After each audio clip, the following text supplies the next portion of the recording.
Oh, hello. Welcome in, everybody, whichever platform you have gone onto today, or both, depending on how you feel about those things. Welcome in to the stream. Welcome in, YouTube folks. Welcome in, Twitch folks. How are we doing? And if you are on one platform, why not check out the other as well? And have a little gander over there. You never know. You might be able to find some good content on the opposite platform. For example, my backlog of like 600 VODs or something. That's a good thing to mention. Yeah, also, quick thing. Carter, thank you very much for subbing on YouTube. So we're now at 194. We are 6 away from 200. Can we do it before the end of the year? That's the question. I don't know. A little while ago, I'd have said no chance. But actually, in the last little while, and to be fair, this has also been partly to do with Bob bringing all of his mates in. But we've actually gone up pretty quickly in the last little while. So we've kind of climbed quite a decent number, maybe 10 in the last 30 days or so. So actually, we're doing quite well there. So if anyone's got any people they know that they think might enjoy the stream, particularly on YouTube, or, you know, I'm not going to... If you've got any alt accounts, well, I'll take what I can get. Drop a cheeky sub on the YouTube stream. We're 6 away. If we can do it by Christmas, that'd be even better, because Christmas there's going to be a hell of a reveal on Christmas, so get ready for it. It's going to be a hell of a stream. Okay? Why, hello there. Hello. Oh, hi. Oh, wow, Nox has appeared. I've reappeared from the void. Once again, I've materialized to bring you this message today. I don't know. We're here. I don't fucking know. Drop a like on the YouTube stream as well if you haven't already. It's a good thing to do. It helps support the channel. It's free. It takes like 3 seconds. Go do it. That was a crisp open. What are we cracking into? It's only a Coke Zero today. Nothing too wild. You know, I'm not going crazy. So we've got a Coke Zero. Probably colder than it was when I pulled it out of the fridge, because it is the winter now and I have my windows open and it's pretty cold in here. So yeah, it's pretty cool, pretty nice right now. I'll have a nice sip on this in a moment. Yeah. Apparently there's a gift subs thing going on at the minute as well. There's a discount on gift subs, so there you go. If anyone really wants to waste a few quid on some gift subs, then there's a discount right now. So there you go. Go wild for the next 24 hours or whatever it is. 22 hours and 50 minutes. That's all. That's what I'm saying. Go do it if you want. Wherever that may be. I'm not saying do it here, but do it wherever you want. I mean, I'm not complaining if someone decided to give some subs here. You know, I'm not a fool. It's the last day of the month. We haven't hit our subs goal yet. Will we? Who knows? Maybe we will if we get some gift subs. Nobody knows what's going to happen in the next 5 hours. I'm not going to try and predict. Yeah. Hopefully, though, all I really want from today is I want to play decently today and end off the month kind of on a nice spot, because I think as a lot of you guys know, November's been a pretty dodgy month. I've had a rough time of it in November. So I'm looking to end it on a nice note. And then, of course, our next stream, for those of you that remember, of course, or, you know, have been here for a long time, we're going to be getting the Christmas attire out for next stream. So this is the last time you'll see my PNG until January, as we're going full Christmas next week. So get ready for it. It's going to be exciting. On the, I guess, the 2nd of December, is it? Yeah, the 2nd of December, Tuesday, we are going to be breaking out the Christmas decorations for the stream. So we'll have the Christmas PNG. Nox Cat will get his little Christmas hat back again, which I'll have to manually do, which is a bit annoying. And then, yeah, we'll have the old Christmas tree back. And then the countdown begins, because I'll tell you how many it is right now. Before the Christmas stream this year, I see we're saving San Pellegrino for the Christmas stream. Do you know what, Nitty? This is the thing. I'm going to sound like a fake fan here, but hear me out a moment, okay? The only time in 2025 that I have had San Pellegrino was when I was in America. A crime, I know. A tragedy. But that's the only time I've had San Pellegrino. I haven't had any San Pellegrino since I've been back, nor have I got any for Christmas. So I have no Christmas San Pellegrino reserves. I don't know what we'll actually do on that stream. Maybe I'll have a beer or something. I don't know. We'll do something for it. We'll do something wild. Okay. So between now and the Christmas stream, there is 3 weeks of regular streams. 3 weeks. So that is 12 streams. Okay. Now, the 23rd is on a Tuesday, meaning there is 12 streams exactly, if you take out today, 12 upcoming streams until the day of the Christmas stream. 12 streams. Keep that number in mind. That is less than I thought it was, to be honest. It feels closer than it does. 12 streams, and then we are at the big one. The pièce de résistance, the end of year celebration, the fireworks, if you will, that we're going to have to bring in the new year and whatnot. And you know what? It's very interesting how things have changed for me about the Christmas stream this year, because if you'd have asked me this a few months ago, I'd have gone, yeah, you know, we might do something at the end of the year. It might be interesting. Probably not, though. Budget's too high and whatnot. We probably won't do anything. And while some of that sentiment still remains, particularly around the monetary side of it, because it's just fucking expensive doing those streams, as I could attest to, after having done a few of them, it gets a little pricey doing those Pokemon streams. I'm very much looking forward to it. I'm very optimistic about what we're going to do and what's going to happen. And I think that there will be a little something for everyone in that stream. An interesting thing to mention as well is there will be a how do I put this? There's a part of the stream that will reward long-time people for being here and sticking out through everything by taking a glimpse into the future.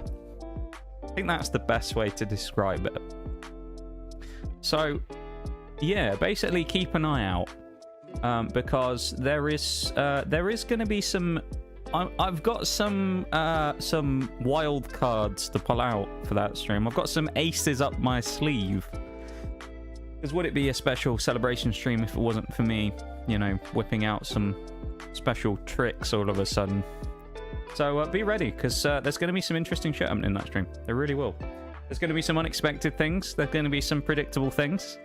One thing I can guarantee you of, there are no booster boxes. I guarantee you that for sure. And actually, I will say, so I had to stay my hand on this. I was quite tempted at one point, because I spoke to Mirage about this, and he can back this up.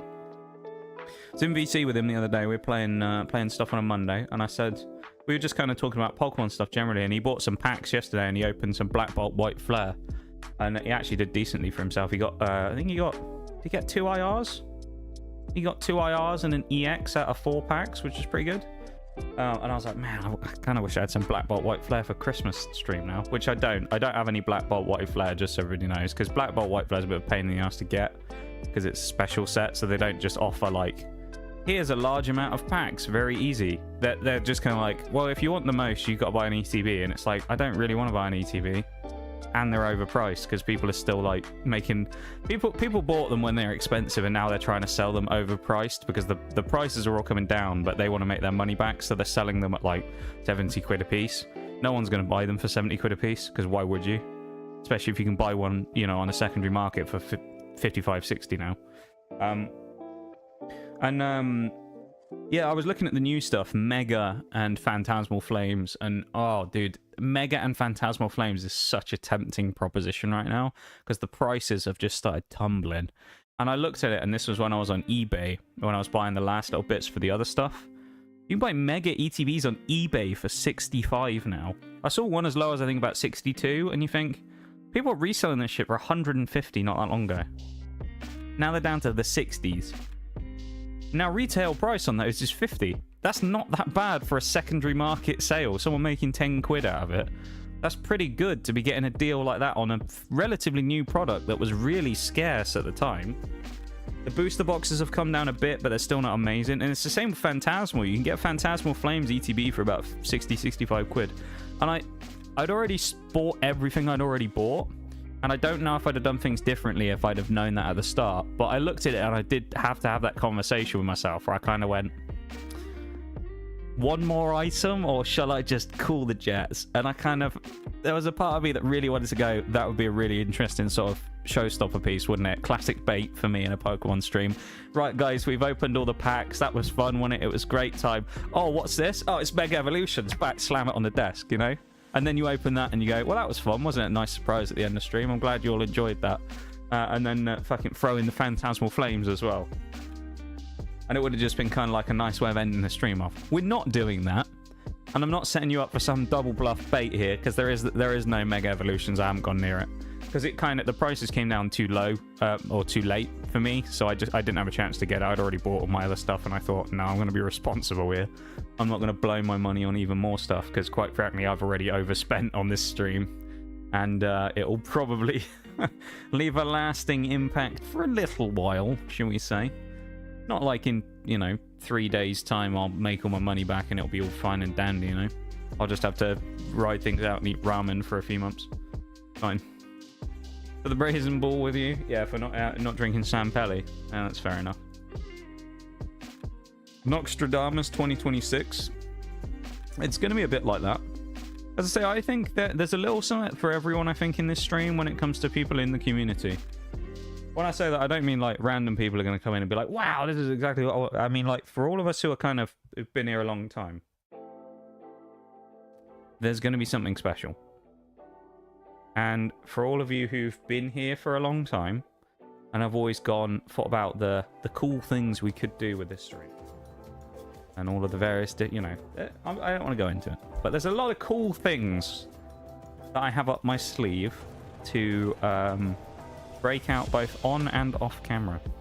That's all I'm going to say. But for now, we need to play some games, don't we? So that's what we're going to do. What a joke of a mission. Get 10 critical hits. If I'm lucky, I'll do that in one... Well, I say if I'm lucky. I'll do it in one game. It shouldn't be that difficult. Okay. Where are we with our grinding? Yeah, we completed the entire tech tree. We've unlocked everything. Now, that's what I say when I say completed. So we're working on the Wasp, because that's where our XP is getting dumped into, because otherwise, where's it going to go? Nowhere is the answer. And I would rather have my XP go somewhere than nowhere, because otherwise that just feels a bit pointless, doesn't it?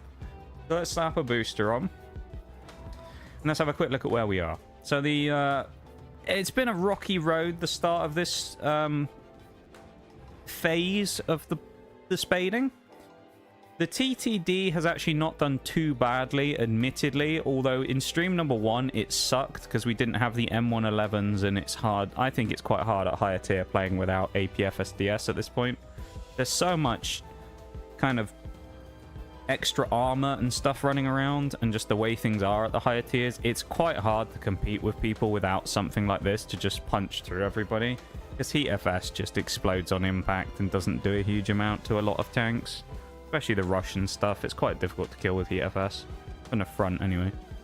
So you got that. So we got this, and we started unlocking stuff, and we actually started going through quite nicely last time, considering we only had, I think, improved parts, and we hadn't even unlocked M111s. So we did all of these last time. And we're making good progress. We'd expect to get this 8,000 bonus today. That would be nice and easy. If I can get this to 200,000 today... 100,000, that'd be decent. Now we come on to the other two. The two naughty... SPAAs. If you recall from last time, this is how I explained them. The Storm at HVM is amazing at killing helicopters, but it kind of sucks against planes. It's too fast, that's its problem. It has 1125 meter a second Starstreak missiles, which are great. However, they're really hard to hit planes with, because planes are very fast as well, and you're firing an 1100 meter a second missile that basically has to impact. And you're fighting someone who's flying around like an absolute crackhead in the sky. They're quite difficult to land.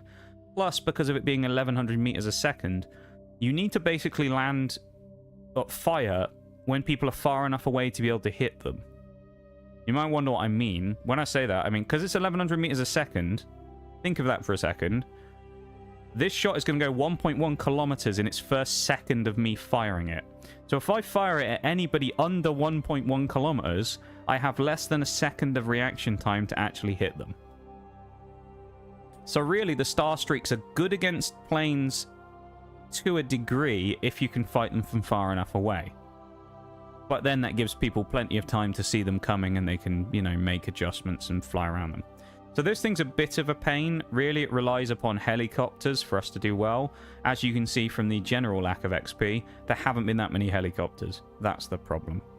Now, the OSA AK, completely different story. This thing actually has been a little slow, but it's just because it's hasn't really got that many kills, to be honest.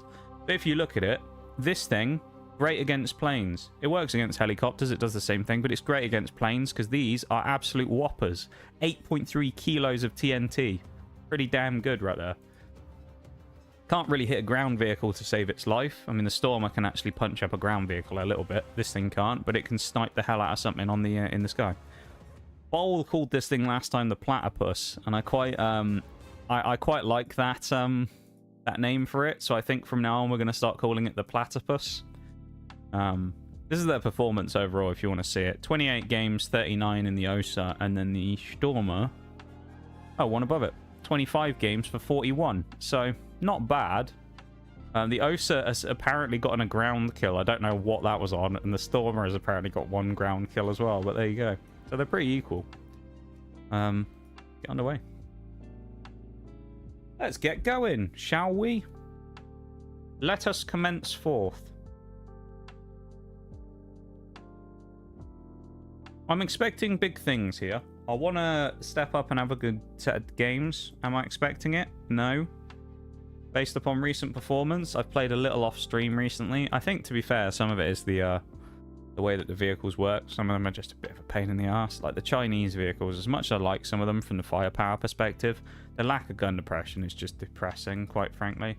You just drive up and you're like, right, maybe I'll hit someone this time, and then you just can't point the gun down far enough, and you just kind of get mauled by, you know, Ivan the Russian medium tank who comes around the corner and just blows you away anyway, because, you know, Russia. And you don't have a chance, so. Oh, I don't know if anyone will have done this as well, but any of the War Thunder people, if any of you have seen the, like, Dev Insight video that they did the other week, do yourself a favor and watch it, because it's hilarious. 90% of it is just the, director of Gaijin or the director of War Thunder, whichever one it is, basically just insulting the player base. It's quite funny to watch.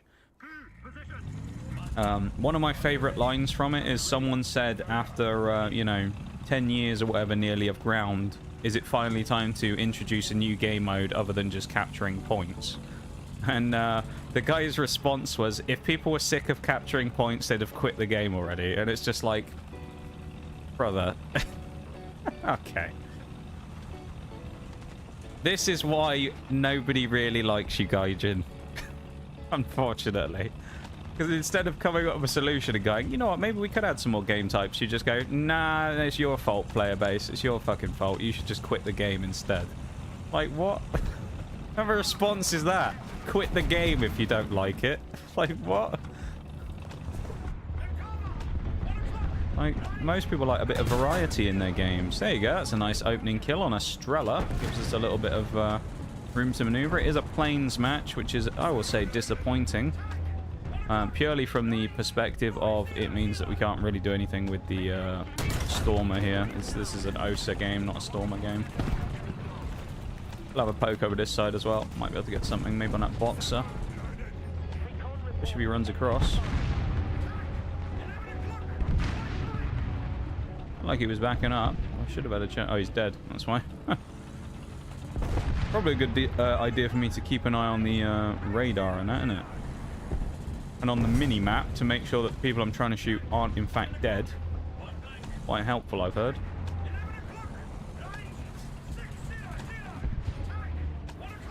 Abrams a bit annoying there as well. A lot of people here in positions that aren't quite able to be shot at by me, but they're nearly there. So it's like, it's kind of a bit frustrating because there's a bunch of chances for me to maybe kill people, but just not quite. That was a... I would say that was a horrible shot. That wasn't the best shot in the world, but that was a bit unlucky, I think, to do basically nothing to that 2S38. We gotta ignore that T-72, because, I mean, what am I going to do to him?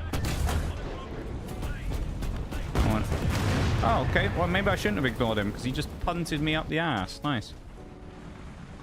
Well, never mind. That was a bit of a shit show. That could have been a whole lot better, that game of Modstock. I guess as it turned out, we had no one down here on this kind of part of the map to really stop him from driving up. So that probably didn't help me. But it is what it is.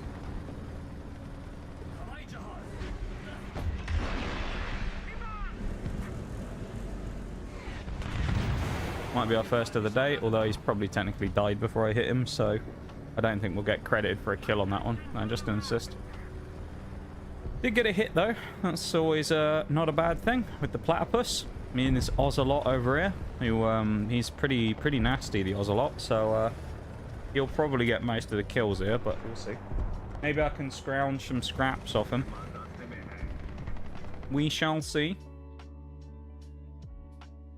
Yeah, no, I hope people are doing good today. I hope you guys are having a nice vibey weekend. Looking forward to Christmas period starting for everybody, of course, if you're a celebrator of it. Because we are very close now, of course. I will be sorting out some Christmas decorations next week. Starting that stuff up. Go up in the roof, the attic. Going and getting the old Christmas tree down. Don't use real Christmas trees. Have a fake Christmas tree. If that makes me a terrible person, then so be it. But unfortunately, I don't like having pine needles all in the carpet, so... oh yeah, I don't use real tree. What I used to do, actually, this was a thing we used to do years ago.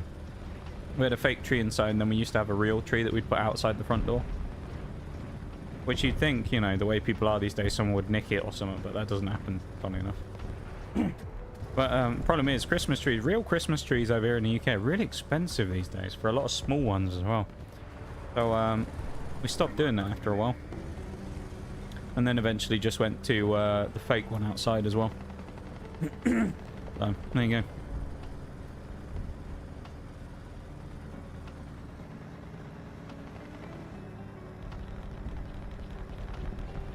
Maybe I'll post a Christmas tree picture at some point, I don't know. See how I decorate my Christmas tree.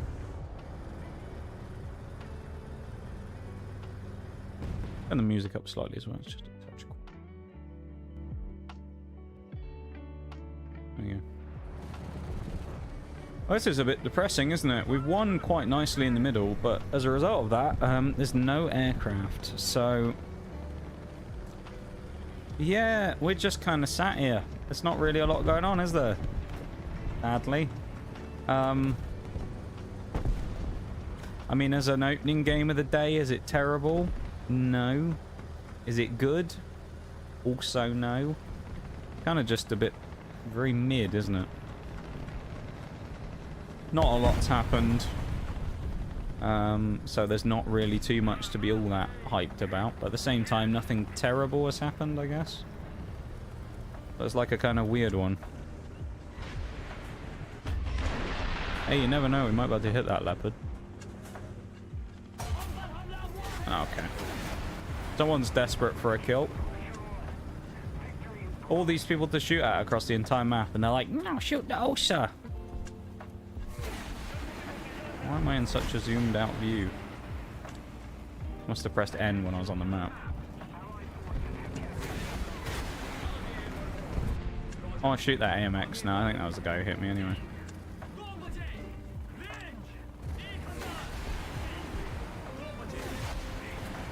I mean, this is my best bet, is like scouting people. Like, I can't fight anyone. I gotta scout people.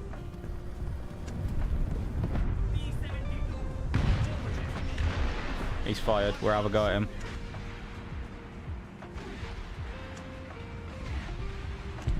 Our missile must not be able to get down that fast.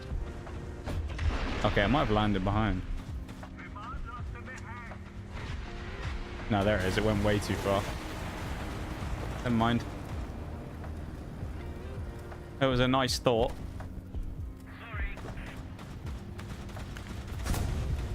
Can't say I'm too happy with this performance, really. It's been a bit, flat. This one.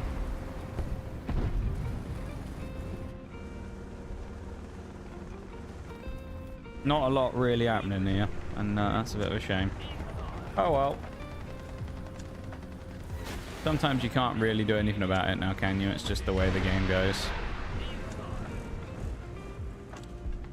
As our missile landing miles behind again. Well, 14th, 1 kill. Yeah, it was a nice map. Probably didn't make the most of it. That being said, the lineup that we actually have as well.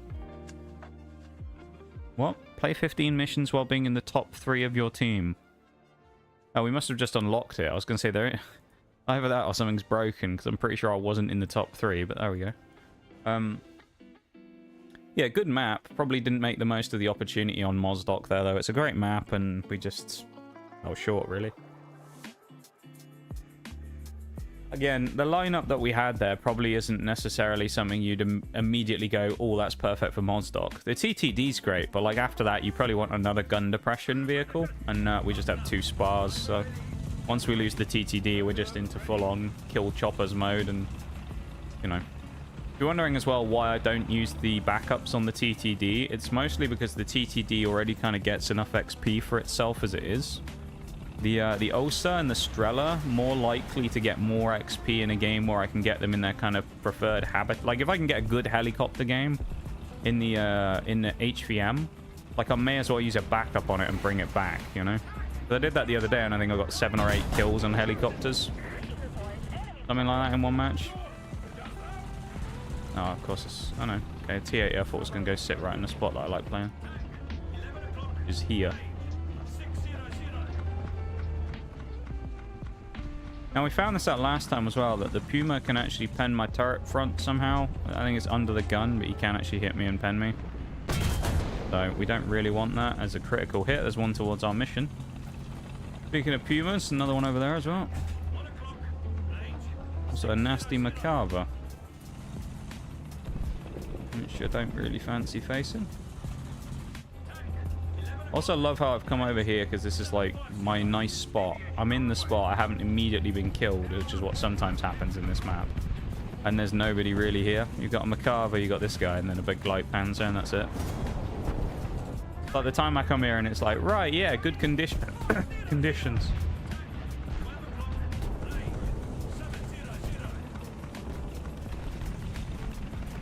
No enemies. There we go. Just had to have a coughing fit for a second there. I don't know why. It's got a little tickle in the back of my throat. Yeah, I'm a bit apprehensive to move forwards purely because I've seen this before where it's like the game kind of goes like this and you go, oh, I'll move up and get aggressive, and then you just get punished. So I'm a little apprehensive to go here. I should probably just move up though, because everybody on our team's moved up. It's not just me. But I probably should just go here and get going. It's also a planes game again, because of course it is, because we need the Storm at HVM to be able to hit helicopters, so why would they give us helicopters? Naturally. We all know Gaijin doesn't like me, so they don't want me to actually have a game where I can do well in the HVM. Unfortunate. Guess we'll try and have a crack here on B, which is brave, I would say, considering, but... Only an assist, even though we just blew out, what, 6 modules? Okay. Sometimes I do wonder with this game, like, how is that not blowing up a tank when you hit 6 of its critical modules out, you know? How is that living, that shot? The BMP. Wild. Absolutely wild. Also, a reminder, if you are here in the Twitch stream and you haven't already done it, there is a link at the top of the chat to go to the YouTube stream if you want to go drop a cheeky like there. I would very much appreciate it. It takes about 3 seconds, and it shows some intent, you know, to try and progress the YouTube on. And I appreciate the people who do that very much, because I need some encouragement as of late, because things have been a bit dire on the stream front at times. So it's nice to have a little bit of a reassuring pat on the back.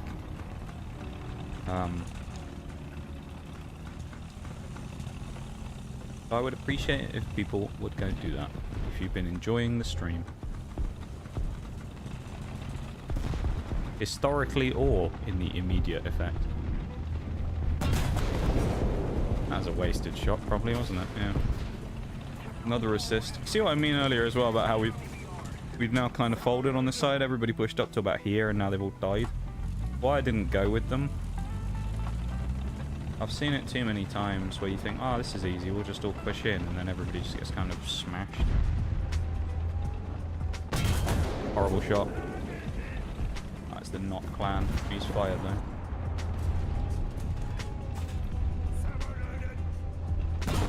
And then forces and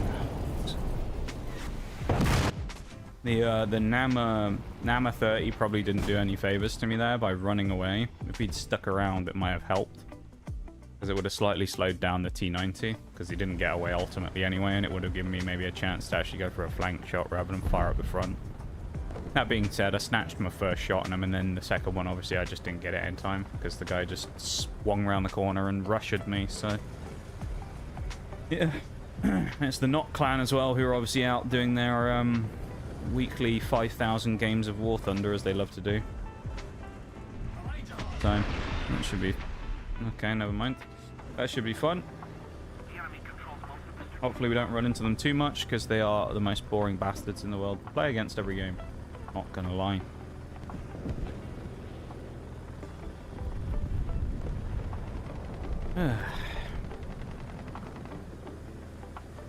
Oh well. Just not get this one either.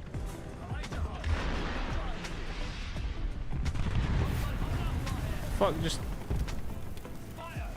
I really get hit by that guy from 2.5 kilometers away. Really? Okay. Meanwhile, there's me when I fire a missile from a plane and it goes like 6 feet in front of me and explodes.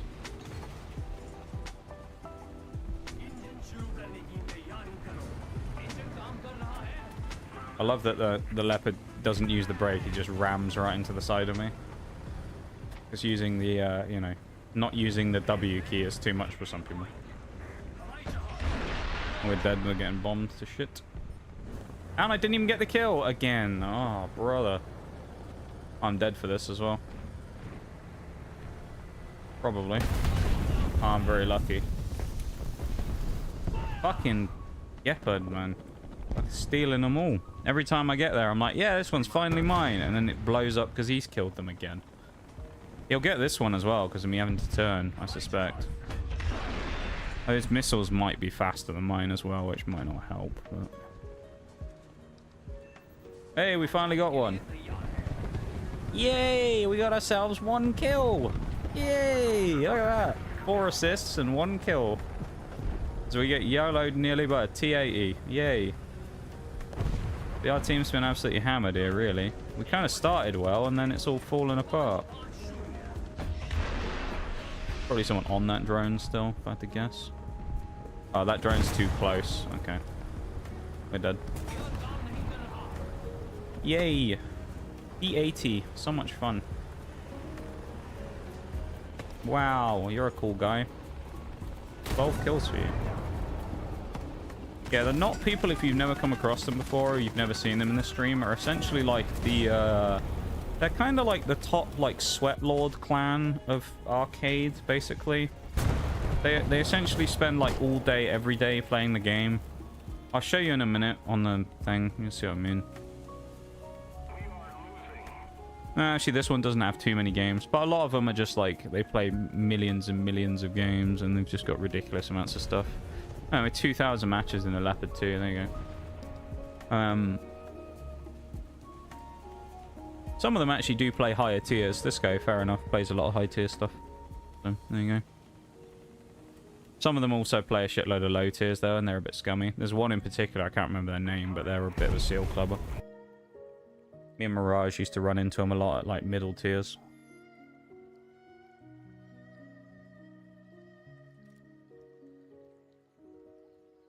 That was a bit of a dog of a game. Pretend that one didn't happen. Let's just glaze over that match. It didn't happen, alright? We don't talk about that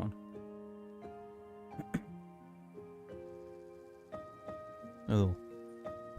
Advance to the Rhine is a bit of a weird one here. It could work out for us, but tank-wise, not great for us, really. I mean, any city map is a bit dodgy for us playing with an SPAA, but also the TTD is not exactly built for fighting people in towns. So, yeah, not great.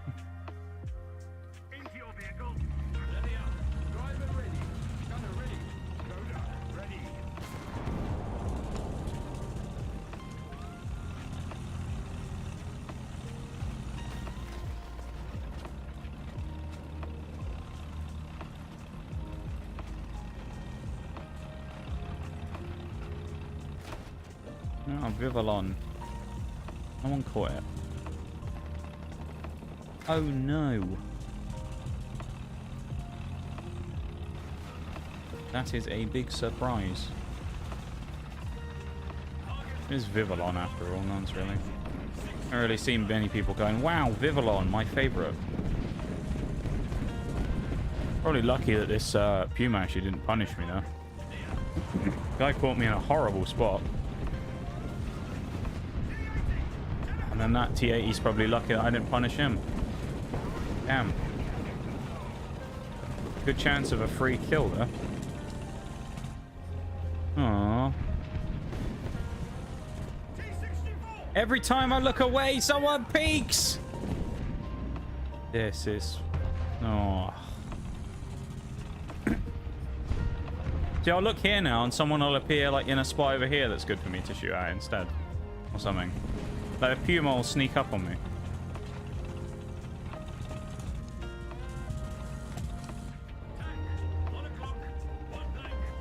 Ooh. Creep forwards.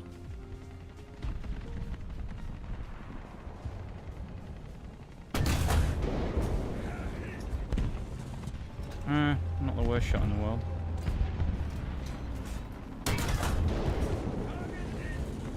Gotta be honest, I don't know why he stopped.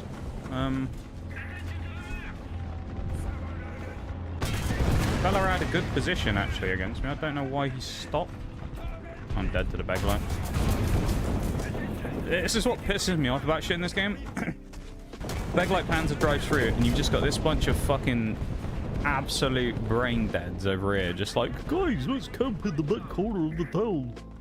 It's like, this. Who are you fighting? Who are you guys really fighting in there other than like one MBT who drove up to you who's killed 3 of you now? Now, right now there's 3 people down there. But it's just like, you had like 6, 7 people there originally and they've lost to like 3 MBTs. What are we doing? What in the world are we doing? Oh, nice, and I died to the Marty Dom fucking helicopter, of course. If I was using the Stormer because I was paying attention, I would have killed that and got away with it as well. Because the missile being so much faster. That's a bit annoying. Well, we're going to get absolutely fucked in the ass in a minute because our team can't hold one corner with half the team against 3 MBTs. So, GG, we're about to get absolutely mauled in the town here. So that's good. First game fighting against helicopters. First game I won't get a lot in. Because, I mean, there's like half their fucking team there now. This is brilliant. Absolutely stupendous, this is.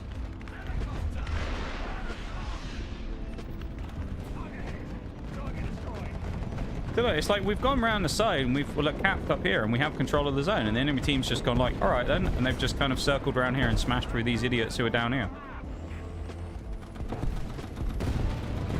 And now me being in the spawn is in a bit of a shit spot and I can't really run away because they also kind of control this area over here. It's not like I can really cross and run away. So it's kind of stand and fight now, and I guess I'm just going to have to try and pick off as many choppers as I can before the game ends. Of which this thing, as I say, absolutely melts choppers. Actually, you know what? Fuck it. Let's try and make a break for it. Maybe we'll get lucky. Maybe they'll be too busy fighting the idiots over there and I'll actually be able to run away. Or at least get to the road on the far right of the map here and then kind of run from there because it gives me a bit of a little bit of safety.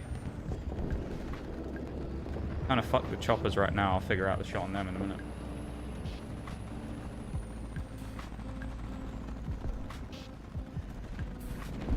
There we go. App Maui over here. Oh, that was a guy in the T80 who I let go earlier. Oh, I'm being chased by a T-64B. Nice. I've got no one better to kill, so I'm gonna kill the SPAA. Alright, buddy. You're an absolute hero for your team. Again, though, meanwhile all that happens, I get YOLO'd and shot the ass by a T-64B, and all of the absolute muppets in the spawn are just like... Oh, look, there's a nice T-64 over there. Oh, no, really nice. Just like, fucking shoot him, you absolute monkeys. What are we doing? Nice stream. Thank you, QBearP. If that's how you pronounce your name. Welcome into stream on YouTube. I hope you're doing good. Thank you for the nice stream comment. I appreciate that.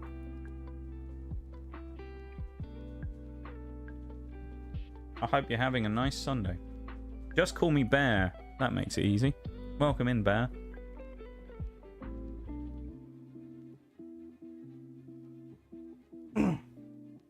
I hope you're having a nice Sunday evening.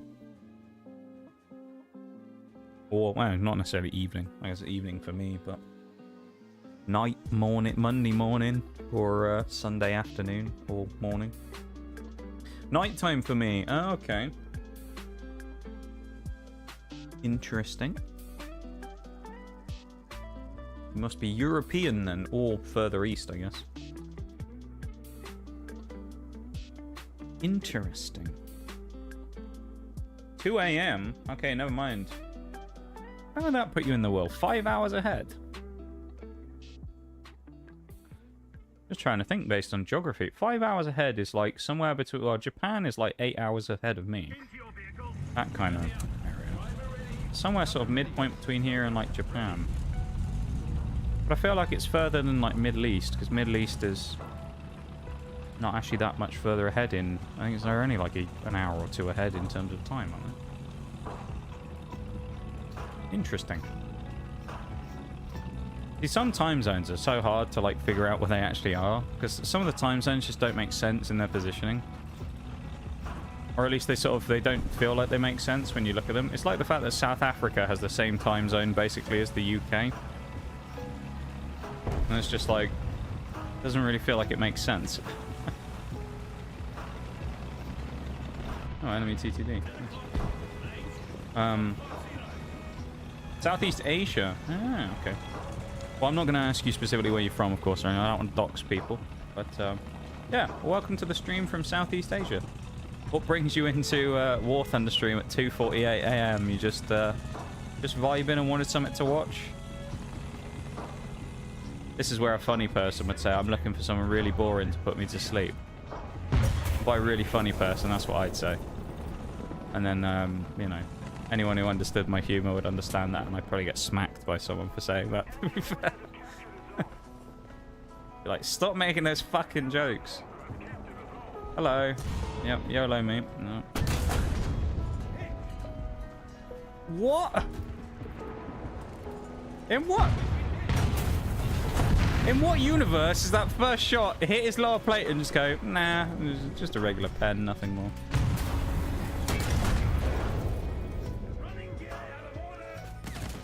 What are these people doing?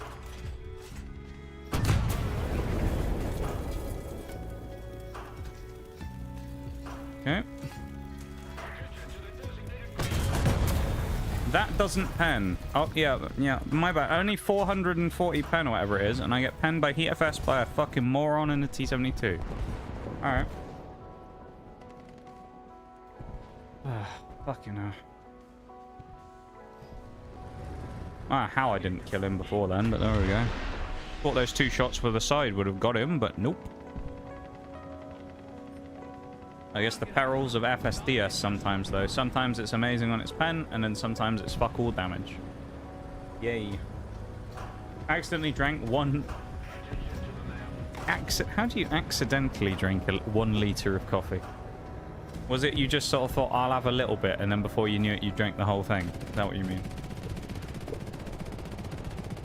Or did you thought, oh, someone's accidentally switched my drink with coffee again, and then necked a whole litre of it? I don't know.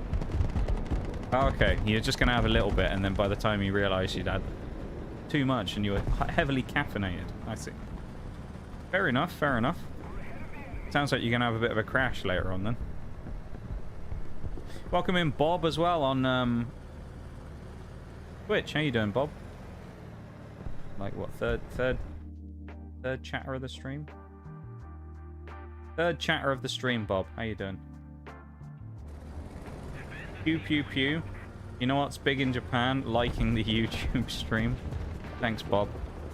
I've heard the same thing. I've heard that the Japanese, they love liking the YouTube stream here. I'm actually the biggest YouTube stream in Japan. That's what I've heard. Yep. You know that's real. Absolutely. Leave the estimation on YT, Bob. I've already tried getting people to like the YouTube stream a couple of times today. It's worked with moderate success. I managed to get 3. I don't know if we've gone up since then. But you're more successful at that than me, Bob, because your winning personality and charismatic attitude, people are like, oh, I'll do it for Bob. If I ask, people are like, nah, fuck off. They're like, I'll do it for Bob, though. Spectacular, thanks, and you? I'm doing okay, I guess. Given the circumstances of November, I'm doing okay. It's been a bit of a shit month, you know, as you know. So yeah, I'm doing okay. I would say. But relatively good. I've had some good food today. I did a little bit of Christmas shopping the other day. Bought some gifts. So I've sorted out my both my parents with some Christmas gifts, which is always notoriously difficult because, of course, no one ever knows what they want for Christmas. So you just buy some random shit and hope it's the best thing that you can get, which I think I did a good job. My brother, I was thinking about buying something for as well, but fuck knows, honestly, because he's about as useless as anyone when it comes to figuring out what he wants at any time. And it's incredibly helpful for me as someone who does try and buy my brother a Christmas gift every now and again, as I have literally no fucking clue what to buy him, because he's an adult, he buys most of his stuff with his own money, and then he has nothing he wants. So he'll just end up getting some tap, probably. Or I'll just give him money and just be, or, you know, give him like a Amazon gift card or something and tell him to buy what he wants himself. Oh. Yeah, I'm doing okay. Nearly able to get the final part of the Christmas stream as well now, so I'm excited about that, Bob. So things are... I would say, dare I say, Bob, it's been a good couple of days. I know it's hard to believe. It's me saying that. I know. Craziness. But it's been a decent couple of days all in all, I would suggest. What happened to that drone?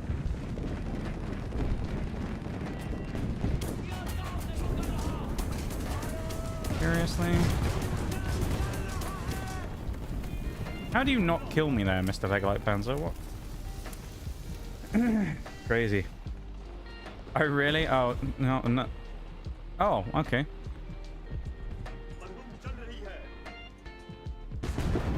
Okay. Very nice T80 there, by the way. Mr. Funny name as well. His name, he's called Seaman. What a funny name. Good to see the War Thunder community still has the humor of a small toddler.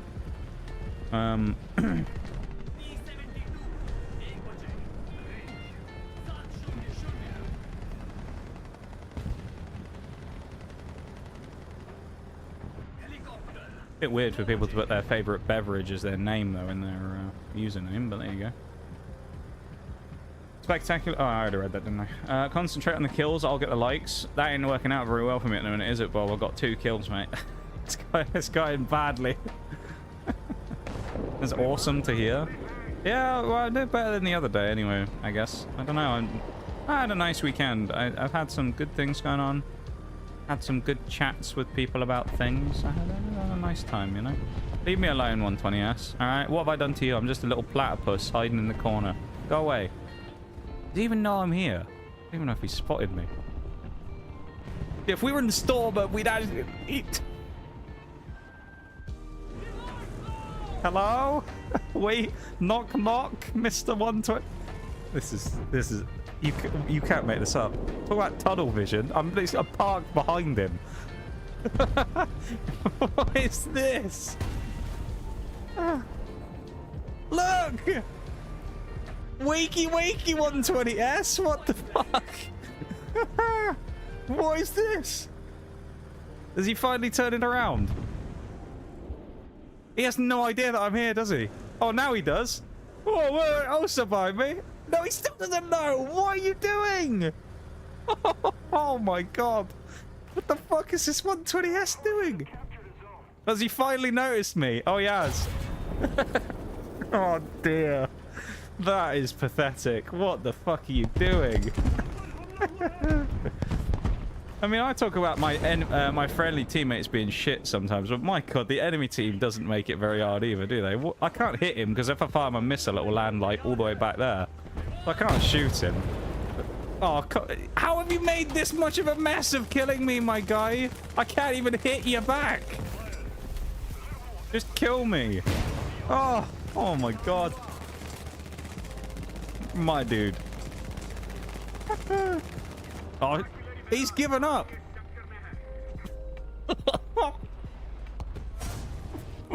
What the fuck just happened? What? Okay. He's actually given up. Look, he's actually just driven off. He's going to fight off the people on B. What? What the fuck just happened?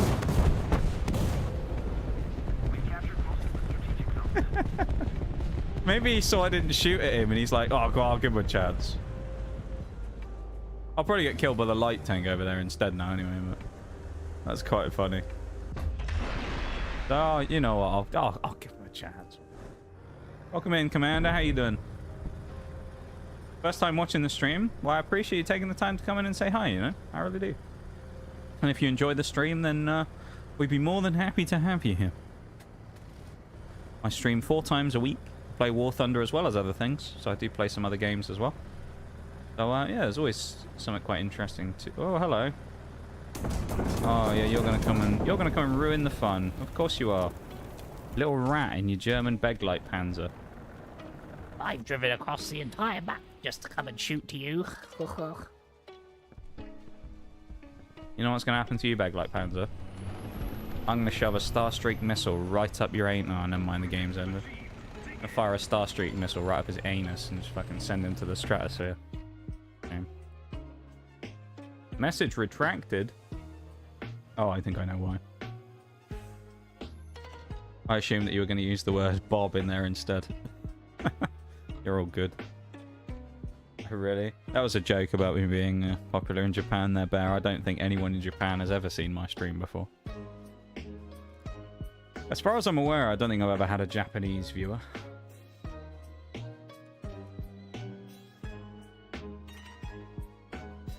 Maybe I have, but they've probably never spoken in chat before if I have.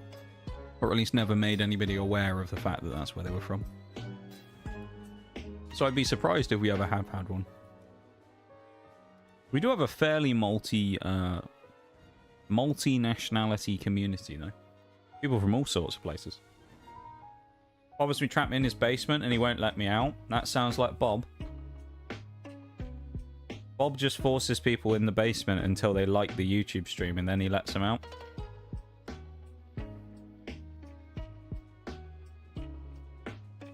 Hello, King of Wizards. How you doing? Welcome in, man.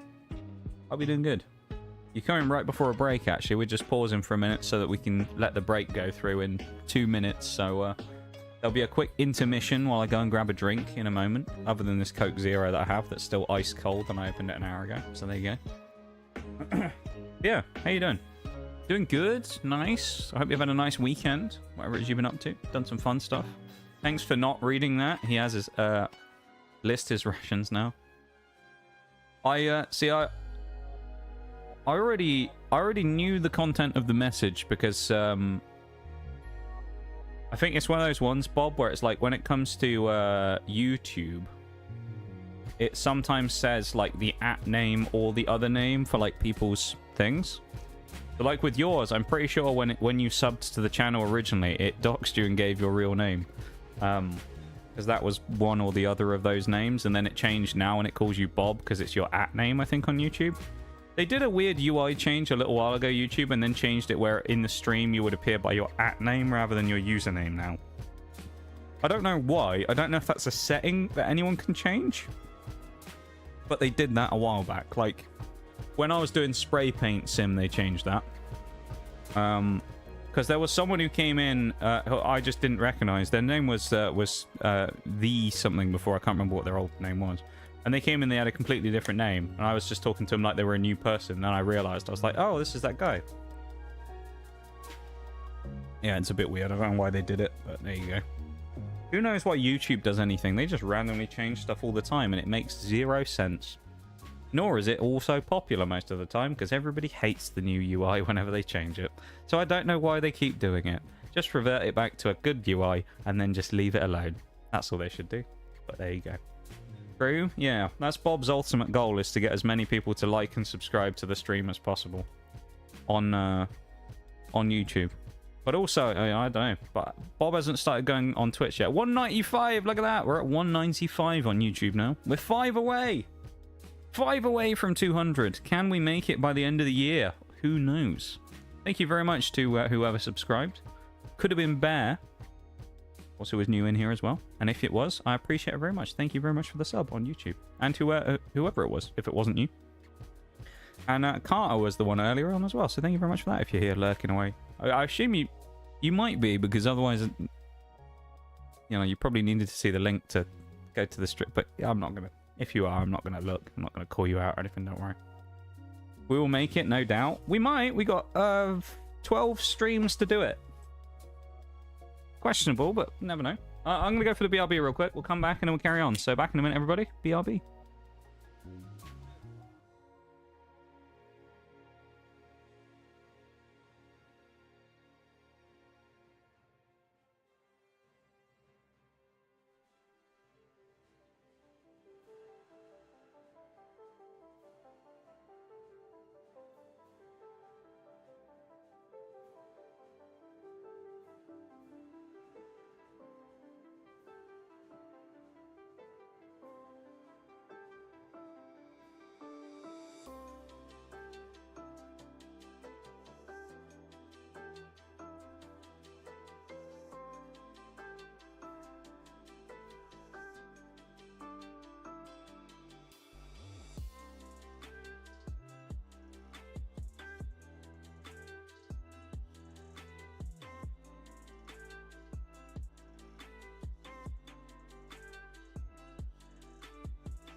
welcome back, everybody. I'm actually going to do something real quick.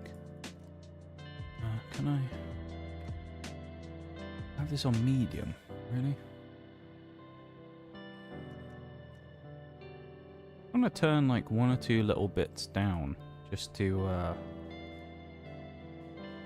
see if I can make the game run a little more smoothly. Just because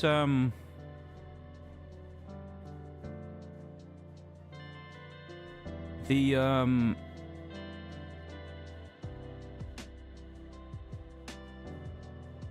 have noticed that the game has started like really chomping through my thing recently. My GPU like stuff. And you can kind of see it because I said this to Bowl the other day. If you ever want to see if my like GPU's struggling when I talk about the stream lagging, look at the names on the stream. Right? Look at the new followers, new subs, that type of thing, because you'll see them stuttering. My GPU is getting like overloaded. So yeah, that started happening recently, but it only seems to be on War Thunder for whatever reason. We're running the game on medium graphics, so I feel like it shouldn't really be giving us a problem. I guess maybe we'll run on low and see what happens.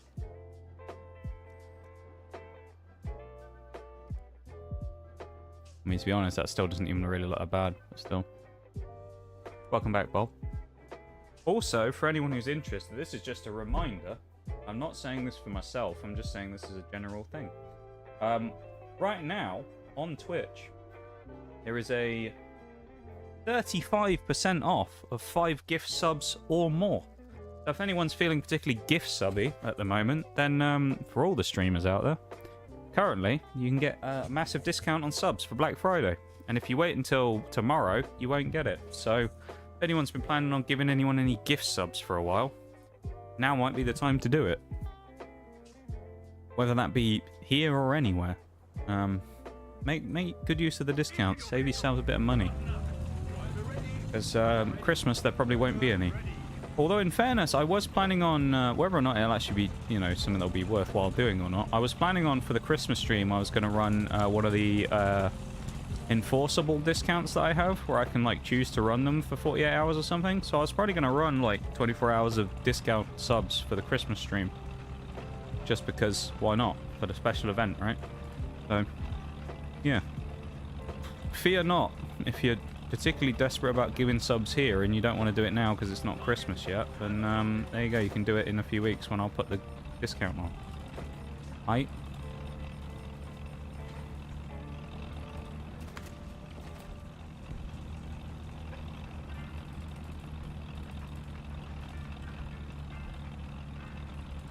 Thank you for being here though, everybody. I appreciate you guys all hanging out, vibing, lurking, chatting, whatever it is you're up to. I was saying earlier on, I went and did the calculations, if you will. 12 streams after today until the Christmas stream. 12. Not very many. That's 3 weeks of streams, as you know, if you can count, which I'd expect all of you can do at least basic maths. So that is 12 streams. Oh, and we penned the up... Okay. 12 streams till Christmas. Very exciting. That is the Christmas stream, not the Christmas holiday. We do have a celebration planned for the 23rd of December. Why the 23rd, you ask? Well, we want to do it not on Christmas Eve because people are busy, and not on Christmas Day because, again, kind of people are busy. So, in my case, I'm going to do it a little before if I can to try and make it as accessible as possible to people who might want to come in and hang out. But, oh, okay. For that particular Christmas stream. And it's a special event, so, you know, I want to try and give people a chance to come in if they want to, because it's a special stream, isn't it? Not just a normal stream that we're doing, it's a special stream for Christmas. We're going to make it as special as possible. Woohoo! I know, Bob. We're getting close now. I'm excited. It's interesting how the evolution of that has changed over the last little while, because there was a time where I wasn't getting that excited about the Christmas stream. And it's not because, oh, well, you know, the Christmas stream was just kind of there was anything about it that was necessarily bad. It was more of just like... okay, well... It was more of the fact that I didn't think we were really going to be able to do it or do it justice because of the way that the monetary situation for it was working out. Because I was originally planning on doing a sponsor that would fund it all, so then I wouldn't have to pay for anything out of pocket because, as I've mentioned many a time with these types of Pokemon opening streams, special streams, they get quite expensive. To give you a quick rough idea of how much I've spent on this one, which I said was going to be cheaper than some of the other ones, it's still like probably 400 quid I've spent on this stream. Right? For one stream. Now, was that responsible? Probably not. Did we do it because it's our sort of one and only big celebration of the year? Yes. And I thought, well, if we're going to do it for one stream in a year, we'll do it for Christmas, right? So, it's an expensive stream, but it hopefully will be worth it. But yeah, I kind of didn't think we were going to be able to do much for it, because I thought, well, without the sponsor helping out, it's just not going to be possible. But due to a few bits of luck and also changing the way that I was going to do it slightly, I've been able to actually work something so that we can actually have a Christmas stream. And we can do one, hopefully, pretty successfully. So I'm excited. I'm looking forward to it. I've got some surprises up my sleeve. That can't have been you who hit me. It was one of these MBTs. But I've got some surprises up my sleeve. How are none of them spotted until now? That's crazy. I don't think anyone will see some of the ideas and things that I have cooked up coming. I think they're going to be very surprising for most people. It's going to be a big, like, wow, I didn't see that coming. That's what I predict for this stream. I think it's going to be very much a surprise to many people what is going to happen. And so, yeah, I suppose that's good. I get to keep you all on your toes. So, be excited and be there, because it's going to be a hell of a stream. We're dead. Well, we're dead unless we blow up all of his ammo. What do? We blow up all of his ammo. Well, most of his ammo. Okay, no, we got killed by the Jaguar instead. Never mind. The Jaguar, who, keep in mind, we saw him drop his bombs, landed nowhere near us because they all went forwards. So, I don't really know how we got hit by them at 45 degrees to the right, but there we go. Physics, by the way. As you know, if you shoot something in one direction, it just magically goes that way as well. I don't know, it didn't look to me like he changed directions to fire that off, but there we go.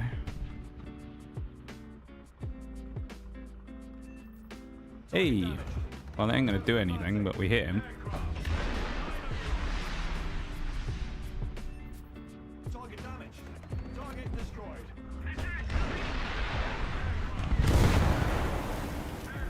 Oh, 2 and a bit kilometers I got sniped from a missile, but I still got the kill, I guess, which is okay. It's not really much of a great outcome though, but I'll take the revenge. An AA that doesn't tickle planes? I know, right? It's weird, isn't it? Playing something that has a bit of bite to it rather than the rapier, of course, that you know, gave enemies a light little tap. It was like hitting someone with a foam finger. That's what it was. That was what the rapier was like. It was like slapping someone with a foam finger. Like, it ain't really going to do much, is it? There's a bit of padding on there. Not going to hit quite as hard.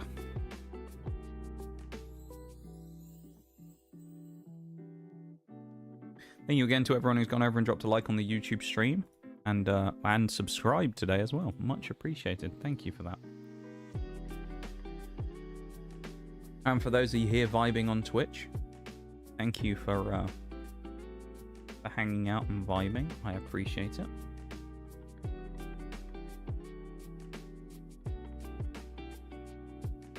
And I hope you're having a nice evening. Oh, Attica. I haven't played this map for ages.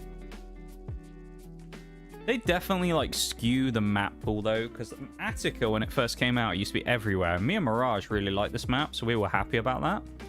And then for a while, you just never played it. I just never saw Attica again. It's probably been a couple of weeks since I've played Attica, realistically, I think. I don't remember playing it anyway, so I'm very glad to have it back. Quite enjoy this map.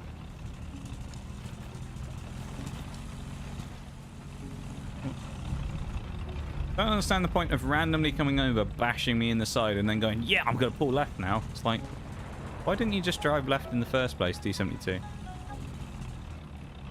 Like, what? Why didn't we just go that direction that we wanted to go anyway, rather than just randomly driving into me?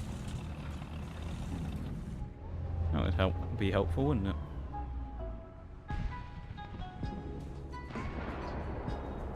Well, I was hoping for an easy shot here at the start on a YOLOer, but no.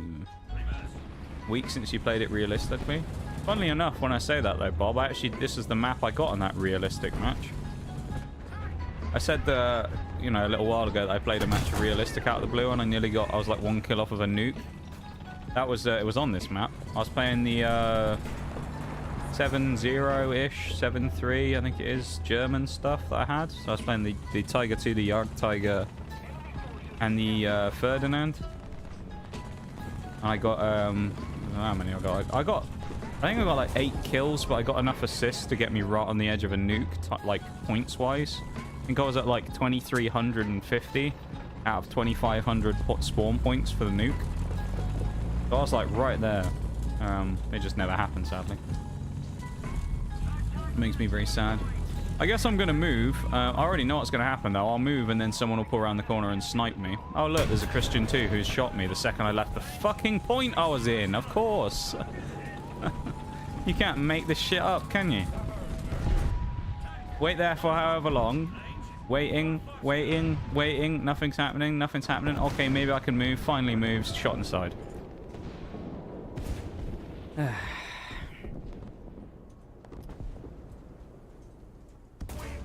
Nice. 1 second left on my crew replenishment, whatever it was. Repair. 2 seconds left and he kills me. Yeah, see? I fucking hate this game, man. The timing on this game is like R6 Siege. It's like playing Siege again, where you can watch an angle for 5 minutes, no one peeks it. The second you turn away, someone peeks.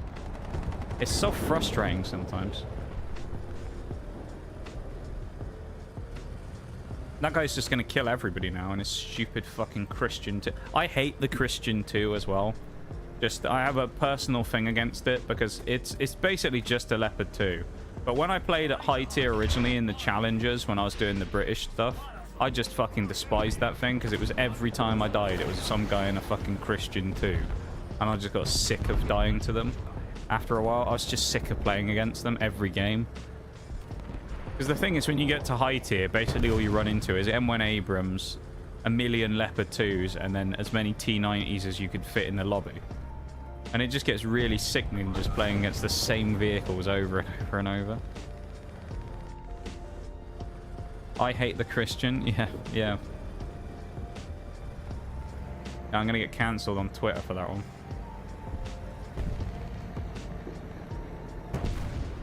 The sequel, though, it's the sequel, Bob. The sequel to Christianity. The Christian 2, you know? What it is. Not the first one. The OG, it's the sequel. It's the one I don't like. Apparently there's a drone somewhere on the map. Oh, there you go. Mr. Nodder over here is in his drone. I don't know where it is, though.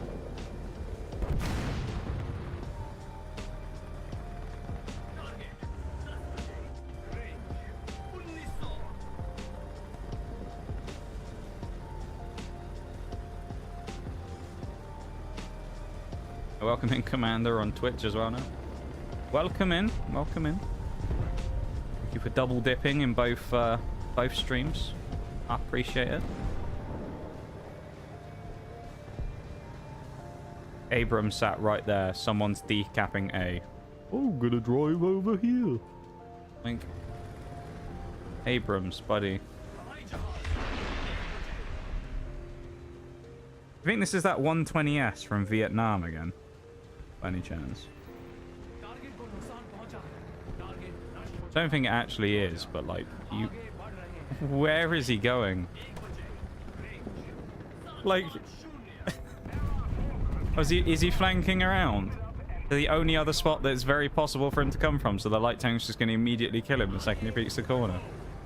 Okay. I'm sure this will work out well for him. Let's see, shall we? Also, we have a 2S1 here. Like, what?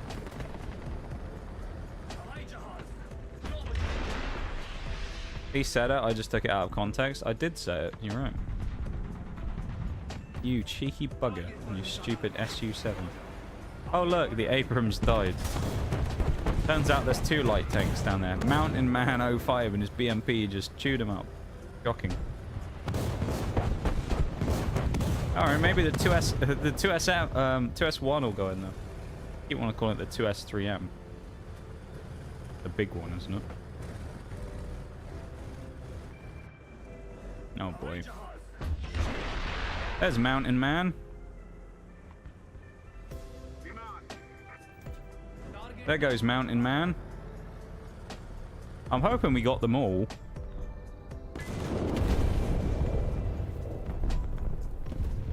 Well, mostly. We got enough of them. Yeah, welcome in on both platforms though, Commander. Appreciate you taking the time to come over to the other one as well. I think it's the best viewing experience being on both at the same time, because if you're on Twitch, which is, in my opinion, the better viewing experience, then you can jump to the YouTube stream when the ads hit, and then you don't miss anything. Because there's no ads on the YouTube stream, because I'm not monetized. So there you go. Best of both worlds right now. That's what I think.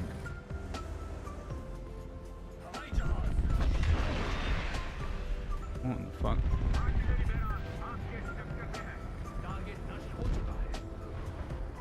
To see a proper AA, you need Russian AA. Well, I mean, the Russian AAs at this tier are actually pretty good, aren't they? What is it, like the ZSU 23 AV or whatever it's called? That thing's pretty decent.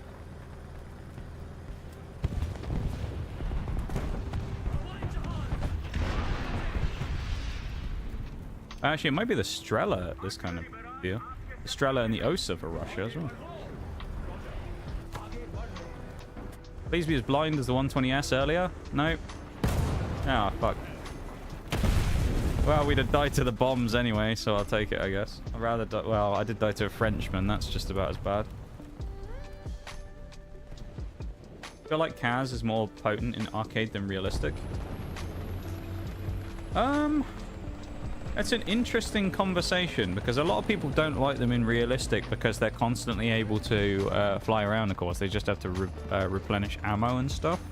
Versus here, they only have a small time limit when they can be effective. But the problem is there's a lot of them constantly. So it's not like very hard to get. You essentially just need like what? 2 kills and an assist basically, and you can spawn in a bomber.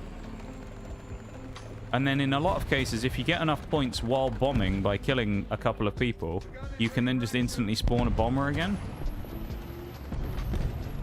So, you get the targeting marker too. Not always. It depends what you're flying. So, fighter aircraft don't. It's only the bombers and like the strike aircraft that get that stuff. But if you're using like a fighter, you don't get that. So you can't just go like machine gunning people, because you don't get them. That was a near impossible shot because he was just too close. Pros don't fake. Alright, here we go. And we lived the macabre.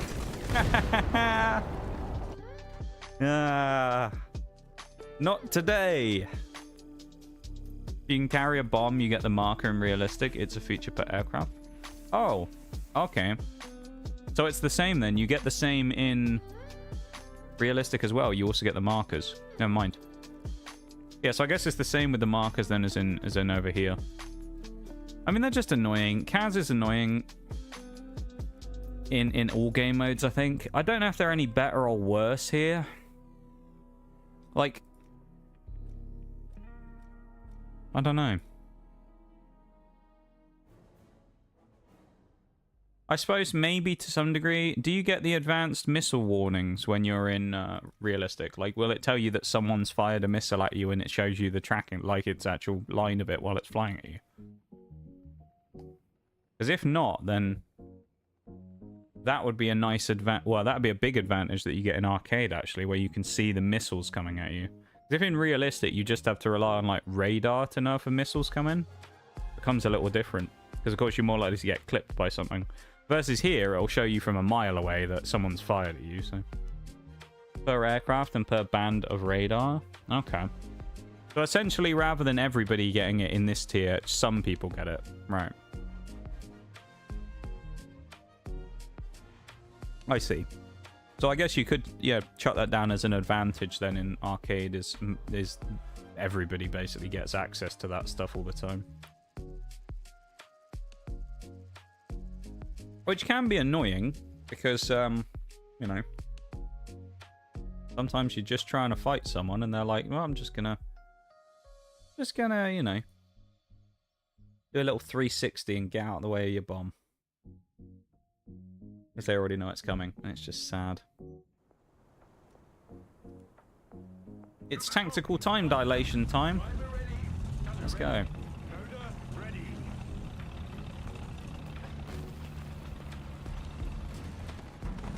Really? I got stopped by a small piece of stone. Okay. That's nearly as bad as when you play maps like Breslau and you hit a curbstone and it's just like, oh, you've just stopped a 60-ton tank dead in its tracks. And it's like, okay, yeah. Very realistic that is. Clip a curb and then you just stop dead like a stone. Like, alright.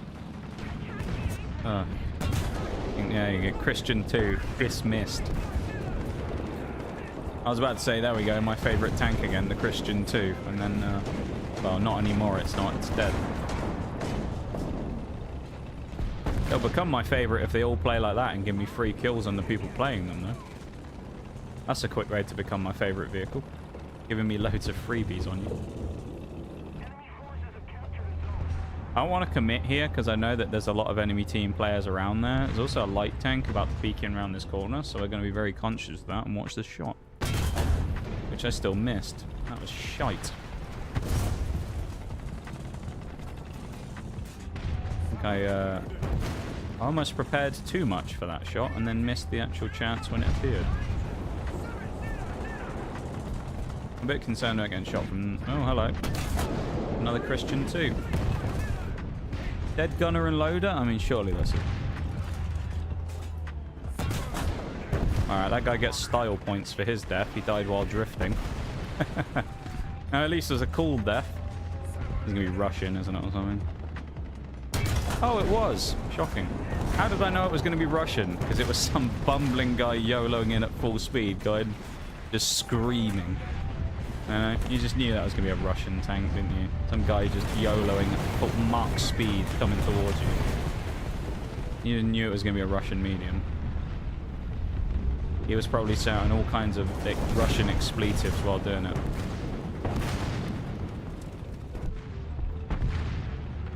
I so wish I could machine gun that wall down. That would be lovely. In a perfect world, though, I would be able to. Hold on. Christian 2, the second coming. That's what we'll call it. Yeah, it's the second. It's the second coming of Christ. The Christian 2. That's what we'll call it. I'm only memeing as well. I don't mean any offense to any religious folks out there. We're just having a laugh, right?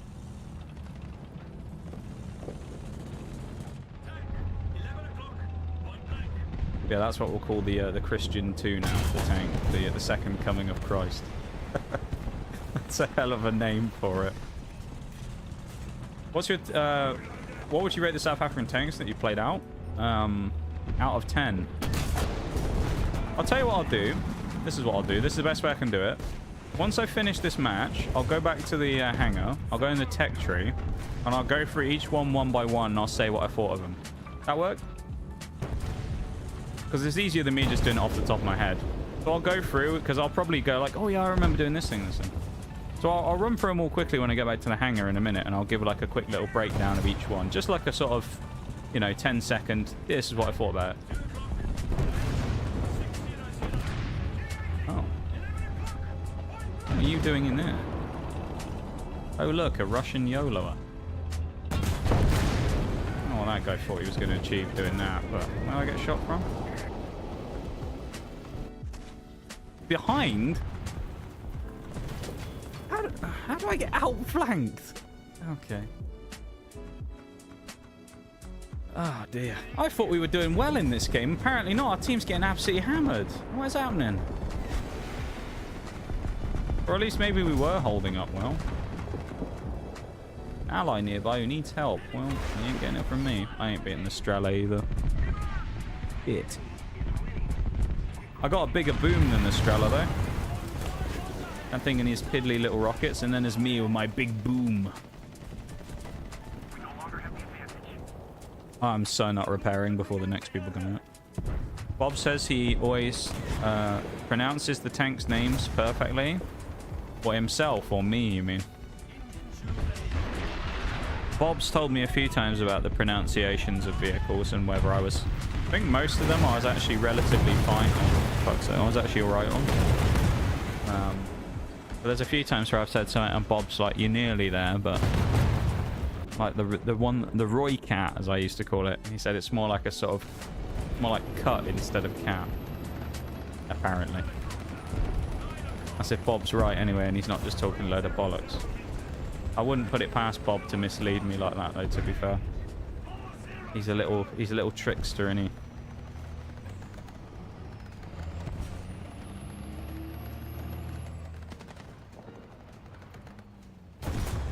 Well, this is a bit terrifying. Let's hope that the enemy helicopter spawns over this side, because if it spawns around the front, we are screwed. Alright, that works. Get star-streaked. And another one for good luck, because you're going to fire back at me, I think. I don't like that very much. Alright, light tank incoming. Here we go. Do or die. We've got a 1,000 meter a second rocket. We've got to wait for him to come around the corner and blast. And we missed. That one would have hit, actually. Here, we got final blow. They're not going to kill me. Sucks to suck, T72. No, thank you. That's South African. I think you're saying Roycat is close enough. Okay. Okay. Well, I'm glad. I'm glad I'm not doing it too badly. Right, the tech tree. We'll go in order. Some of them, like the Harry Hopkins, we'll skip because that's not one of them. I think, isn't it only the Harry Hopkins? Oh, they moved stuff, didn't they, as well? So there's some other stuff around in different places. We can also skip these two because these aren't from that tree. Same with the Vickers, but everything else we'll go through. And the VFM. All right, we'll do this line and then I'll go and pick off the other bits in a minute. So from the early stage, this thing at baby tiers, I mean, it's a baby tier vehicle, so it's a bit like meh. 72 pen, though, actually at tier 1.3. Pretty solid. I actually didn't think this thing was too bad. This thing was quite fun. I mean, it's a low tier vehicle. It's a bit of a meme, innit? So it was fine. I thought this was fun more than anything else. It was a fun little car to drive around in and just blast some noobs at early tiers. This thing was basically the same. I mean, it's more of just the same, really, of just running around and blasting noobs. So I thought this thing was pretty good as well. It's very strange, though, having 8 wheels at that tier, though. It's quite... I thought this thing was pretty fun. Skip that, obviously. This thing I quite liked. The 6-pounder gun on this thing, I mean, it's basically the same as the previous version, just with a bigger gun. So, I mean, naturally liking this one, I quite like this as well. At 3.0, it's pretty decent as well with the ammo and stuff it gets. At 100 plus pen, it's actually... I thought this thing was nice as well, so I quite enjoyed that. Concept 3. I've heard bad things about this thing. I've heard a lot of people told me that the Concept 3 sucked. I quite liked it. I quite enjoyed the Concept 3, admittedly. I don't know what it was about it, but it just kind of worked for me. I had 160 pen is nothing to, you know, scoff at 4.3. It's pretty solid. I quite enjoyed it. I thought this thing worked well for me. wheeled vehicle at this tier is kind of unusual. A lot of like track vehicles around here, so I think it kind of was interesting to play. I quite liked it. Gun depression's nice on it. You know, I like that. I thought the concept was good. AAs, I guess I'll do while I'm here as well. The Astervark, we got away with a few in this thing. This thing, we had a few memes in this one where we nearly got blown up and we killed a few people. That was quite funny. So that thing, I mean, it wasn't the best SPAA in the world, but it kind of did the job. The Bossvark was kind of another one as well that we got away with some absolute shithousery in. I mean, this thing, there's some clips of us, like, we killed a T-34-85 with this, which was hilarious. And we also nearly outran a Jagdpanther and a couple of other people while we were stuck in our spawn, where I end up like tracking him on the move, and then he blows out my engine or something, and I repair it in front of him because he can't hit me, and then drive off. And this thing, we have fond memories of this. I know some people hate this thing. I thought it was quite good as an SPAA. Maybe that's the rose-tinted glasses, but I quite liked it. Ratels. The Ratel 90, I massive. Well, I'll do both of these together because they're basically the same. This thing I didn't like all that much, to be honest. The missiles are okay, but I think the Milans just ain't really that good. I didn't really like it. Not a big fan of this one. The Ratel 90, though, I actually really liked. I thought this was fire. This thing was quite nice. I don't really know why exactly, but maybe it's just I like having a cannon as well. I mean, this thing's basically just a little machine gun and the missiles, versus I like having the ability to actually shoot people rather than just the missiles. And I don't like the limiting factor of having just that. So I really like this thing, which is weird because I always hear that this thing sucks and this is the one that's supposed to be good. So, hi Shags. Yeah, we're nearly at Feliz Navidad as well. It's next stream. You'll be there. G6, that's another one I think in this South African line, isn't it? The G6, some positives, some negatives for me. The G6 was interesting because I like the firepower on it is unquestionable. Absolutely mental. The firepower is monstrous on this thing. 155mm gun, hits like a truck. Reload's quite slow on it though. So that's a little bit of a downside, because if you look at it, the M109 can get down to 13.3 with, effectively we'll call it the same gun, same caliber. And then you got this thing at 14.5, 15. It's like, it's a little slower than some of the others. The thing with the G6 that I didn't like, which is easier, its design is a bit weird as well. Obviously, it looks like a hammerhead shark or something. The thing I didn't like about the G6, and this isn't really a knock on the vehicle, my really only problem with it was the 45-degree angling of the turret to that side and that side. If this thing could spin its full turret around, and I understand why it can, because, I mean, I'm fairly certain a vehicle like this, if it pointed its gun fully to the left and the right, blasted the gun, it'd probably flip the tank over. But yeah, that really limited it for me, because it just kind of, sometimes you'll just get in a spot where you're sort of like, I'm behind a building, and you think, I'll back up now and fire around the corner, and then you go, oh, no, I can't. And you're just kind of stuck in this awkward spot of like doing a 1500 point turn to try and like inch around to try and get the gun to a point where you can maybe hit someone. So like the firepower is amazing, but the turret being able to turn is a pain. One of the other problems I had with it as well got rectified quite quickly, which is right out of the box, it is slow as balls. But then when you get the engine upgrades, actually it's not bad. But without the engine upgrades, this thing is really painfully slow.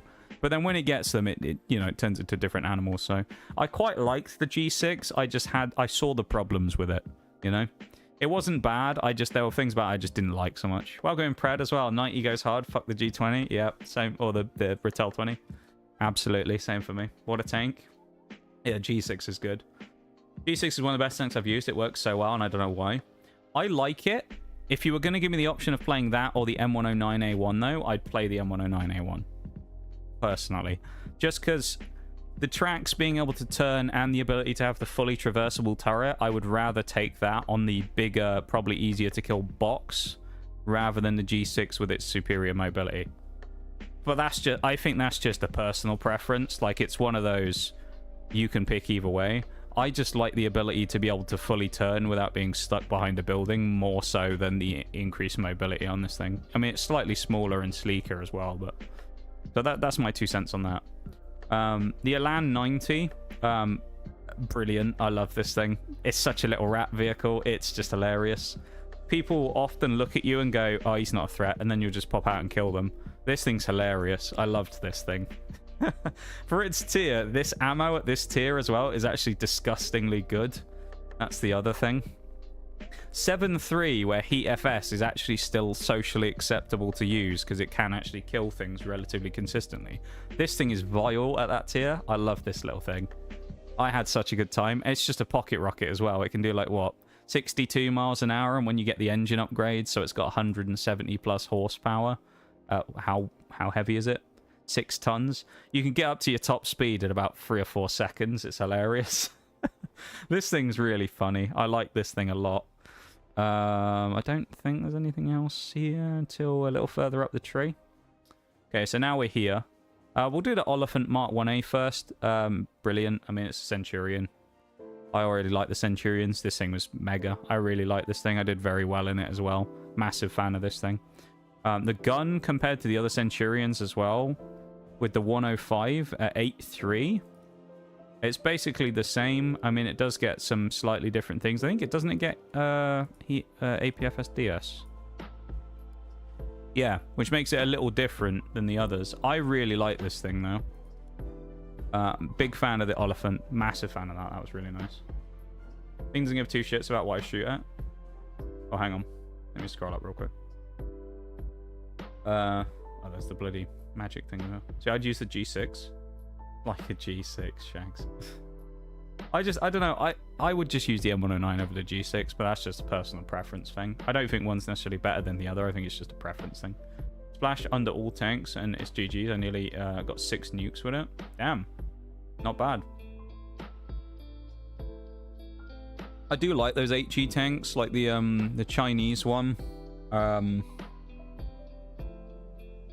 This thing, the PLZ-05, is absolutely mental as well. I loved this thing with its angry eyes. I always think it looks like an angry vacuum cleaner or something. This thing is absolutely just disgusting as well because of the proxy HE rounds that this gets. This thing is just like the absolute helicopter and plane assassin. Like, I got more kills in this thing against aircraft than I did with some of the SPAAs in the tree. That's how dirty it is. But we're not talking about Chinese vehicles, though. We're talking about this stuff. I'll shut up about the Chinese vehicles, but if I had to choose, I'd play something Russian. That doesn't surprise me, Bob. My favorite, the Oliphant 1. This thing's solid. I really like it, the Oliphant 1. Royket Mark 1D. I loved this thing. I had a very good time in the Royket Mark 1D. I really liked it. The speed is really nice. The general mobility on it, even though it is huge, I mean, it's a massive vehicle, really. Why is that opened? It's a big light tank, but its mobility kind of makes up for it. I mean, it can do 83 miles an hour with 1,000, nearly 1,100 horsepower engine. It's only 26 tons. Like, the gun comes stock with FSDS, and you don't get any extra ammo. That's what you get at the start, and that's it. So you basically get your best ammo right out the rip, and it's pretty damn good. 320 pens, 1615 velocity as well. It's really good at 8.7. That thing, the Roycat 1D is really nice. I really like that thing. It might be my favorite of the tree. Mark II Oliphant.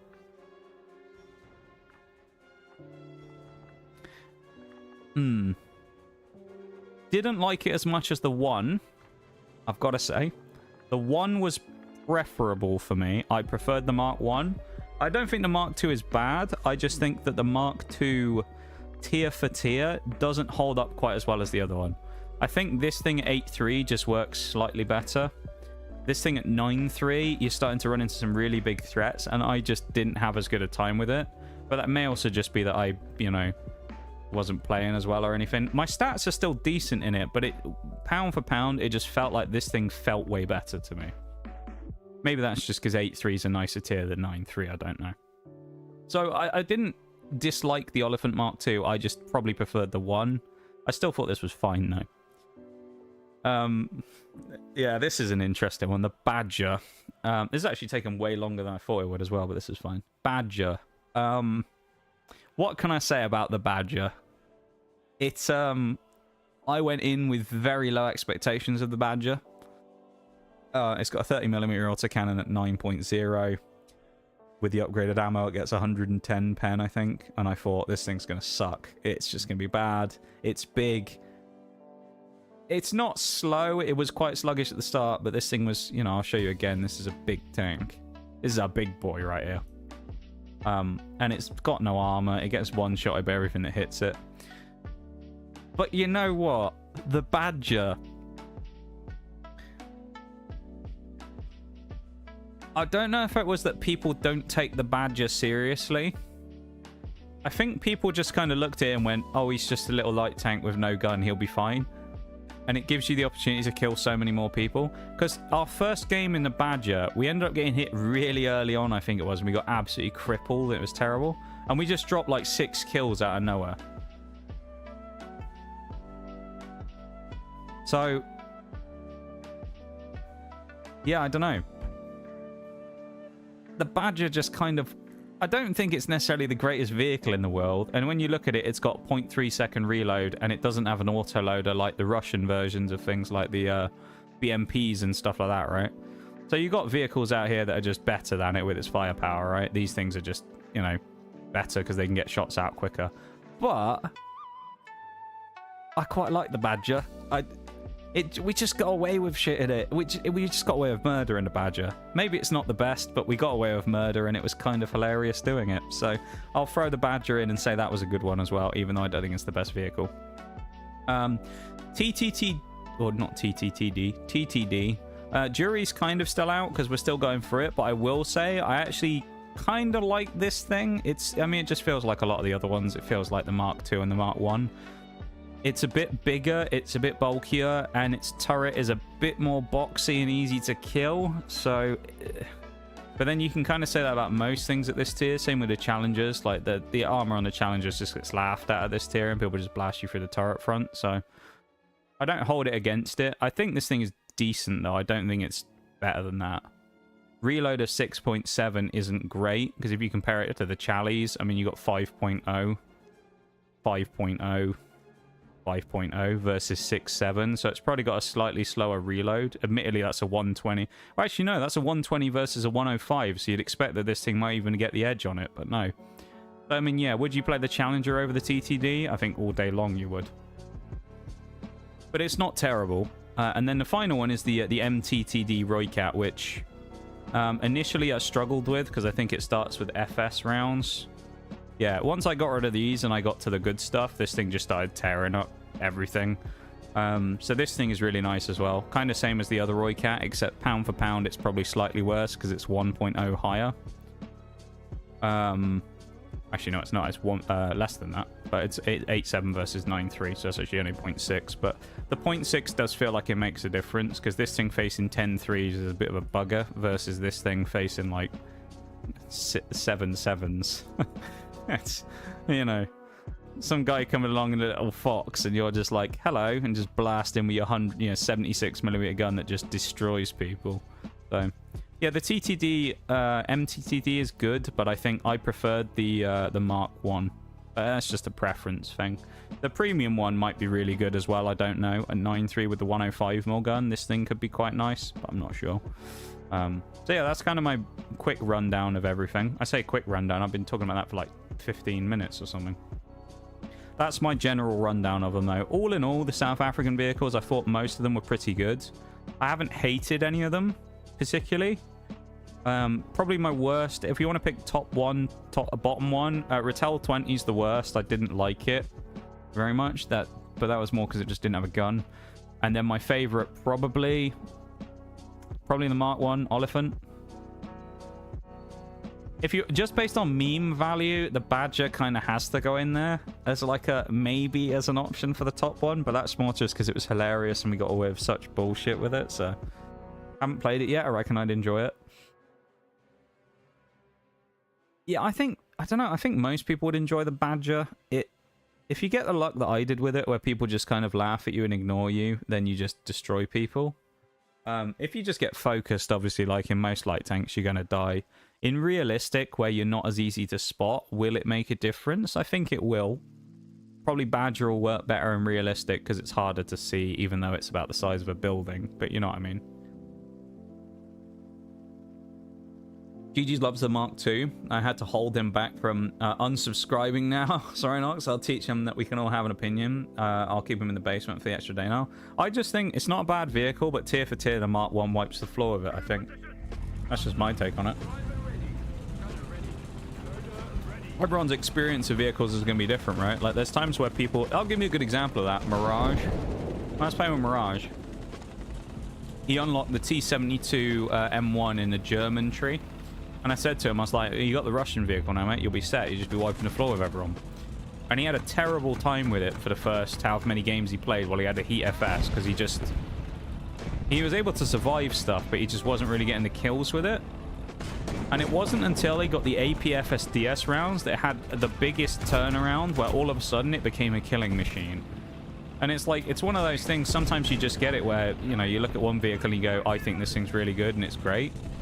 And then you have people that just, you know, hate it. It's just one of those things, isn't it?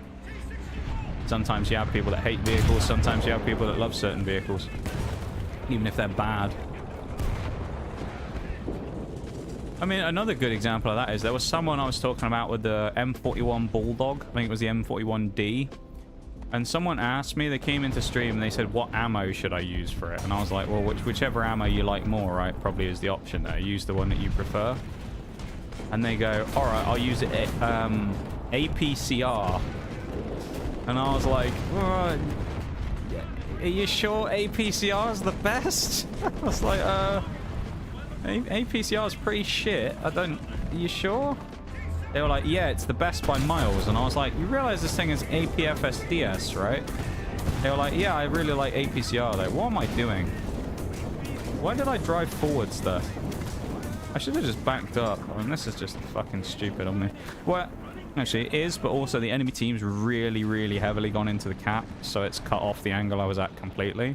Normally, I can get away with playing there because not too many people come here, and my team actually drives up. But what you can see here is a terrible disease that has afflicted my team, which is that they're all a bunch of gutless fucking idiots. And so they've all driven 2 feet out of the spawn and gone, oh, pop the brakes, Dave, we don't want to go any further forward. And now they're all just sitting there and dying. So, yeah, we're going to lose very heavily in this game. I would be surprised if we didn't, because we've already been forced out the cap, and no one is anywhere near it. So, GG, we're about to get absolutely fisted. This is not going to be fun. Yeah, no, when it comes to the Mark II, I don't think the Mark II is bad. I just preferred the Mark I. But pound for pound, tier for tier, I just think the Mark I was better. I remember you, when I was playing Fallout New Vegas, and we were talking about this a while ago, you said to me, you can't wait, or you were looking forward to me playing the Mark II to see what I thought. Maybe it's just me. I just wouldn't play it over the Challenger. I think the Challenger's just better.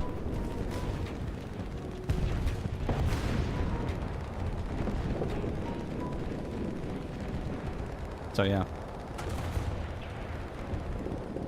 If I was going to pick one, Challenger or Oliphant 2, I'm playing the Challenger Mark II all day or Mark III all day. I don't know. I don't think it's bad, but I just think that I'd rather take the 120mm gun with a faster reload than I would the 6.7 on the Oliphant. But that's just me. May have been sniped, but not by me. Oh, nice. Oh, there you go. GG boy. That must be Commander there. I feel like I'm... No. There must be someone else with a similar name, but I may have run into someone before.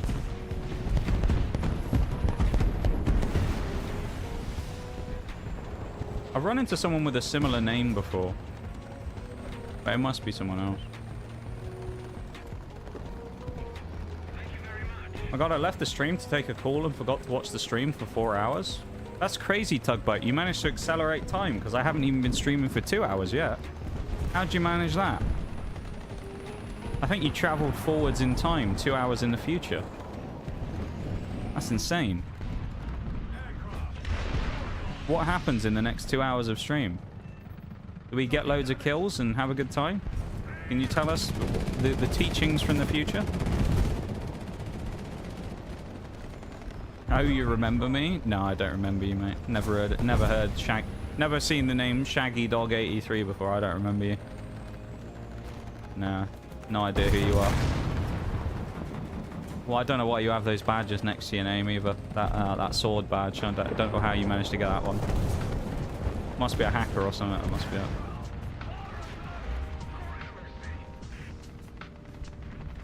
Oh, there we go. Well, by the time we finally locked on, it didn't matter anyway. Wow, would you look at that? My team's been forced out of the cap circle, miles back into our own spawn, and we're getting absolutely destroyed. That's crazy, isn't it? Wow. That's insane. Who knew? What a skill pay-to-win mutterfuckers. I don't think pay-to-win has got anything to do with this one. As much as I'm all for the free-to-play style, I don't think pay-to-win's got anything to do with this match. I think our team was just shit. Yeah! Did we not get the kill? No, we did. I don't know if the game had ended, though. No, it counted. We killed the SPAA. Shaggy is from the days of future past, yeah.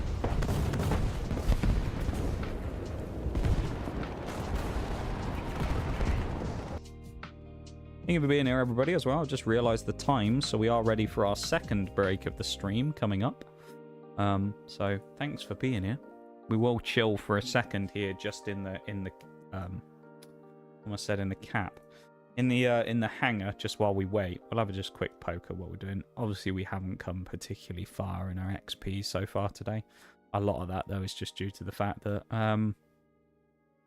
well, at least in the Stormer's case, there's just not been a lot of helicopters to shoot. Been pretty dire, isn't it? So this thing's still going really slowly on its XP. This thing's doing okay. It's done about 10,000, but that's still not brilliant. And then this thing's climbing up, but certainly not been a razor-sharp gameplay day, I'll say that much. It was nice seeing you. Yeah, I'm surprised you managed to get in the same game as me, to be honest, because it's harder than you think to hop into the same match. Or it can be, anyway. I guess it depends, because like me and Mirage were trying to do it when you remember when the racing thing came up at Halloween? Because you know we weren't allowed to squad for some reason in the ground one, but in the air one you were allowed to be in a squad. Don't really understand the logic there, because what do they think, you're gonna like fly into other people's planes to help your teammate out? Or you won't do that, but in ground you'll drive into people to block for your teammate or something. Weird. But we ended up having to try and like Q snipe each other to try and get in the same match. Very rarely did we actually manage to get in the same match, even though we queued at exactly the same time. So the fact you managed to do it in a regular match, let alone an event where there was less people playing, is kind of crazy. But yeah, nice seeing you out there. Different creatures in arcade. I was really not ready. Yeah, it's a different ball game. This is the thing I think I actually say to a lot of people, because one of the things I used to get a lot is people used to come in, or they would mention things on videos that I posted up. I'd post like a clip of something on, you know, one of the social sites, and there'd always be people that would just be kind of like, oh, low skill arcade player, oh, trash, and they just kind of say like, you shit at the game because you play arcade. Which I find funny, because every time this happens, I know it's just like it's a slightly different ball game, but every time when someone from realistic comes down to arcade, they always say the same thing, which is that they weren't ready for it because of how different of a jump it is and how like hard to adjust it was. And you think like, yeah, for all those people who sit there and go, oh, it's so easy, I could get 15 million kills a game, it's like, do it then. Go do it right now. You won't, because you'll actually drive around and you'll get insta-killed by some guy sniping you across the map. But like the amount of people that used to do that, where they'd just be like, oh yeah, arcade player, you suck. And it's just like, do I though? Because as I say, all the realistic players that I've ever had in stream that are like, oh, let's try and Q snipe or something, they always get into the game with me, and one of two things happened. I either beat them, like my record against Bruised was ridiculously high. I beat him, I don't know, like 15-2 or something in terms of kills in my favor. Or they just get into a game and it's just horrible, you know? I just find it kind of funny that you say that, though. Because everybody seems to say that whenever I ask them, or whenever they you know, try and play a game against me or whatever. They always go, "Man, it was not what I was expecting. It was harder than I thought it was going to be." It just makes you laugh that there's such this like what's the word? Stigma. That's the word. With War Thunder, that arcade is such low skill and everybody who plays it are just brain dead morons. Which, I mean, a lot of them are. I'm not gonna lie. Have you seen some of my teammates today? But like, and I've done some pretty stupid things as well at times during matches. That's not beat around a bush. I've done some pretty dumb decisions, like in that last game where I just randomly drove forwards. I don't know why, but I did. But like, yeah, I don't know. It's weird that there's this like vision that arcade is just low skill and no one who plays it is good at the game. And it's like, I think it just takes a different skill set is all it is. Everybody's like skill ceiling and skill floor are different for the different game modes. In the same way that a sim player would probably suck in arcade as well, because it's like there are things that you have that are new pieces of information that are difficult to use and process. So, yeah. Interesting. Break in 4 seconds, everybody. So I'm going to switch to the Brib screen, and we're going to go over and do that right now. If you haven't already, take the opportunity to drop a like on the YouTube stream or do anything you need to do. Follow the channel, sub on YouTube, all that type of stuff. Take advantage of the discount gift subs right now if you wanted to. I don't know. Do whatever you want. I don't care. Do whatever you want to do. You do what you want to do. You know? That's what you should do. And if that's coming into stream and going, "You're the worst player I've ever seen, you suck," then do that. And I'll just, you know, I don't know. Not care. Alright, I'll be back in a minute. BRB, everybody. Back in a few.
Welcome back, everybody. We're back once again from the break.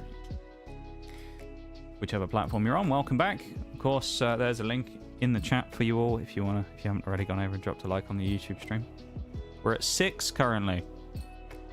I think at one point we had more people than that in the YouTube stream itself. So let's see if we can get that up above that number. Let's see if we can get up to 8 by the end of the stream.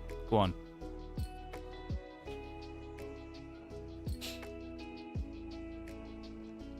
Good night, everyone. GG also says good night. Times is late.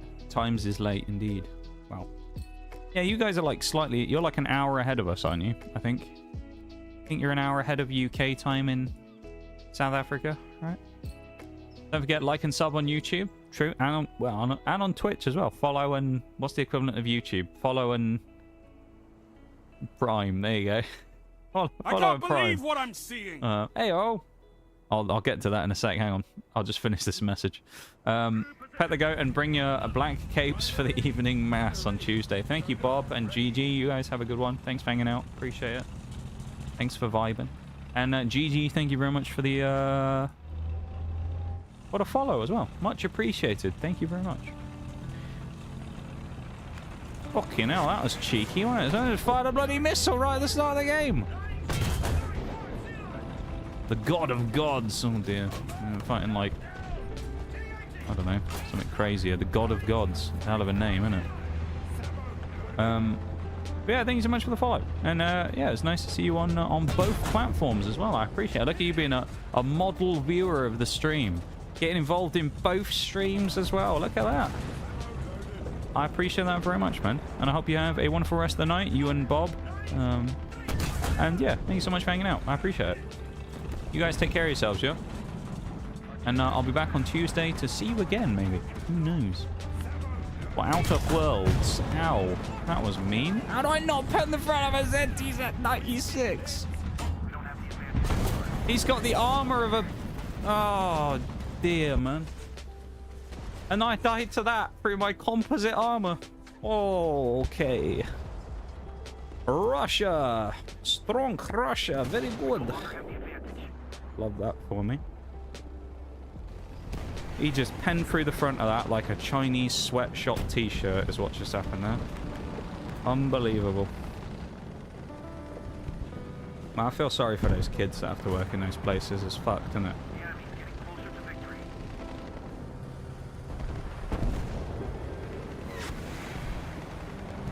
Not right. The dog of dogs, yeah.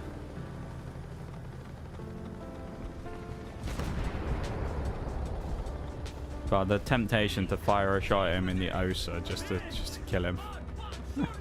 That'd be great. Just knock him out with the OSA.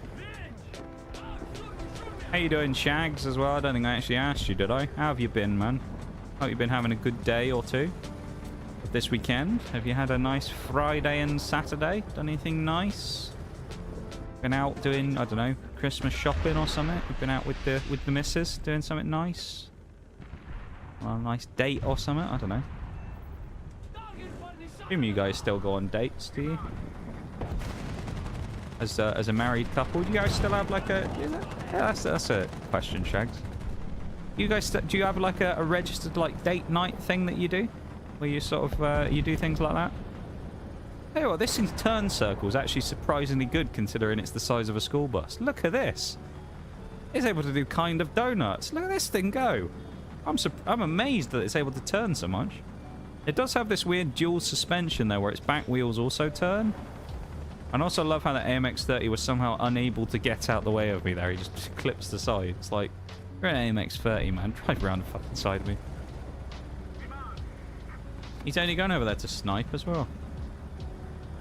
Hello. Oh, I'm dead. Maybe. Yeah, I am. I didn't see him coming. It didn't even tell me he was on the map either. That's helpful. Rather unhandy, that is. Been having fun. Wife got us a PS5. PS5? Bloody hell. Fair enough, Shags. What have you been up to with the PS5 then, the two of you? Been playing... Are you co-op gamers? Do you like playing stuff together? Or are you more... You just play your own things, but sort of... Is that how does that work, Shags? Do you get involved in each other's games, or you have your own like stuff that you like playing and just sort of stick to your own bits and pieces? Yay, we hit him. I think it's gonna kill him. Oh, look at that! We just just chopped his wings off.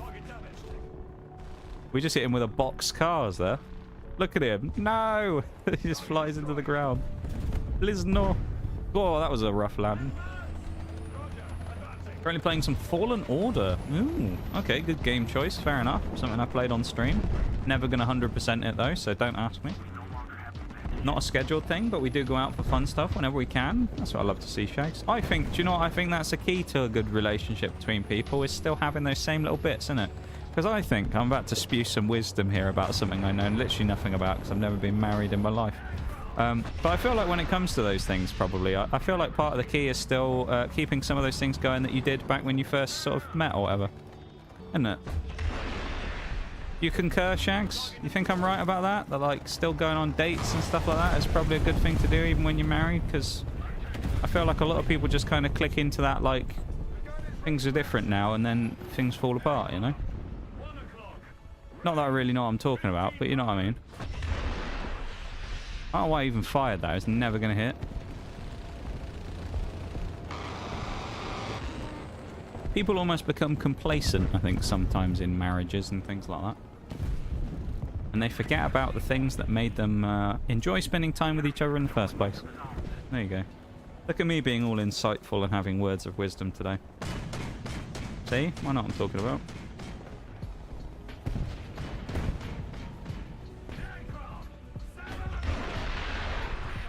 Please don't dodge.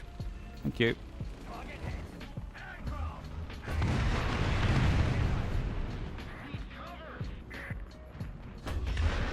Fuck. No!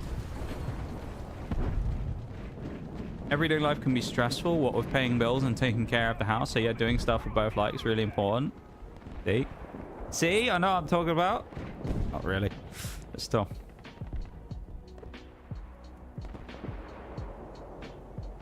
See, Shags agrees with me. The master right there. If Shags has agreed with me on that, then that means I'm in the right direction, you know? If there's anyone I'd look for sagely advice at a time like that, Shags' teachings would be the way forward. He won't put you wrong. We've got some Kafir coming after us. I concur.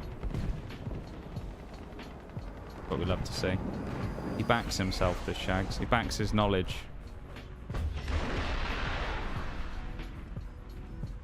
This is never going to hit. Oh, this is depressing. I'm not hitting this guy if I should. I actually got the shot off. He was so close that he couldn't possibly dodge. I must have clipped him on the way out before I even had a chance to see the missile. Not the worst, not the best game in the world, honestly. Team got absolutely destroyed again. You can't see it, but can I show you it on the map? No, you still can't see it. Oh, there you go. That's how badly we got destroyed. They triple capped and that absolutely just nuked us. Horrible, that was. Horrible, horrible match. Well, for the team, I mean.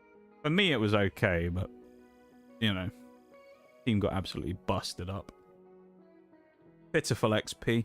Really, 1500 XP I think is a bit criminal there, because then I get a triple kill with this thing. And that's with a bonus. That's what I don't understand about this game sometimes. I get 1500 XP there, I get 600 XP there, and I get 300 XP there. 600 XP, I got 1 kill. Alright, maybe. This thing I didn't, you know, didn't go so well. 1500 XP though for a triple kill in the Storm HVM. With a skill bonus. Yeah, there are times when I'll play a match where I'll get like no kills and I'll get 3000 XP. I don't understand this game sometimes. And we got a 20% booster on as well. What a disgrace. What a joke. This is good though. We're at halfway there now, and keep in mind we also haven't played half of the stream yet. Not only because we're not physically halfway there, you know, but we're also we talked for a while. We talked through the South African tech tree, and we did the other bit. This is an interesting one. Oh, this match could be really good if I'm able to get into my favourite spot. Call an ambulance, but not for me. Oh, that's such a good clip. Call an ambulance. Call an ambulance. Not for me. And then pulls the gun out. The best part is it's one of those things where it's like IRL, you already know if that's happened. If that's happened over here, someone's going to say that. Call an ambulance, but not for me. They've already been stabbed before it's even happened. So they do, in fact, need the ambulance as well. That person's been stabbed 15 million times, and that's the end of it. Welcome to the London experience.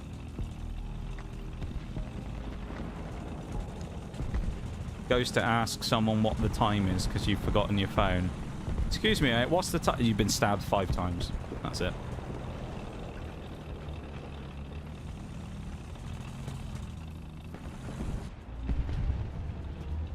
Meanwhile, in London Mayor Sadiq Khan's mind, oh, there's no knife crime problem in London. Never has been, never will be. Ha ha ha. Melting pot capital of the world. Best city on earth.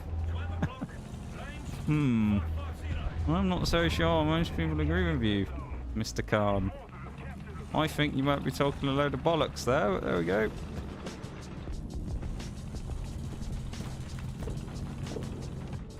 Always makes me laugh when people in Britain these days try and say that we're still somehow some grand country, and it's like, we're really not. Britain's a fucking mess at the moment. One of the most expensive countries to live in the entire modern world, really. Unlivable in some cases. And people want to sit there and go, oh, Britain's so great, look at us. Like, well, no, we're not.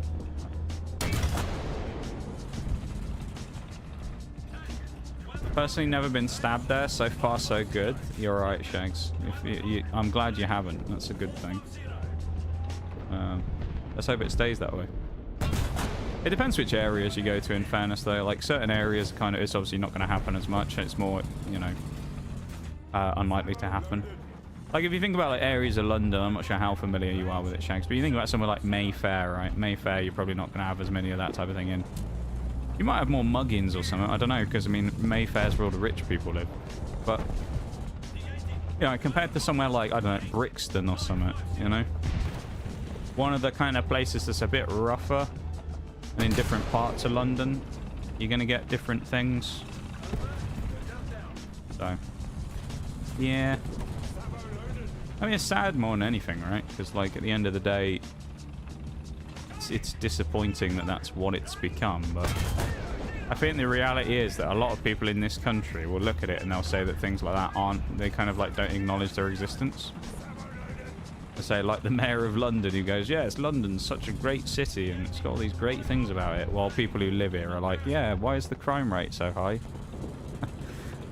I want to be able to walk around with my phone out and not worry about getting mugged by some teenagers on a moped, please. Thanks, that'd be great. And then the London mayor's just kind of like, oh, that doesn't happen. What are you talking? No, that doesn't happen. Not in my London. People don't get mugged in my London. And it's like, nah, bro. You should be a bit more in touch with reality, methinks, but there we go. Welcome to Britain.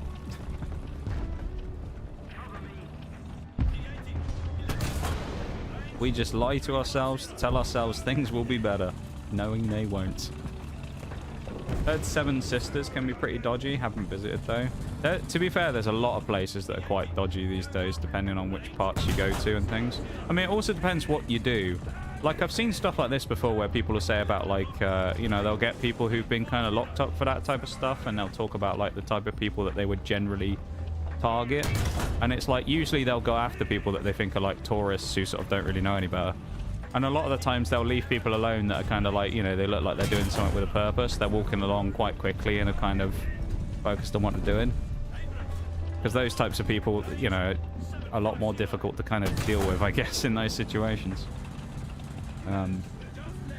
Yeah, it's like, I mean, you have issues with, like, people getting phones stolen and stuff all the time, which is crazy. The moped thieves, it's wild. It's just, I mean, I know, like, stuff's bad in everywhere, right? And someone's going to do the whole, well, every country's got problems. It's, like, true, but England's crime rate is ridiculously bad in, like, London. It's terrible. At least for things like that, of people getting phones stolen and stuff like that. It's crazy. Like, if you don't know where you're going and you're looking at Google Maps, it's like, I think someone said walk into a shop and do it, because no one's going to walk into a shop and mug you and steal your phone, because they can't, really. They say if you ever want to look at your phone, walk into a shop and get your phone out. Don't do it out on the street, because you'll probably get it stolen by some teenagers on a moped. So.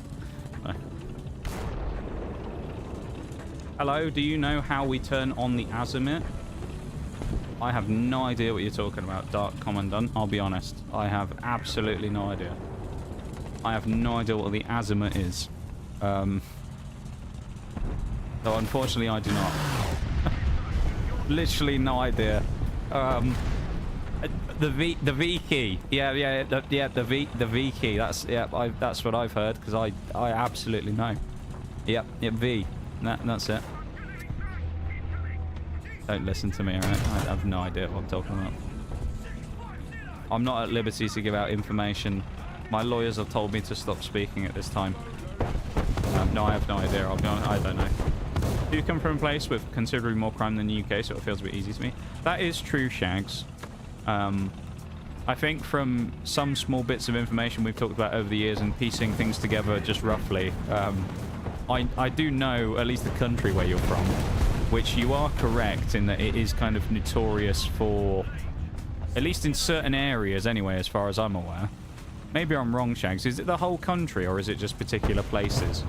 Because I know of a few places in your country of birth that are considered quite dangerous, particularly to foreign tourists and things. Yeah. Hello. Ham's getting a little bit chirpy, isn't he? Ina Macabre. Oh. Hello. Look at him, he's just sat in the middle of the field. Look at this little guy. I'm shooting the SPAAs. Not anymore, you're not, fella. No, you're not. The game was a bit tragic. Yeah. Not even the azimuth? Yeah, I have no idea. Good luck with the nodder. Yeah, well, I ran into a bunch of Knot clan earlier as well. Oh, look, he got 13 kills. Shocking. I ran into a squad of Knot clanners earlier as well. It was, I think 3 of them in the same game. I assume they must have disbanded, though, because I think I ran into them again like a game or two later, and there was just a single one on their own. Unless it was a double squad and then a single person just playing, but... Yeah, I see. You're also familiar with the squads at this, in this stuff. Well, good luck in your games as well, Dark Commandant, if you're playing as well. Welcome in, Javine. That's a hell of an emote. What is that? A seagull. Oh, it's a goose. I thought it was a seagull. It does look a bit seagull-like. A gritty goose. Oh, man. That's the awful, quite frankly, now knowing the name of it. I hate that emote now. Fucking gritty goose. Oh, dear. Welcome in the stream. Not a whole country, but parts of my city can be pretty dangerous. And I'm not even talking about just the outright criminals. In some places, the police can do even worse. Oh, interesting. Okay. Is it because they're, like, corrupt and in league with the criminals? Is that what the problem is? Or are they just generally shit people? And there's just a problem with them not doing their job properly, I would guess. Probably a bit of both. But that makes sense, though, Shags. Fair enough. I suppose, yeah, I suppose when I say about, like, having a terrible crime rate, you've got to look at it, I suppose, in comparison to the rest of Europe. In comparison to the rest of Europe being the continent that we are a part of, it's pretty bad compared to a lot of places. I think a lot of it, though, just comes down to the fact that these days too many resources go to the wrong place in the UK as part of the problem. Like the fact that they actually spend time arresting people over social media posts while genuine real criminals are out there doing shit, and they just kind of get away with whatever they're doing. It's tragic, really. I mean, you know, don't get me wrong, there are people who spew out some absolute bullshit on socials and probably say the most heinous things you've ever seen. However, would you rather go after those people or go after someone who's out there stabbing people to death? I think I'd rather have the person who was stabbing people to death off the streets rather than Dave from, you know, Rotherham, who's said he doesn't like immigrants on Twitter. You know, it's like, it's a little bit of like, get the priorities straight, really. I'd rather get rid of the dangerous man than the bloody, yeah, Roger from fucking Rotherham, you know? He might be a bit of an arsehole, and nobody, you know, he has some extreme views about things, but he's not as much of a problem as the bloke stabbing people to death. And over here, we're just like, oh, nah, lock him up and throw away the key. Old stabby Stephen over here, though. No, he's fine. Oh, we couldn't find him. We have CCTV footage of him stabbing people, and we saw his face, but we couldn't possibly identify him, though. He had his hood up, so we couldn't tell that it was actually him, even though we saw him stare at the camera. So we couldn't find him. Sometimes the hateful ones do follow through on their threats, though. They do, but also the problem here is, Shags, is like... The UK as a country basically has become this, like, or a lot of what's happened with it over the last few years, particularly with the sort of governmental side of things, it's become very much a, nobody wants to offend anybody, and so they go away from anything that could be considered like a controversial thing, and we must shut that down immediately so that people don't get offended by it. So you have a lot of things with this that are just like, there's a lot more to it than that, but the fact that they just actually send police around to people's houses over... I've seen some of the stuff. Some of it is a lot more innocuous than others. Because when I say this, I'm not talking about people going out like actual genuine Nazism level stuff of talking about eradicating people off the face of the earth.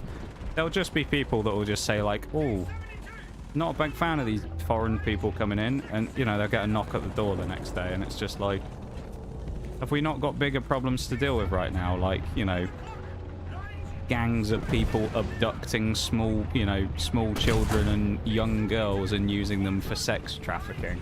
That not more of a problem than Rotherham fucking Dave, you know? There's a lot of like internal politics that goes on over here about like, oh, we don't possibly want to offend anybody, so we better get rid of that quickly rather than, you know, protect people from being murdered. That's actually actively happening or whatever, you know? I think that's the problem, is it's just like preventative stuff for the future rather than doing things that should be really getting dealt with right now. I mean, there's some stupid stats over here where you see like the majority of burglaries and stuff like that don't even get investigated. Even get all their possessions stolen and they'll just kind of go, oh, well, we haven't got enough time. It's like, well, what do you do all day then? Isn't this your job to investigate crimes?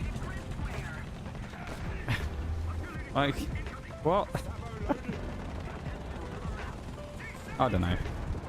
I just think that we as a country are in a very weird spot at the minute.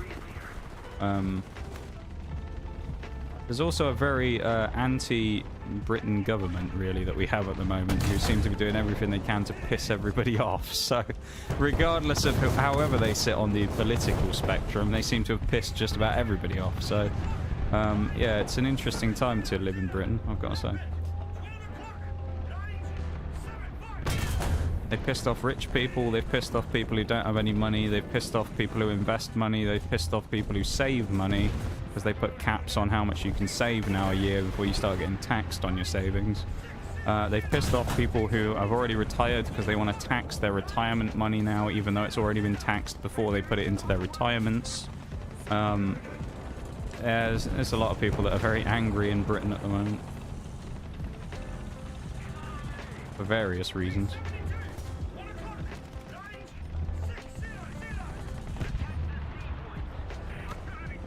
Britain's going places. If that place is down the fucking drain, Shags, then yeah, I agree with you. That's the only place Britain's going at the minute. It's backwards to the Stone Age, mate.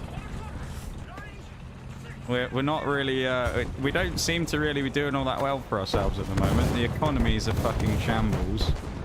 National debt is like the highest, I think I saw something the other day which was the craziest stat I saw, that someone said that the national debt is nearly as high as post World War II, which is insane if that's actually correct. Now, Britain at the end of World War II essentially was completely broke, because it was kind of one of those things where all of the stuff went towards the war effort, and so they didn't really think about the long term, because it was more stop the, you know, the Nazis from taking over Europe and ruling us for the rest of our days. So nobody really thought about the long term back then, and we essentially just pissed money up the wall and all kinds of things, building new weapons and, you know, protecting our shores and everyone else's in Europe. And it's like, if we're actually at that level again, where we're nearly at that level of national debt, that's kind of telling about the current situation the country is in. Because, yeah, there's been problems over the last few years and there's been pandemics and stuff, but how the fuck are we in that situation again?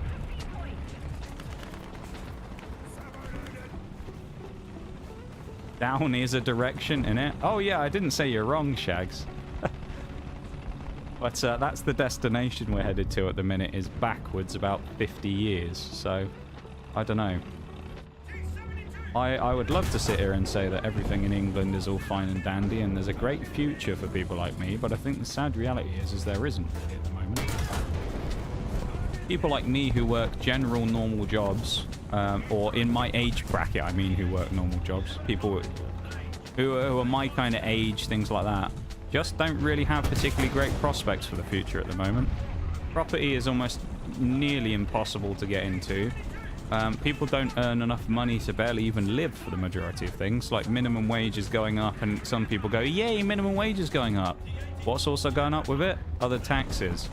So actually, you don't earn any more money because you'll just end up pissing it away in tax again anyway. So it's like, it's all just like fucking mind games shit, you know, where it's just like, oh, look, you're earning more money. Look at you guys. Good for you. It's like, no, we're not, because you're just taking more of it. What's the fucking point?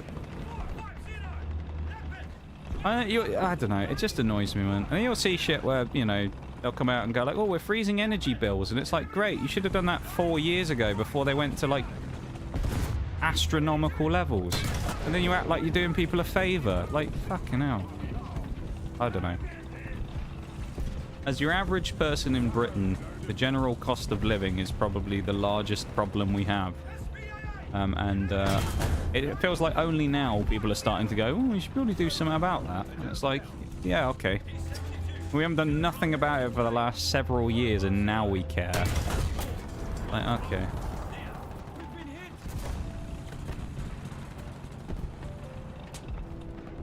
If I die to this 64, I'm not going to be very happy, because he is literally just YOLOing over the top of the hill. Thanks, whoever killed that guy. T-A-E-U-D, fair play.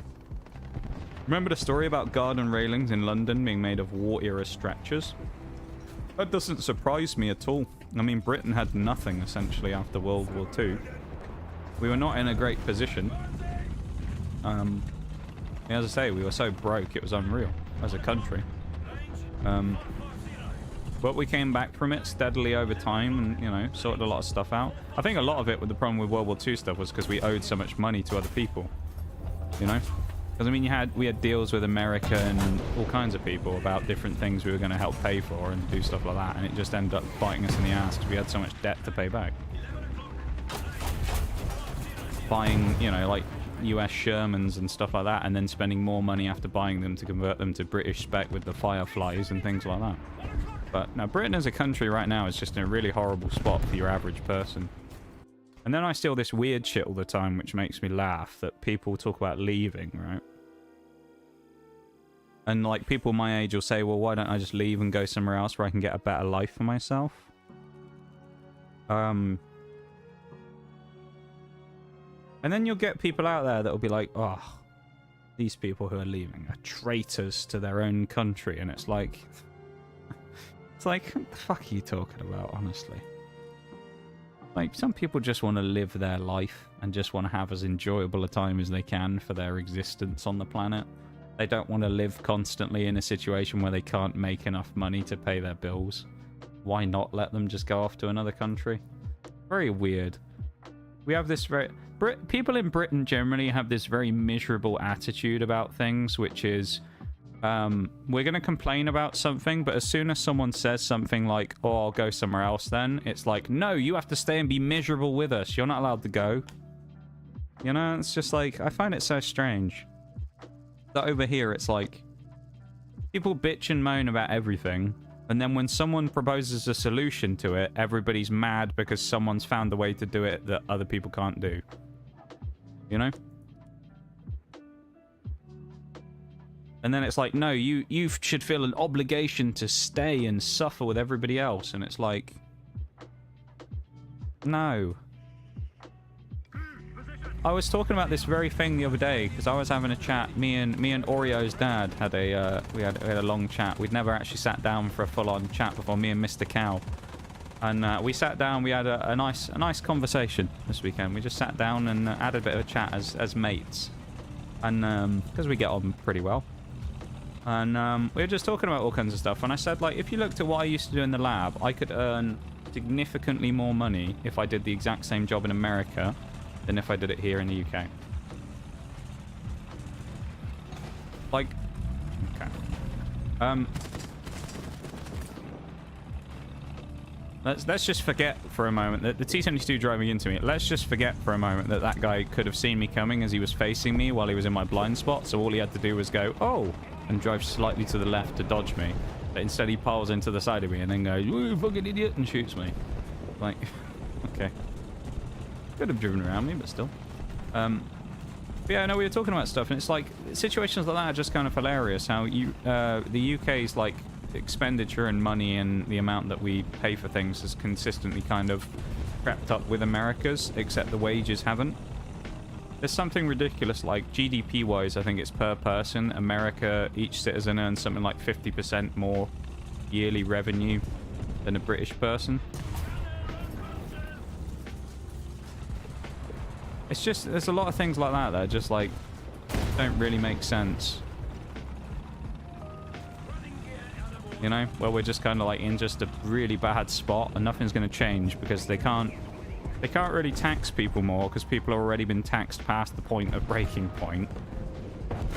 But then also at the same time, the government goes, we're going to spend an extra 100 billion on this, and we're going to spend it on this, and we're going to spend it on this. And it's like, where's that money coming from then? Because it ain't coming from the people, hopefully, because we're all fucked as it is. Like, Jesus Christ. I think I was talking about this the other day when I talked about my... yeah, of course. Just in time to fucking kill me before I can get around the corner. I was talking about this with my tax things. I did my return the other week. And one of the things I had the option of doing if I wanted to was paying an extra voluntary amount of tax based upon some previous stuff from years before. And the previous year when I did it, it was about £100. The difference 1 year had made to that number is it went from 100 up to something like 215. In a year, it had gone up by over double. And it's just like, why is anyone going to choose to pay that now? I didn't. I was like, fuck it. What's the point? What is the point of paying this as a voluntary thing? Like, why would I do that? I've already paid the amount I need to pay, and then you want me to pay double that and extra as a voluntary thing? No.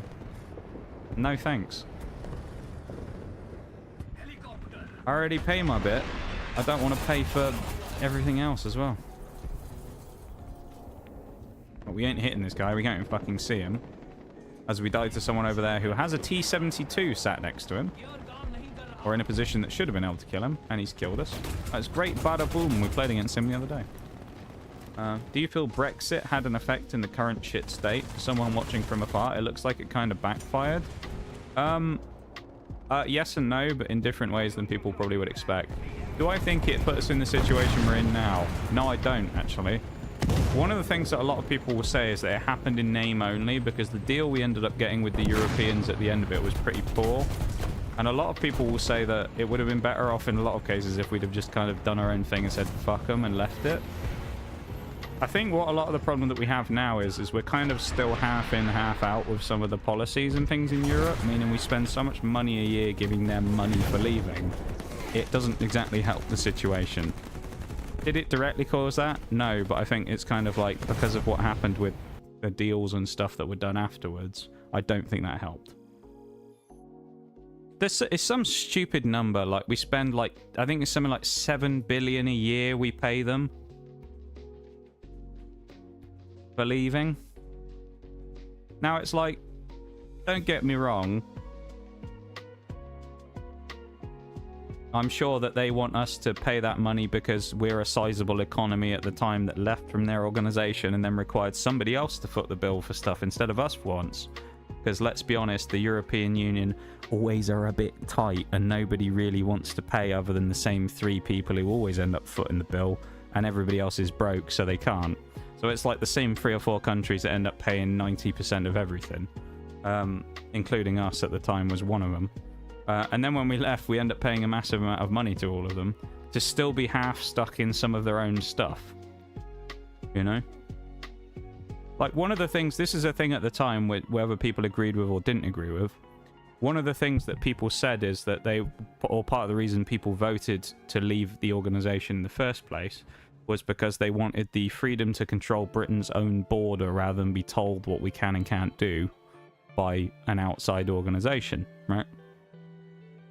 Now, if you look at it, Britain's border is a gaping wide hole known as the Channel between France and Britain, where every day many small boats come across. So we haven't really achieved that now, have we? We haven't really taken back control of those types of things because it's arguably worse than it's ever been. Part of that, though, comes down to some of these other obligations and things we have that are to do with being tied to Europe still, that meant that we can't just kind of do exactly what we want with that stuff.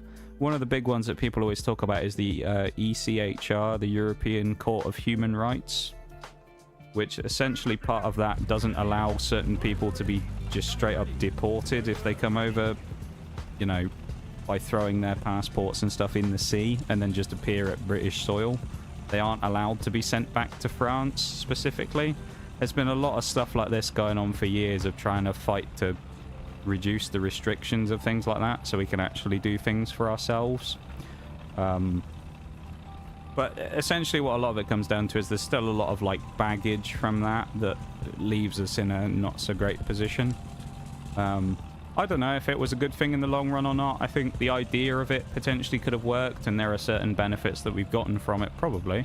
Where if you look at deals and things that have been done with other countries, we probably wouldn't have been able to before. It probably opened that up. COVID, I think, did here's what I think is probably the biggest thing that happened, is I think COVID did a big number on the British economy, and a lot of money was spent to try and prevent things and to help people, including the furlough schemes that we have, which everybody conveniently forgets about, and I do always point this out. A lot of people always love to shit on the previous government and say how much they hate them and they're responsible for their nan dying because Boris Johnson ate some cake in an office once and had a little dance with his co-workers. Which people always also conveniently forget that Mr. Keir Starmer, the current Prime Minister, also did the same thing, but nobody talks about that one anymore. That got pushed under the rug. But everybody goes back to these same things about, oh, well, the party that people did at number 10 while they were working and these kind of things, and they complain about it. They also forget that the previous government spent quite a lot of money to make sure that people who lost their jobs were also paid for the amount of time that they were not working during COVID, and so didn't starve to death from having no money. Which they didn't have to do. So there were some things that they did which were actually beneficial to people, which they kind of like to quickly brush under the rug and forget. And I don't think that helped people a lot, because now, well, it didn't help the country, I guess, a lot, because we spent so much money doing things like that to help other, you know, people, which is your obligation as the government, I suppose, to help the citizens of your country. But a lot of money was spent for schemes like that, which meant that we kind of got into this horrible loop of borrowing money because we couldn't really afford it ourselves and the economy wasn't strong enough to support it. Right. So you had that, which probably didn't help things, like the COVID pandemic. The other thing I think that part of what has happened is, while some things got increased by leaving Europe, definitely like food costs went up a little bit, I think some of it comes down to large companies essentially just taking the piss with a lot of it, to be fair.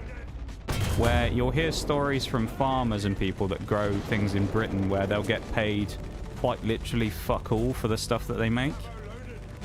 And you think, it's just like, it doesn't get helped by a lot of the big companies. Like the power companies and electric companies and fuel companies are just as bad, where they sit there constantly banging on about how much money they have to pay and, oh, well, our money We need to spend so much more money fueling our plants and making sure that our businesses and our offices can run. So we're going to put an extra 10% up on your electricity bill, which is always already extortionately high and means that we make 20 billion a year in profit. But we need to put it up even more because that 20 billion is not enough to keep the lights on in our office. You know, so you have like that is also a thing. Supermarkets and food places over here absolutely gouge the shit out of people. And every time anything happens, they come up with another excuse to put the price up. Or income tax has gone up. So, well, we need to pay our employees... Or, you know, anything will go up. National insurance went up. Well, we need to have more money so that we can pay for this for our employees. So we'll have to increase the cost of groceries by another 10% because, oh, the government. And it's like... You're also making fucking billions a year. Like, why don't you eat into your own profit for once and stop fucking over everybody? You absolutely spineless twats. Not to line our CEO's pockets, trust me. But that's the thing, is that happens a lot, though. That's part of the problem, I think, is, yeah, there are issues with other stuff that happened politically and worldwide. I think part of the problem with Britain is a lot of the companies just take the piss. But nothing will be done about them. This is the problem. As I say, think about the power one I was talking about just then. These power companies have been fucking ripping people off for years to the point where now people, I think on average, it's something silly like the average household in Britain now pays something like 1,500 to 2,500 a year for electricity. It's something like that. Pretty bad. Right? Now, only now have they come up with a thing where they go, okay, we're going to freeze it so they can't increase the rates now so that the bills will actually come down slightly or be the same as what they've been for the last couple of years. How many years have we been now of getting gouged for electricity prices by these large companies who are just laughing at the amount of money they make and then go, oh no, prices are going to have to go up again? You know, it's just like... But then at the same time, you have these types of things going on where power companies gouge people, and then, you know, that makes people look at alternative ways of doing things. And things like, well, fuel is going up, so why don't I think about electric cars? That would be a good idea, thinking about the environment as well. So I'll get an electric car. So then the government goes, well, we can't tax people in electric cars because electric cars don't produce emissions. So we'll come up with a new tax to punish people who decide to get electric cars as well. And it's just like, you can't win. You can't win because no matter what you do, it's just like, we'll come up with another way of making money from you. And then keep in mind, if you have an electric car, you're still burning fuel, you know, one way or another, to produce the electricity so that you can fuel your electric car.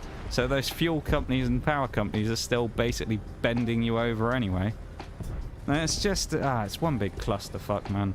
I mean, it's the same problem in every country, right? Because all big businesses in many countries just absolutely farm people for money. But over here, it's so poorly regulated that they actually just abuse everyone in the country. You know?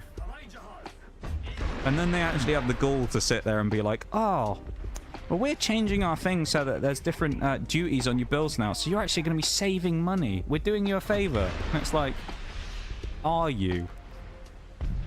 Are you? Are you doing everybody a favor? I'm not so sure you are. Oh, thank you for the, you know, £10 a month less I get to pay on my electricity bill. I really appreciate that, while it's $5,000 a year or something stupid, you know? It's just, I don't know. Not to mention batteries aren't exactly made of sunshine and daisies. Yeah, that's the other problem, isn't it? Electric cars. I mean, what are the batteries made of? Lithium and stuff like that? Lithium, cobalt, things like that. Which all of it comes generally out of mines in Africa, or South America, if I remember correctly. Which then has its own problem. It's one of the things that, like, I think I'm fairly certain this was something that happened before. Don't quote me on it. This is what I heard from my mate Dave. This isn't me directly saying this. But I'm pretty sure a lot of people used to talk about Apple stuff and talk about how great Apple was, and then you point out to them that at one point, I think it was found out that Apple was getting mined from a they were getting cobalt from a mine in Africa that was using child slave labor. And it's just like, you don't talk about that one, do you? All those Apple fans out there, don't go, yes, my iPhone has been made by a poor 6-year-old child who's earning money for his family because they get paid so piss poorly he has to work, otherwise his family will starve to death. Just so I can get my brand new iPhone 17 Plus Max Pro. Wow. And Apple can charge me my entire life savings for it because I'm an Apple shill. You know? I'm sure iPhones are great, but like, worth 1,700 quid or something? I'm not so sure about that one. I don't think any phone is worth that amount of money. Especially if it's been made by resources mined from a small boy in Africa. So I don't know. Don't quote me on that though, because I can't remember. I'm fairly certain that did get found out about a while ago though. And I'm sure they probably said, oh, we didn't know, but usually with those things they probably tend to. I think it's like this weird attitude that people... It's the same with like games companies, right? Where you get those people that will be like, leave the big corporation alone. And it's like, they're not your friends. Big businesses and big corporations are not there to be nice to people. They're there to make money and nothing more. And they do not care about people. All they want is to make money. That's their entire purpose. And I think people forget that a lot of the time and go into this weird attitude of like, stop bashing the companies. They've done nothing wrong. And it's like, well, are you sure? You know? It's like, I think that's the kind of attitude that gets you abused even more by the companies because they think you're a gullible moron. So they put the prices up even more and go, oh, God. I'll tell you what, all this carbon dioxide in the atmosphere means it's harder for us to breathe. So because of global warming, we're going to have to increase our prices because our employees find it too hot in the office and we need to now put increased air conditioning units in our businesses. So because of that, we're going to have to up your power bills by an extra $1,500 a year to pay for our extra air conditioning units. Thanks. And then people just go, oh, yeah, oh, that makes sense. Yeah, okay, all right. Yeah, I don't know, man. I think some people don't exactly help with a lot of this stuff, but then also, as I say, people like the government in Britain don't help with this either. They just have let a lot of these companies run rampant for years, making countless amounts of profit, and now all of a sudden they want to act like they give a shit. Mostly probably because people are starting to rebel against them. So it's like, well, I don't know. Don't act like you're doing people a favour. You fucked them over for years. That's not just the current government either. I mean, the previous ones probably did nothing to help it either, let's be real, right? But, like, there's too many things in Britain for a long time have kind of gone unregulated. I mean, one of the other things as well that a lot of people talk about is selling off national assets that were a big thing years and years ago. Like the, you know, privatization of railways and things like that rather than being nationally owned. That's also a big thing that people talk about because you get a lot of like the rail... I think rail prices and things were supposed to get frozen or something as well for a couple of years. But like for me right now, and this is no exaggeration, right? If I got on a train... So say all this stuff works out for me for wanting to go to the US and they say, right, come down to London, come do a visa interview with us in the London embassy. And then we'll go from there, right? And I go, okay, right, I need to get to London, go on the embassy. I'll go on the train. You know, train links to London, pretty good. It's quite easy to get to London via train. We'll go do that. Okay, easy. So I go right now, and I go on to, I live in this, you know, I'm from the southwest. People know this. I've talked about it. I don't say where I'm from, but I'm from the southwest part of England. So I go on to GWR, Great Western Railway. And I type in where I'm heading from and where I'm heading to. Go to London, Paddington or whatever. The cost for me, for not even a return, to go to London, Paddington from where I live, is £195. One way. One way. That's not a return trip. So that's nearly £400 for me to take a trip forwards and back to London on the train. Nearly 400 if I paid that. Obviously, I'm not going to because I'm not stupid and I have other choices. Some people who are forced into that and have no choice, I feel sorry for them because they get absolutely bent over by the train companies. But that's another thing. As I say, you have like privatization of stuff like that where it used to be nationally run and regulated. where now it's run by private companies who go, ooh, time to make some profit. And they just absolutely, you know, fist everybody. And they do shit like that. For me to go from the town, this used to be, for me to go from the town, the place where I live, to the place where I went to uni, which was it's about a 1 hour trip on the train. Used to cost, it was about 20 or 25 pounds for that train price. But for like a 1 hour or less journey, it was like 25 pounds. That was back then. I bet it's way more expensive now. It's just a joke, man. It's stuff like that's ridiculously expensive. So like when I do it, if I ever get the call and they say, right, we need you down at the visa office to do an interview, I'll have to figure out another way of getting down there, because fuck knows I'm, you know, fuck off, I'm not going on the train. I'm not paying 400 quid to go on a fucking train. No. Go on a train that's also likely to be late, probably will be delayed anyway during its journey, and also is not exactly the, you know, perfect comfort and great thing that you suspect it will be. It's going to be beaten up, broken down, and if it gets there on time, it'll actually be amazing.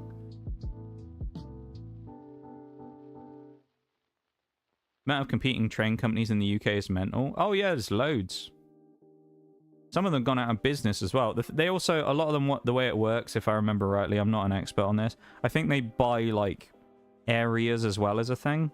So like one of the things is it was Virgin, funnily enough, used to have a train division that they used to do, and they used to own certain parts, so they would own like certain routes effectively, and then it was pretty much only them who can run it, so then they can just do what they want. If they go, well, we're going to set the price from London to Glasgow, say, and we're going to run it at this price.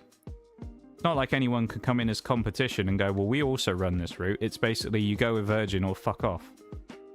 And at that point, it was probably cheaper to fly from London to Glasgow on a cheap flight than it was to go on the train or whatever, you know? So, yeah, it's all just a mess. Hey, Doxus, Noxus from the southwest, so look for him in Dundee. I've talked about it before, though. Like, I'm, you know... I'll never say where I'm actually from, because I feel like that's just a silly thing to freely say on the internet, but people know I'm from the southwest of England. I don't say where I am in the southwest, it's still a big area, so there you go, but... Train prices are unbelievable there. For the nation that invented rail, you'd expect it to be more efficient. Yeah, but again, Shags, that's what it comes down to, innit? Is nobody's done anything for years to stop it. They sell off the assets of what they have in the rail, because it's expensive. Same with the utilities as well as another thing. I believe they're all nationally owned before as well and got sold off to private companies. Then they got privatized, and companies effectively have created the problem of today. They sit there and just destroy people by chucking ridiculously high premiums on everything. And then they sit there and kind of talk about, oh, our costs are so high, and it's like, well, if they're so high, how are you still making record amounts of money? I can't believe what I'm seeing. You know? Hey, yo. Bob, I thought you were supposed to be asleep. Thank you for the resub. Unless that's just really delayed. Thank you very much, Bob, for the tier 1 sub for 6 months. Thank you very much, man. I really appreciate it. Thank you. Right before the ad break as well. Thank you for the resub. Gets an interview, logs onto National Express website. That's what I did. When I went to fly to America, I went on the bus. And do you know what? It was actually quite a good experience. It was nowhere near as bad as I thought it'd be. It was slightly expensive still. It cost me 60 quid. But that's because there was a weird rule where British Airways, who I was flying with, gave me 3 bags I was allowed to bring with me. I had a big suitcase, a cabin bag, and then I was able to bring like a backpack with me as well. And I thought, well, I'm going to America for 2 weeks. I might as well take as much as I can get and also bring extra space so I can bring things back with me, which I needed in the end. So I had 3 bags. Now, when I went on the bus, their limit was that you're not allowed to have more than 2 bags, otherwise you pay. And it was that they can be 2 medium-sized bags, which none of mine were huge. However, if they were hard-shelled or had wheels, you weren't allowed to take them in like the cab with you. You had to put them in the storage underneath, which you had to pay extra for. So I had to pay an extra 20 quid for the return journey just so I could put the bags that British Airways were going to let me take on the flight with me. So I ended up paying 60 quid for my ticket in total for the return, so that I could do that. It was 40 quid without, 60 with the extra baggage, which was £20 for... It was like £10 each way for the extra luggage. to allow me to take the bags and chuck them in the hold. Of which, when I went on the way home, the fucking thing was half empty anyway, so I could have just chucked them in there for free and it wouldn't have made a difference. Welcome back there, Bob. Good to see you again. I had to do the same earlier this year. Train tickets from London to Edinburgh were like 10x the price of a flight, so let's burn carbon. But yeah, but this is the thing though, Shags, isn't it, that makes it hilarious, is we want to sit here in Britain and go on about net zero and, you know, global warming, but then at the same time, nothing's there to help that, though, is it? Net zero, let's make it so that we put low emission zones in the towns. Meanwhile, it's literally cheaper to fucking fly to Glasgow from London than it is to drive there or go on the train, which burns way more fuel and carbon emissions. Go figure. You know, it's like, why don't we do something about that to make things like that more usable for people so that they don't have to look at those options that are just easier and cheaper? Ridiculous. It's just a joke, man. You were allowed checked baggage. What, on the BA flight? I had to pay extra for it. I had to buy a standard ticket rather than like the basic ticket. But my BA flight, I was allowed, for what I paid for, again, as I say, I was allowed one check bag, one cabin bag, and like a backpack slash bag I could chuck in under the seat, basically. So I had a bag with all my like documents and stuff in, a bag that I had some extra bits and pieces in, like jackets and stuff if it got cold that I could whip out, and then I had the cabin bag, like the main bag in the hold. But because the cabin bag that I took was hard shelled and had wheels, because I don't want to carry it around, I want to wheel it around, I wasn't allowed to take it in the bus with me. It had to go underneath in the cargo, so they wouldn't let me take it on the bus, and I had to pay the extra money for the extra ticket in the storage for it, basically. So that's where the extra 20 quid came from, my cabin bag rather than the other one. But BA, I had to pay slightly more, but it was worth it to get the extra bags. If I'd have taken like a bag for the entire 2 weeks and that was it, and just done a small bag, I wouldn't have had enough space to bring stuff back with me, which is what I was thinking at the time. Anyway, we'll carry on ranting about stuff when I come back, but yeah, Britain's cooked. The price of everything is too expensive, and yeah, it's just a, I don't know, it's a bit of a shambles. Anyway, thank you for being here, everybody. I'm going to go BRB and I'll be back in a minute, alright? BRB. I'll read that when I come back, Shags, alright? BRB, back in a sec.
Right, I'm back.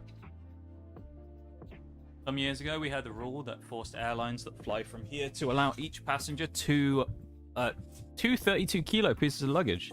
Got scrapped with the whole press saying tickets would become cheaper. They didn't. Sounds about right. I think my limit, if I remember rightly, was 23 kg was as much as I was allowed on my bags. As it turned out, I was a little bit paranoid about it because I'd bought these cards when I was away and I had like an ETB full of stuff, and I was like, oh god, this is gonna be heavy. It's gonna add to my weight on my thing. I brought a little like case weight thing. It was just like a little it was almost like a Newton meter, you know, designed to measure like forces and or newtons, I guess, in that case. It's kind of like that, where it was like a little handle with a hook underneath, and then it would drag down the I don't know what it was made of, but whatever the thing was to measure the weight, and it would determine how heavy it was.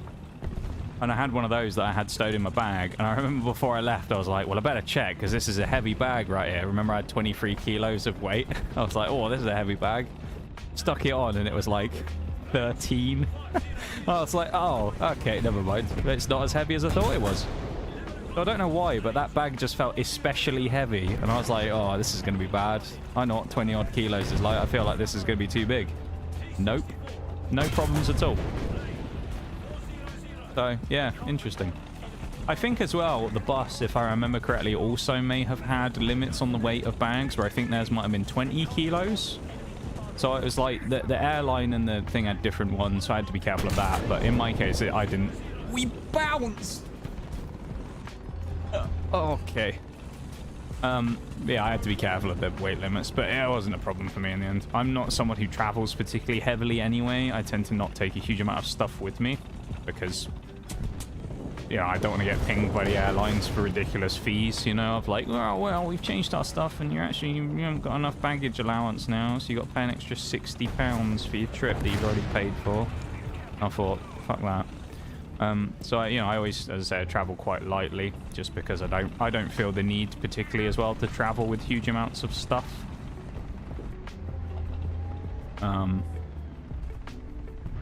There was a leopard right there on my side. He might come up behind me. If the leopard comes up behind me, I'm in trouble. Hold on a minute. There he is.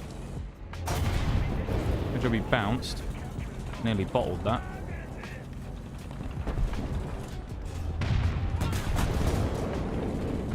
That was a bit lucky. Yeah. So, I think 23 was what I was allowed. Welcome back, Bob, as well. Standard right now is 23 kg. Most airlines charge you extra for it. Yeah, I think mine originally was that I was allowed... I don't think what my original baggage allowances were on the BA flight. Wasn't great, and then I had to pay for the like standard ticket. It was like the original one they wanted to offer me, which was the cheapest one, which now when you look at the prices was hilarious. The basic ticket was however much it was, and I was allowed, I don't even think I was allowed the cabin bag and nothing else. So then I'd say I had to pay extra for the other, so I could have the cabin bag and the check bag. I'm sure they'll say, well, it adds extra weight, so we need to pay for more fuel, and our prices go up, and oh, we have to pay for the customs fee on the other end for your bag to go through it, and all this stuff, you know. Which, to some degree, fair enough, but also I think they certainly take liberties with that type of thing of upcharging. Let's be real. So yeah, that was fun. Okay, are you just gonna YOLO in front of me? Yes. Okay. Oh, my bad. I shot 2 pixels too far to the left on the Macabre, so he takes no actual critical damage of any note and just kills me. Okay. Do they have a luggage scale around Victoria Station to check that? Maybe. I don't know. In my case, where I came from, because obviously I went straight to Heathrow on the bus. They had scales there, but they weren't like telling people, oh, weigh it. I think there was a little bit of a consensus of like they would have the person who'd be like the guy who chucked the driver who would chuck the cases on the bus, and he would kind of feel it and go, this feels a bit heavy, you don't have a they tried to nail the heavy bag shut, permit thing, you but know. You lot Hey, just won't stay down. This is yours Wait now. a minute. King of the Wizards with a raid. Thank you very much, man. Thank you so much for the raid. Welcome in. You were also playing War Thunder, all. Well, thank you very much for the raid, man. How was the stream? How was the games? Welcome in Tiger Turtle as well. Hello, hello. Oh, I'm surprised we actually hit that. Never mind. Welcome in. Welcome in. How you guys doing? How was stream? How were the games? What were you up to in said games? And thank you so much for the raid. On the last day of the month as well. Look at that. One final raid before the end of the streaming month. I very much appreciate that. It's very kind of you, man. We were just ranting about airlines. Yeah, no, Shags. They didn't. I don't think they had a scale, but they would like kind of. If they had reason to question it, they would kind of get you to weigh it, I think. But they weren't sort of like do it in front of us to prove that your bag's not too heavy. I assume they just kind of went on goodwill. And if you were taking the piss where it was very obviously way too heavy, then I think they might ping you for it. But for me, they wouldn't bother. I do think, though, when I went on the way there, because this happened on the way back when I was speaking to the BA person at the airport when I left in America, that I think I was supposed to have like a tag to put on my bag to say that I'd paid for it. My extra cabin bag when I left, which I never did from London. Albeit when I left from London, the baggage stuff was fucked anyway, and the system didn't work, so I had to manually do everything. You know. It was good, a little rage-inducing, but it was fun. It's never War Thunder if it's not rage-inducing, though, is it? Let's be real. Has anyone ever played War Thunder and not been losing the will to live by the end of it, I ask? Oh, missiles. This thing is so annoying. My missiles are too fast and I can't hit planes that are too close. Like this geezer. Please don't kill me. You're going to kill me, aren't you? Nope. I don't know what he was shooting at. Did he shoot for the Cape? Did he try and missile the Cape Panzer or something? Oh, I was certain I was about to get dive bomb. Huh. I played and had a good time. Wait, you've played the game and had a good time before? I don't believe you. Nah. What sorcery is that? Hey, there we go. Oh, 50 XP. Nice. I don't believe... There's no way you've played the game before and had fun. Sorcery is that? To be fair, I think I have had fun in War Thunder before. Hard to believe, but I have. Sometimes you just gotta make your own fun, though, don't you? By just kind of pissing about more than being too serious with things. You just gotta try and be a bit of a shitter and just go like, I'm just gonna be a bit of an annoying little rat and just drive around and try and have fun rather than... I feel like that's War Thunder. You either go, I want to be productive and grind XP, or I want to have fun. You can't do both at the same time. You either be productive or fun. That's like the two choices. I swear that missile just randomly did a like weird loop and just went off to the left or to the right then. This is not going to hit. Nope. Yay! Please don't kill me. No, he didn't. He just severely crippled me. Hold on. I spot a victim. Although I'm not going to be able to turn my thing around. No! I get YOLO by an SPAA and he does it typical. I can't turn me bloody gun around. Snail giveth and the snail taketh. Indeed. Play 9-3 Germany and I can eyeball and point and click everything.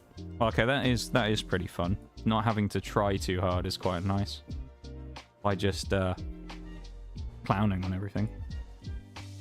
That's like the late Leopard 1s in it, a 105, yeah. Oh, and the old K-Panzer as well.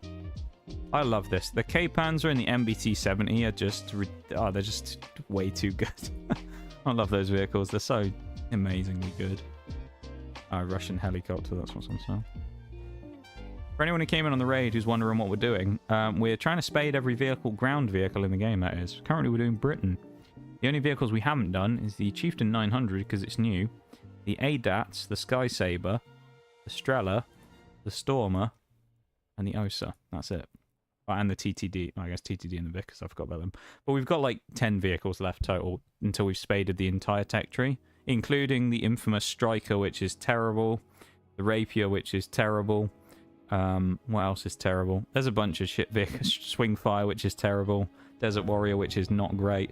We've done a lot of those hard yards already with some of the vehicles that are just outright trash. So we're kind of into the point now where some of this stuff is actually decent.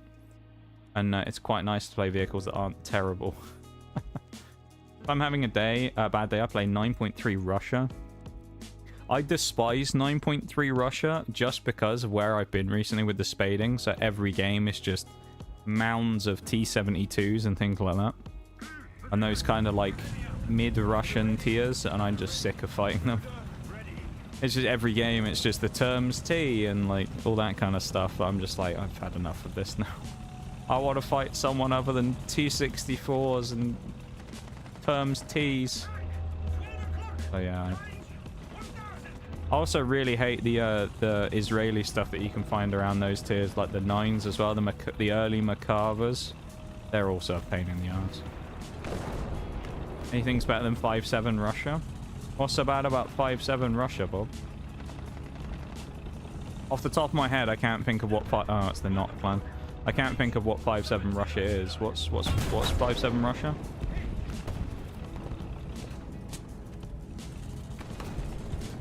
Man, this is gonna be...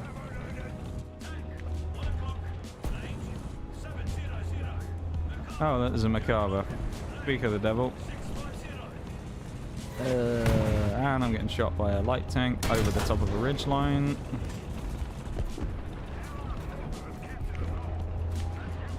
I think the expression here is I'm a bit fucked. Well, I believe we are up shit creek without a paddle is the correct expression for this current position we're in right now. We're also going to get flanked from the right in a minute. That's also really fun. Nice. And now that it blows up my engine as well, of course. Shoots me through the turret, knocks out my turret ring, kills all of the crew in the turret, and ricochets into my engine. Okay. Nice. There you go with a 9.3. Also, I just realized I typed Russia when I meant Germany. 9.3 Germany is what I do when I'm having a bad day. Oh, okay, I see. Rapier is not terrible if you're in the plane. You might as well heal people sometimes in that one. Also, why are you playing arcade? Because I don't like realistic, apparently. I don't like playing realistic. I can play it, I just find it insanely boring. It's too slow for me, and I just don't like playing it. So I just try and get some small semblance of fun out of the game by playing the mode that I do like. Yeah. It's the version of the game I've been playing since you came into stream as well. I don't know if you just hadn't noticed or if you just waiting to ask, but yeah. I haven't once played realistic since you've been in stream. I've played it on stream every now and again, but I just don't enjoy it. Last time I played realistic, I played a random game on Attica 3 months ago, and I was 1 kill off a nuke, and then I was just like, yeah, still don't enjoy it though, and then I just stopped playing. So yeah.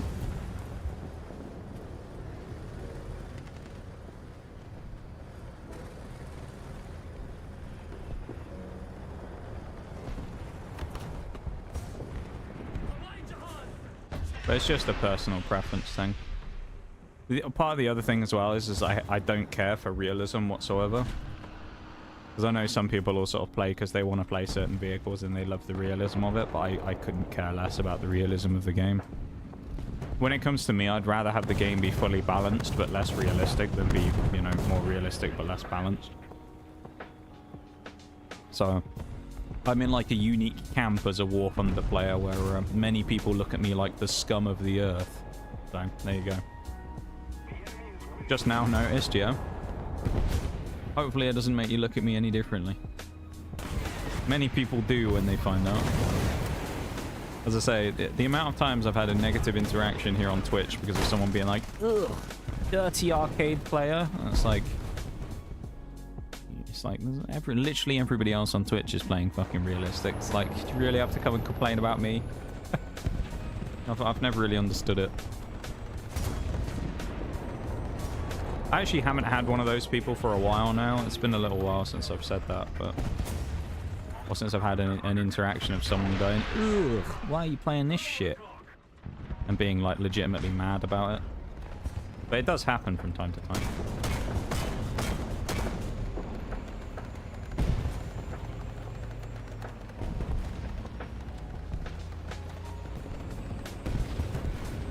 Outgunned and out-armored in basically everything you face. You get IS-1, no armor, T-3485, good overall. Okay. You got killed by a bomb that took 10 decades to land. Okay. We also had no bomb whistle as it came down. At least I couldn't hear it anyway. And I know my music's not too loud to not hear it, so I don't know what happened there. But okay. If you miss one shot, they kill you, you're screwed. Facing Tigers and Panthers, man. Well, I can't say anything about Russia, but China has some similar stuff at those same tiers, and I kind of see what you mean there, Bob. It's basically one shot or get one-shotted. Because the armor or nothing holds up, basically, so you just get pumped by all the German stuff. But if you do hit people, generally the caliber of the guns that you got and the explosive filler and that is pretty good to kill people, like in the 3485. See, I kind of agree with you. It's like, if you hit people and pen them, then you're probably going to kill most people you hit. But if you get hit yourself, you're probably dead. Same with the IS-1 and 2. It's like, if someone hits you, you're just going to die. The IS-1 and 2 are so easy to kill as well. You put one shot through its lower plate, it's just going to explode.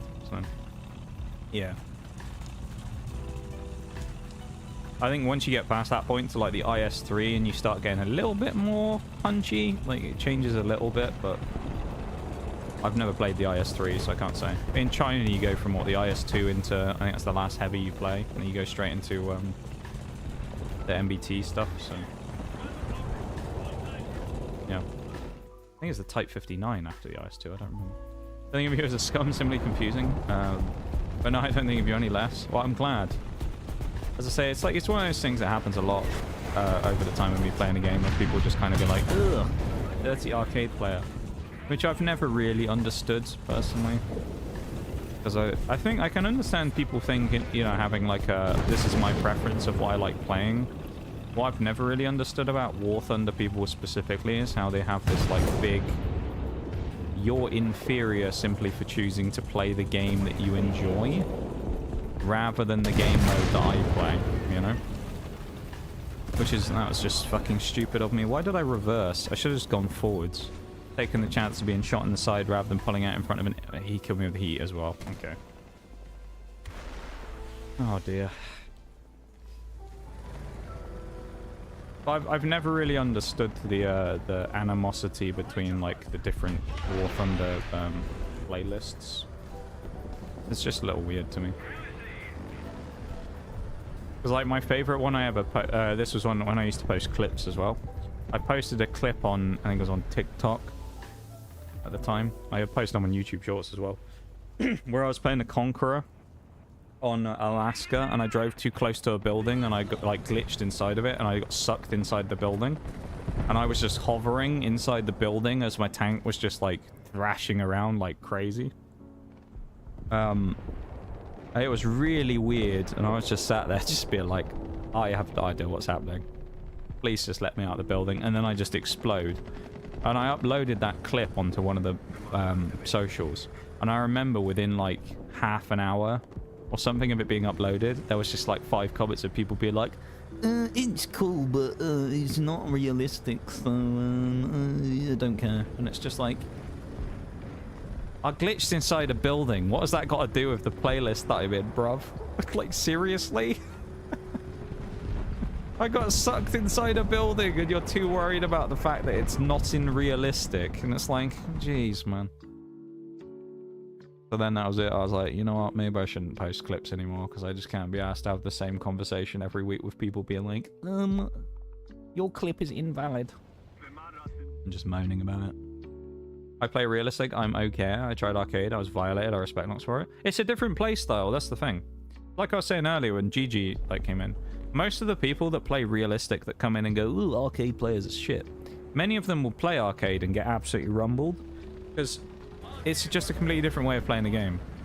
You have no stealth. You can't really, like, play around with any sense of, like, tactical maneuvering necessarily, because every time you pop up, someone's just going to instantly spot you and you're going to get shot at. And people sometimes will look at it and they'll go, well, arcade's easy because you can see all of the enemy players, at least when they get spotted. But people also say that and then disregard the fact that it also means all the enemy players can see you. And it just kind of, it's like one of those, they view it as like a one-way point of like, well, it's so easy because you can see people, you don't even have to look. And it's like, yeah, but I also get shot into oblivion every time I get spotted. You know? So it's like, I think there's a lot of like stuff that just comes from like a bit of a kind of almost like classism thing where people are just like having sort of, I don't know. They want to feel like they're the top of the tree no matter what. And sometimes people get very offended when you point out to them that actually each of them just requires their own skill set. You know? So yeah. Me personally, the only arcade I can stomach and enjoy is Planes. That's fair enough. You know, I always say it's like, just play what you enjoy and what you gel with at the end of the day, you know? If people enjoy playing sim, arcade, realistic, or whatever, or PvE, you know, play what you want. As long as people are doing what they want to do, then, you know, fair enough. That's what I think. So, you know what? Fair enough. But yeah, no, I do find it weird when people have, like, a problem with me playing what I want to play. Kind of comes back to what I said earlier about how, like, there's this, Britain has this problem of, like, everybody has to be miserable together, you know? If you do something that like breaks the trend and allows yourself to have fun, people are like, oh, you can't do that. You need to stay and be miserable with everyone else. And like to some degree, there's a little bit of that in realistic players, you know, sometimes those people where they're just like, how dare you play the playlist you think is fun? You should play realistic and not enjoy it like the rest of us. And it's like, no. Why should I? Why should I sit there and play a game I don't want to play? No. And again, it's not necessarily a skill issue, because it's like, last time I played, I nearly dropped a nuke, so... And that was my first realistic game in a year or something, I don't know. I just don't like playing it. I don't like sitting in the same spot and camping for 15 minutes to try and get a kill on someone. It's just, that's how most realistic games seem to play out for me, and I'm just not interested in that. Maybe it comes from just the other games that I've previously played and other shooters and stuff that I've come from, but I prefer a little bit more pace, a little bit more reflexy gunfights and a bit more action. And I just think realistic doesn't always provide that. It's just a little too slow for my liking. Sim scares me. I've tried Sim, I think, once, years ago, and I've never touched it since because I was horrified by what happened. Like one of those ones where I played it and I thought, that would be fun. It can't be that bad, right? And I just got absolutely just destroyed. I just died to someone like kilometers away and I was like, okay, never playing that again. Can see how being good at arcade can make you being good at realistic? Yeah. But I think each one of the playlists has a different skill set that's required and thus makes you good at certain things. People in realistic probably are a lot better at stealth, which won't help you in arcade, but being good at arcade, where you kind of get used to anyone can hit me at any time, changes the way that you probably play in realistic, because you don't kind of take liberties of, well, I can just get away of hiding.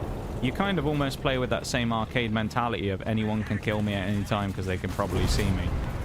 So you kind of play a lot more like, oh, I need to be a bit more, you know, careful about what I do, because... Or you just say, fuck it, I'm just going to go YOLO, and then you probably just die like an idiot most of the time. That's what I do. But you go, oh, I've seen a chance, and then you drive through and just get absolutely feasted on by some Russian medium. But yeah, it's a playstyle difference, really, is mostly what it is. The mechanics of the game fundamentally are always still the same, but okay. Unspotted, by the way, until he shot me. Interesting. That's what I'm saying about spotting mechanics in arcade, and then these two fuckers come set up on the ridge, start shooting at me, and they haven't been spotted until they hit me. Go figure. Yeah, no, I like the diversity in the different playlists in War Thunder.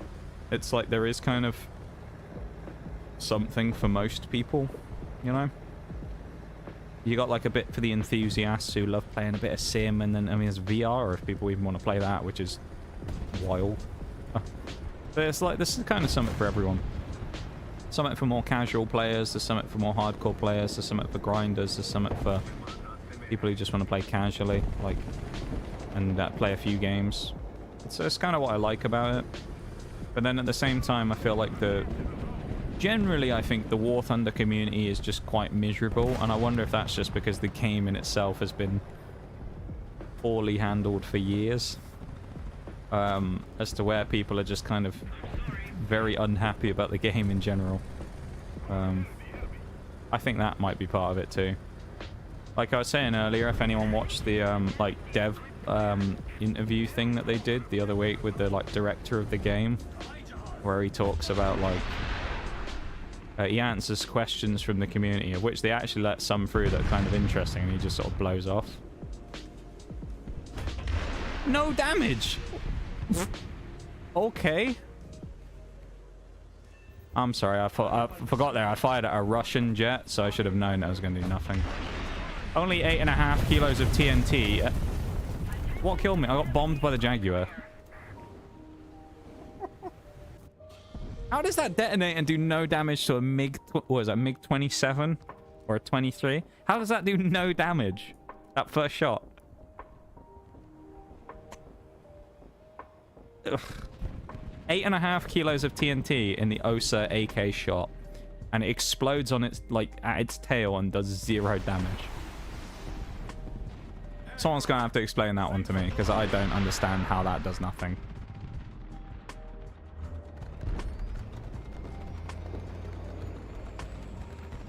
That does not make a lot of sense to me, but there we go. Maybe I'm the problem. Right, Sim is fun. I'm not great at it, but I like to play Sim every now and then. Also, I'm the #1 ship enjoyer too. Oh, the one ship enjoyer. Well, I guess that does make you the #1, Bob. There you go. Maybe I'm the problem. I just think that generally a lot of what ends up happening in the game these days is Gaijin wants to do something very different from what the players want, and they don't really care what people's opinion is of it. And I think that's part of the problem.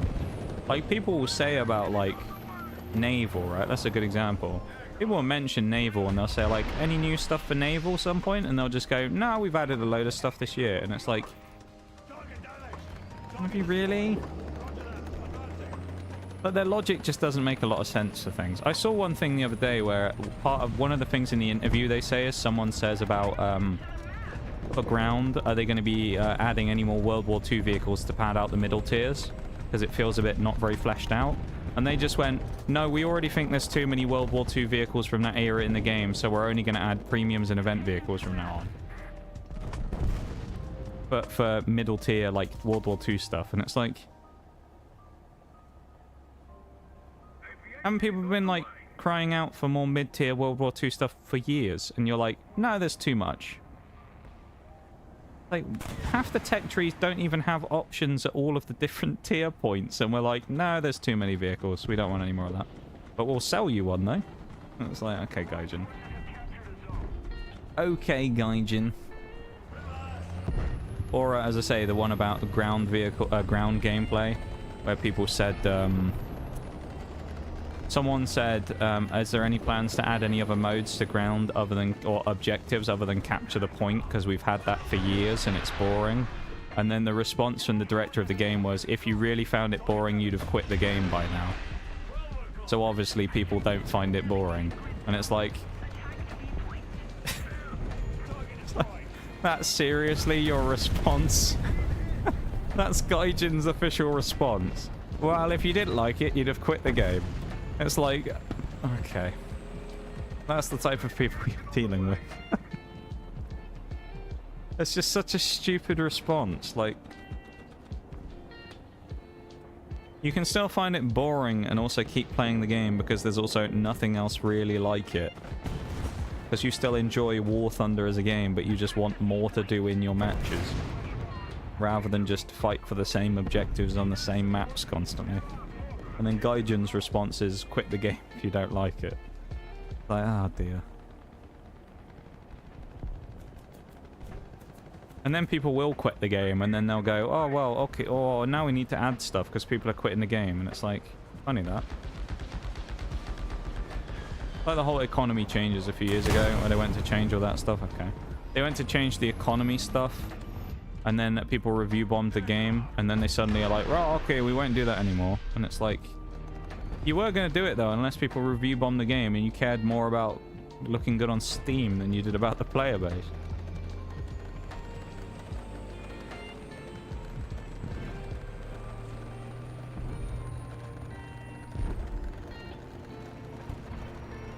But yeah, I don't know. There's some things that Gaijin do well, don't get me wrong, it's not all bad, but I just think a lot of their stuff is just like they blame the player base for everything. It's like they don't think they can make a mistake themselves, they just blame the players for everything. Also love how I get shot there at this late in the game when like we have kind of decent control of the map and I think, oh, I'll move up a bit, and I get shot by a T-72 from here. Like, that's me thinking I'll sneak up and come around here and try and get a better shot on the planes as they start out. Nope. I just find it weird that their first response isn't like, well, we thought about this. They don't even like discuss it. They immediately just go, no, it's your fault. Quit the game then. It's sad to hear because it's arrogance like that is the reason games die. But they don't care though, do they? Like one of the things someone said, this is one of the other ones that was a comical in the fucking thing. Someone said, considering the amount of vehicles in the game, could you ever add an option for people to be able to only meet their own tier? So 10 threes only meet 10 threes, or like I think it was either that or it was reduce the spread to 0.7 instead of 1.9. Actually, that's what it was. Yeah, ignore the first bit. I was wrong with that. It was reduce the matchmaking spread from 1.0 to 0.7, right? And his two responses were this. Number one, vehicle variety would suffer and you'd all complain that you only fight the same vehicles constantly. So blaming the player base again rather than saying anything else. And then they also said, we'd rather have a queue time that was shorter and have an unbalanced game than have a balanced game with too long queue times. And it's like, I think most people would rather wait and have a game that was properly balanced, that didn't feel like you were just going to get absolutely fried for looking at the opposition because they're 1.0 higher than you in some tiers where there's a significant gap. I think you'd rather play a neutral game rather than a -1 full up tier and have it take 4 minutes to get into the match rather than 2.5 to get into an unbalanced game where your team gets stomped in 2 minutes. It's just, it's so stupid. I don't think they care. I think they just, all they care about is that people still give them money no matter what they do. And I mean, maybe I'm guilty of that as well. I have a premium account, right? I buy it on sale, so I only have to give them half the amount of money, but I think that's a lot of it as well, is they make money from doing what they're doing. Like, they put out a new jet, you know, they'll put out a $100 jet pack, and they'll go, oh, watch them lap this shit up. And then for all the people that go, it's too expensive, there's still that one guy who's like, yeah, boy, at day one, I bought the premium edition pack as well. That was 140 because I need the jet like a drug, you know? It's just like, you're not helping the case. You're not helping the cause here by buying the fucking jet. It just means they'll do it again because they know people buy it. Even COD this year, COD is too big to fail. Now look at this one, complete fail. Money is the only thing they listen to. Yeah, they don't care. If they cared, if people cared about making quality games these days, I think this is the thing as well, and maybe I'm wrong about this, I don't know. When it comes to making quality games generate money over time, probably more so than a shit game with low quality.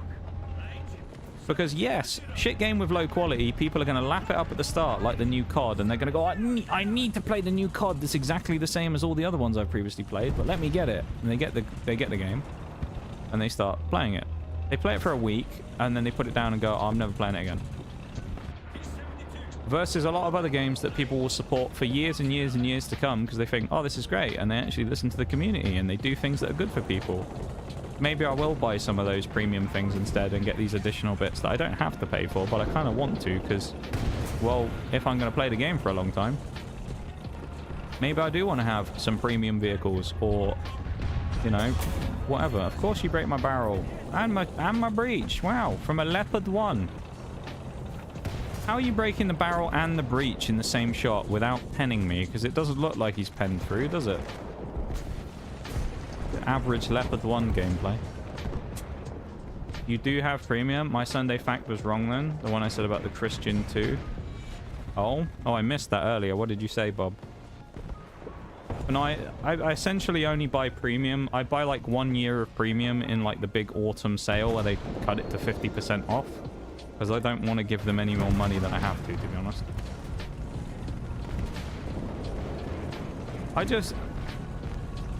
As I say, I think Gaijin just as a company are just greedy, really. I think they're greedy, and I don't think they're really very interested in what the community wants. They just want to make as much money as they can and ride off into the sunset. And then if a game eventually dies, which it probably will, as all games do over time, that being said, War Thunder's done very well for itself to survive as long as it has. When it eventually does die, when something else comes along that's either better or the game just kind of naturally fails, they'll just walk away with a bag load of money and then move on to whatever they're going to do next. And expect that people will come along. It's kind of the same thing with Bungie, what they did with Destiny 2. You know, they kind of like, they badly mismanaged it at the end. They got to the point where half the player base left, and then they're like, right guys, on to the next expansion. And everyone's just like, nope, I've played for 10 years, I've had enough, thanks, I'm leaving. And that was it. And now Bungie have been reeling for like a year, and they're losing money and losing players constantly, and it looks like the game's about to fold. I mean, they're just about to release a new expansion, but it's essentially not going to bring anyone back because it's just the same old content. Nothing's really changed still. And albeit, yes, it's good to have more Destiny in Destiny, but also at the same time, people have been playing that same type of Destiny for 10 years. People do want something a little fresh. Rather, a Tiger 1. What? But yeah, people want something a bit fresh and a bit new. They don't want to necessarily play the same type of campaign again and the exact same type of thing again. They want something different. They want a new, like, WoW that's going to bring them back. I don't mean the game, like a new WoW factor that's going to bring them back and go, wow, this is why I started playing in the first place, these cool experiences and things that they're doing. Not just more of the same that people have been playing for the last 10 years.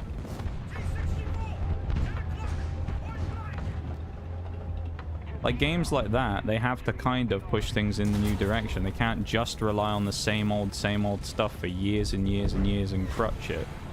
Because however good it is, eventually people will get bored of it. It's like Siege, it's the same thing. Siege kind of banked on the fact that people would wait for years for them to finally upgrade all the stuff with Siege X, and it's like, people didn't. They just went, you know what, I've had enough. I'm not going to wait a year to get new upgraded maps that have been unchanged since the start of the game coming out. Should have done that years ago. And now Ubisoft are paying the price with Siege, and the player numbers have gone way down. Sure, it'll ebb and flow, but, like, you know, I can't believe what I'm seeing. it's the way it is. I assume that's supposed to be Deadeye. Deadeye? Deadeye 985216? It could be Dead A, but I feel like it's Deadeye. Maybe I'm wrong. Welcome into stream. I hope you're doing well. Thank you for the follow. Thank you, thank you. Random Fact Sunday. The Christian 2 Tengen War Thrones are not actually religious by nature. The true purpose is to torment those who did not buy premium. Yeah, unfortunately, Bob, I do have premium, I know. It's unfortunate. I have to confess it in this way, but I do have a premium account. Although I will say, you've got to remember in my situation with my shtick, which is that I'm spading all the stuff in the game, if I was playing this much on stream without a premium account, it would take me 10 times as long, wouldn't it? You know? It's not an excuse, but at least it's a reason that I think is justifiable given the circumstances. If I was playing all of this without a premium account, it would take 10 times as long. And that's not something I can necessarily afford for my sanity, for this to take 10x longer than it currently does. Even this, like this game here that we just played, you think, oh, that was not bad. Then you look at the scoreboard and it's like 798 points, really. Now, I know some of the people I killed, one of them was a Tiger 1 and whatnot, so I'm obviously not exactly farming, like, I forget I ever fired that shot. I'm not firing, like, mega tanks here and doing crazy stuff, but, like, still. Let's just ignore those last 2 shots there. We didn't fire those ones, right? That game ended 2 shots before then. It's just not that great of a game. 2,800 XP, 3 kills. Meh, it's okay, but not great. This thing's kind of coming along nicely. These two are just struggling for XP today, though, badly. Feels like. More so the Stormer, but... Yeah. I don't know. Maybe I'm just talking a load of rubbish, I don't know. But I just feel like War Thunder's like... War Thunder, to some degree, is always going to be hampered by Gaijin if they just refuse to actually do what people want. And I don't think that they should completely pander to the people who sit there and complain about everything, because at the end of the day, you'll also create more problems if you do that. But there are some things that just kind of... They just don't address, and then they just kind of go, oh, I'll deal with it. You know? But there are certain vehicles that are just very clearly miles better than other stuff at their tier. And they won't buff the other stuff, and they won't nerf the other stuff, because, well, it's historically accurate, so, you know, suck it up. And it's just like, move it to a different tier then. Don't have it play against things that it's like literally kicking puppies with, you know? Those 2 shots are like Season 8 of Game of Thrones simply doesn't exist. Isn't Game of Thrones supposed to be coming back? Or I saw something the other day, wasn't it? That they said that they're going to make more? Or that there's like another book being written or something? I don't know. I never watched Game of Thrones, I'll be honest. It was never something I was particularly interested in. But I know nothing really about Game of Thrones. Nor will I ever know anything about Game of Thrones. Because I don't intend on watching it either. Or reading it. I've never really gotten too into most of the really, really popular shows of the last 10 to 15 years.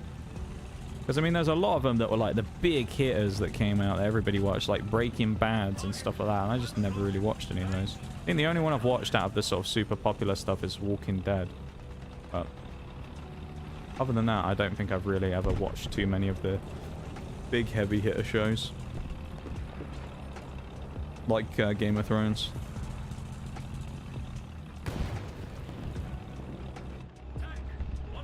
Let's watch me get one-shotted the second I peek the ridge by someone who's already in a position.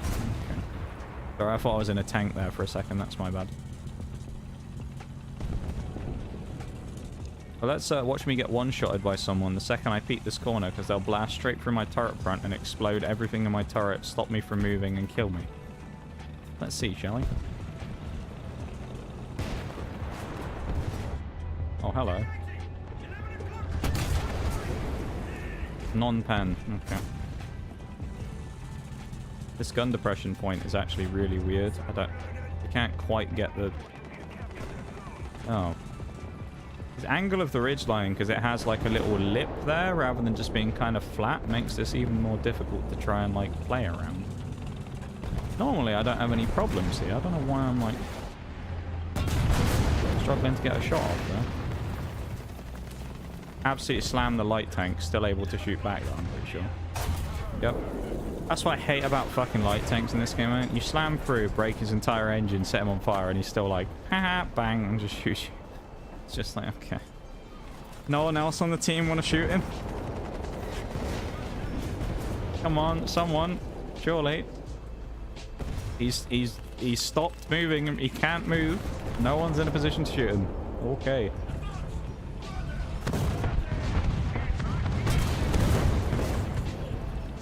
That was a bad shot. Now I'm at the mercy of him and the light tank.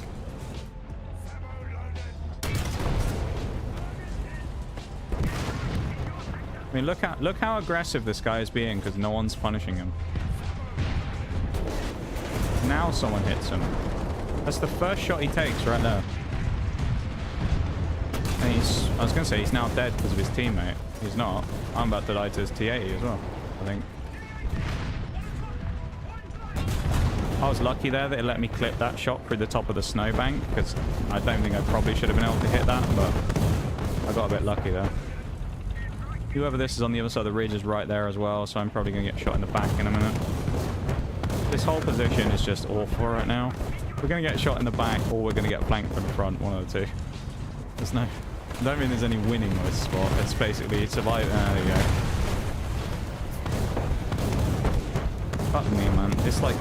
You sit there, you're basically one of the few people on the team who's actually doing something by pushing up rather than one of the snipers, and the Kaz is still like, oh, better target this guy rather than all the people sat doing nothing in their spawn. There's no Kaz either. Oh, no, not no Kaz. No SPAAs. They still go for me at the front. Meanwhile, there's like a million people sat back in the base that they could get the freest kills of their life on. They're like, nah, why would I? That hit. That's amazing. I just find that kind of crazy that they actually go for me there. Of all the places to go for, while I'm being shot by about a million fucking arties as well at the same time. Crazy, dude. Each to their own. I enjoyed the politics and smart writing. The violence and nudity gets a lot of attention, but it really was a smart series until they lobotomized it. I just never had any interest in it, to be honest. I just never...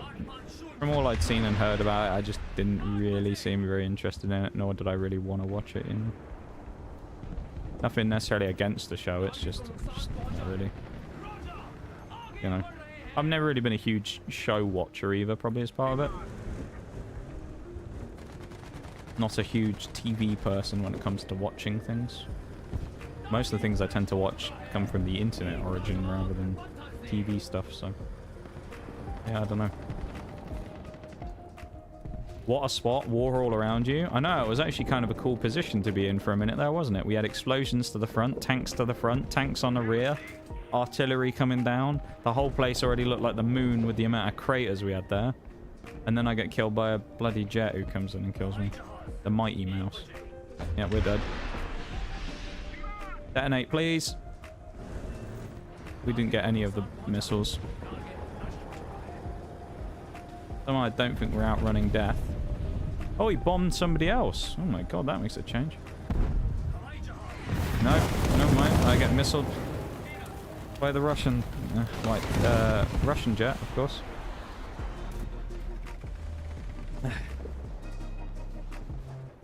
Oh my god, we've actually taken back the middle of the map. I have no... the enemy team must have, like, really overextended or something. There's no way they lose the middle there, surely. Makes a change, looks up, death, yeah. Yeah, usually I say maybe we'll get away with this and then we just explode a few seconds later. So thankfully in that case we actually got away with one now, which is nice. Is this the same guy again? Oh, he was too close, I think, for that one. The second shot, anyway. First shot, I probably should have hit. Second shot, he was too close, I think. Because again, this thing has 1100 meter a second, like, velocity. So pretty much the second you fire it, if anyone's within a kilometer, you're nearly almost always going to miss them. Just because it's so fast. Like, it is just going to kind of run straight past. Nice, thanks. There you go. I can't hit him because we couldn't get the lock soon enough, so we fucking missed when he got within 2 kilometers.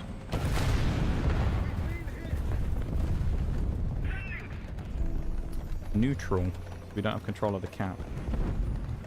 Missiles too fast. First world problems. I know, right? My ballistic missiles are too quick. Imagine my shock. This is criminal now that I'm top of the team. Like, that kind of says all you need to know, right, about what's happened here. Look at all the donuts. 0, 0, 0, 0, 0, 0, 0. And then we got a couple of ones, and then we got 2, 4, 3, 3.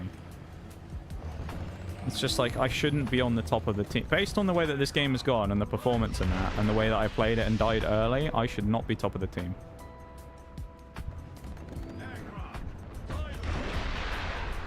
Yeah, no, we're not getting this one.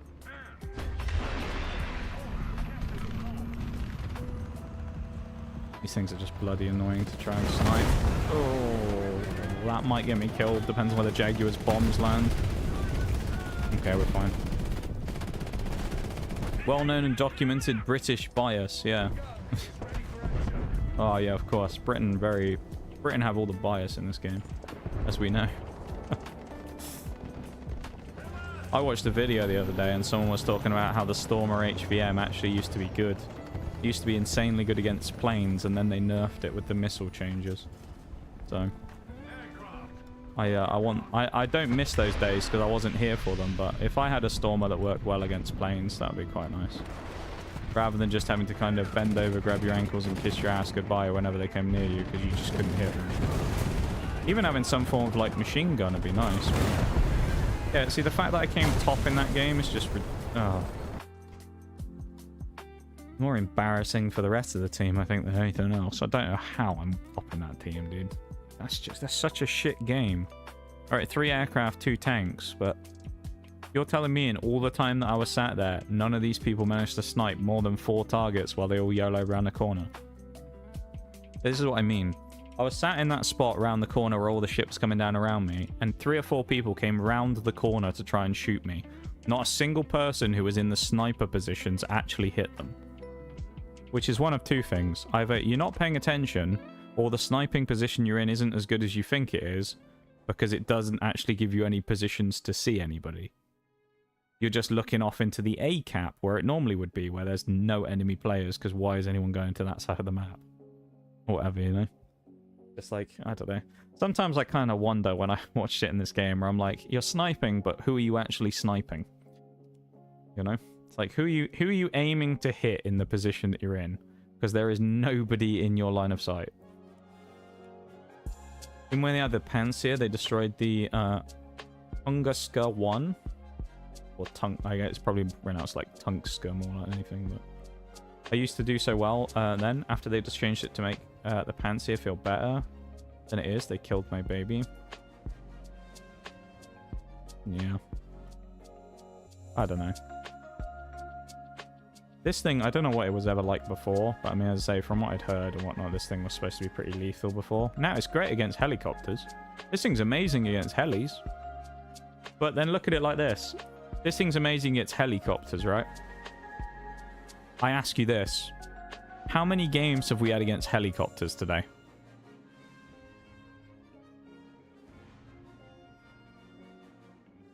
Now, I'll throw this out there. I don't think we've played a game against helicopters within the last hour. Every game is jets. So this thing is essentially just a lottery as to whether you're going to kill anything. Hence why it gets such little piss poor XP. We've gotten like 10,000 XP in nearly 4 hours. Because this thing barely gets a game. Because it just, against helicopters, I'll shoot them down all day long. And when I did get the games against helicopters, we very quickly dispatched of multiple of them. But against planes, this thing's just too, it just can't really do a lot. And we're not getting any helis. It's just fucking jet after jet after jet. And then when we do get helis, it's like the type of helicopters that you blow up and then 10 seconds later their 1,500 cloud of missiles hit you and blow you up. If you check my profile, you can see the plane I got the most XP with a premium. It used to have the bomb indicator, and then after years they changed it. Now it's useless.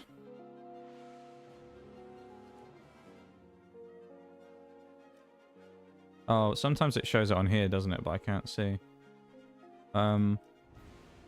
What was the vehicle, Bob?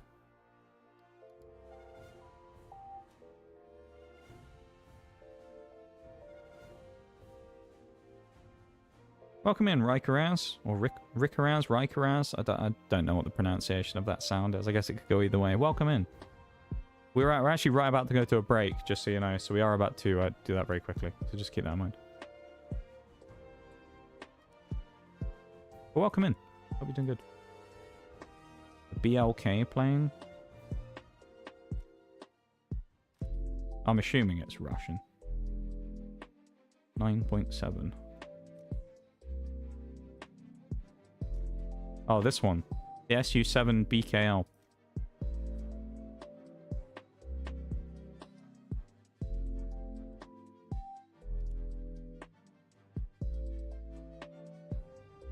So they... Oh, premium. Okay. Yeah. So they changed it and killed it then, basically, right? Oh, it could be an event vehicle. I don't see it on it. Is it an event vehicle?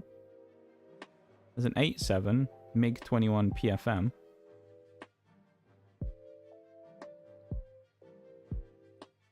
Could be an event vehicle, Bob, maybe. Change your plane I paid money for. Yeah, that's the problem that they set themselves in kind of the trap of, is when they make vehicles that are premium and then they change them.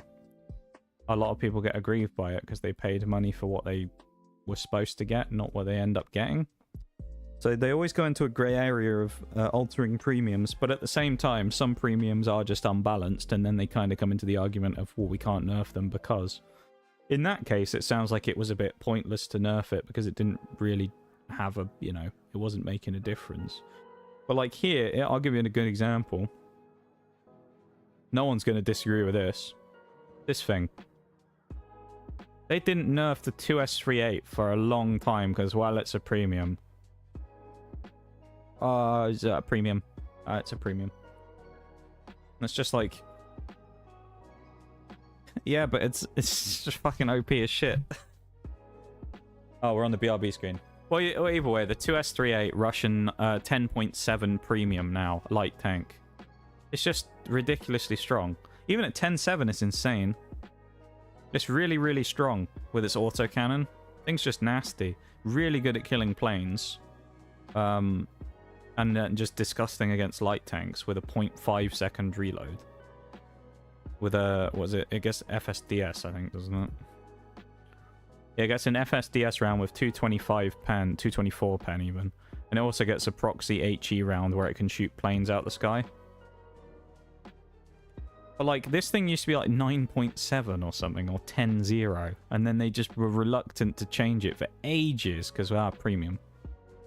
It's like, yeah, but it's unbalanced. Like, that thing's just... You used to just destroy everything at the lower tiers. So it's just like, it's always the battle of like the premium because of, you know, the premium versus non-premium vehicles. Okay, but easy to kill, free crawl in front. Well, easy to kill unless it's peeking a ridgeline with just its gun that's unmanned, in which case then it can kill quite easily. I just think it's kind of the problem at the lower tiers, is like most of the guns at that tier didn't necessarily have the caliber to hit it and kill everybody. And then, yeah, the empty space thing was different as well, where you would just hit it and do no damage. And it's just like, okay. Good vehicle, by the way. And then premium, so they're like, no, we can't nerf it because it's a premium. We don't want to piss people off. It's like, well, you got to balance it, or one or the other. On my first Fokker the other day, oops, ads, right as I say that. Yeah, I did one about the brake. Oh, I tried anyway. I tried my best. Also, oh, well, the brake's not quite over. No, there's like 5 seconds left. I jumped the gun there. Meanwhile, during the break, go drop a like on the YouTube stream. Why not? Do me a big old favor. Drop a like on the YouTube stream. Open right now. Go do it. It would be very much appreciated if you would. Takes a few seconds and minimal effort. And it's free.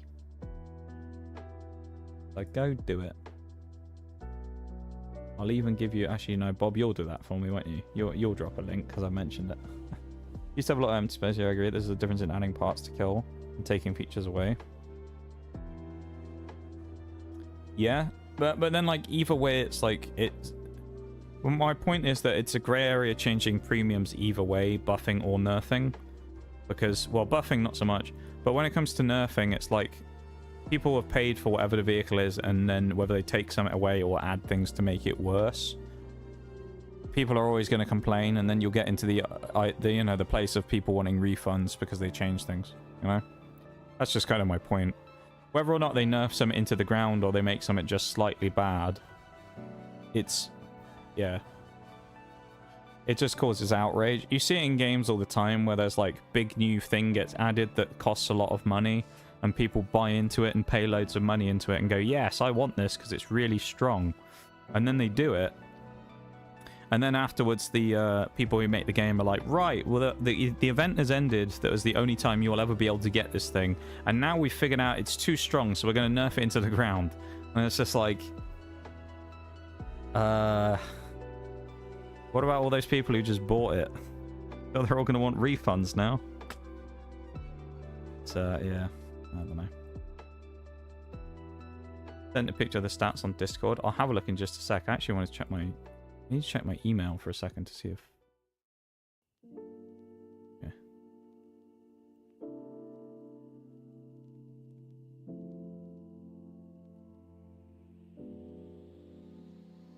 to send. I need to cancel it. I need to send a Discord DM real quick for someone.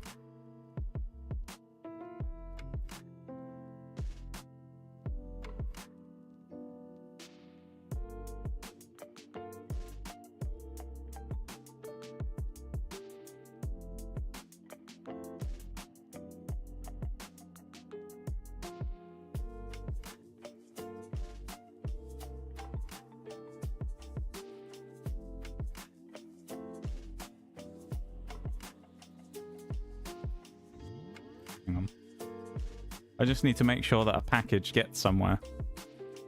It's apparently been delivered, but like I don't. It's like one of those ones where it's like I don't know if they just left it outside or if what happens. I just want to make sure. Package was left near the front door or porch, but did they? Did they actually? Did they? Oh no. When was it? This got delivered 20 minutes ago. Oh. Oh. Let's see. Hopefully they didn't just chuck it outside and hope for the best. Well. Then you're picking the stats on... Oh yeah, I'll have a look at that. Oh, you haven't sent it yet, never mind. Yeah, send it whenever, Bob. Okay, we're back. We're back. We're back from the break. Got my first Fokker the other day, liking the MG shotgun it has going on, but it got it feels like a brick and compresses instantly. I know nothing about planes, so yes, I can't relate on the feelings of the Fokker. Yeah, I'm not a planes person, so when people start talking about planes stuff, I'm just kind of like, oh no, I'm out of my depth here.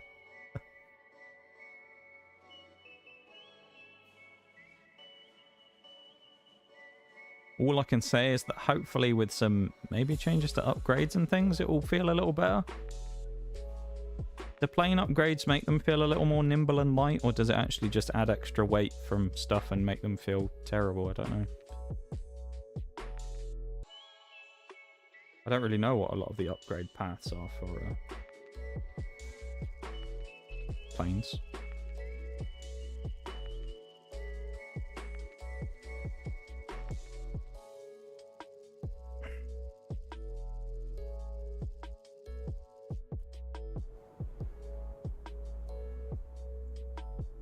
Oh, so you've come online now, haven't you, Bob? You're gonna get you're getting a picture.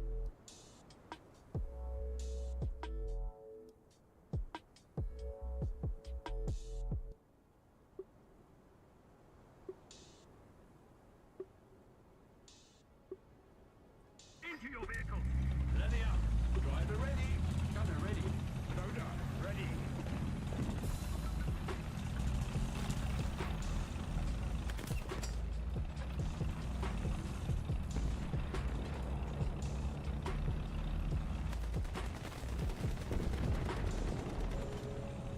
It's spaded.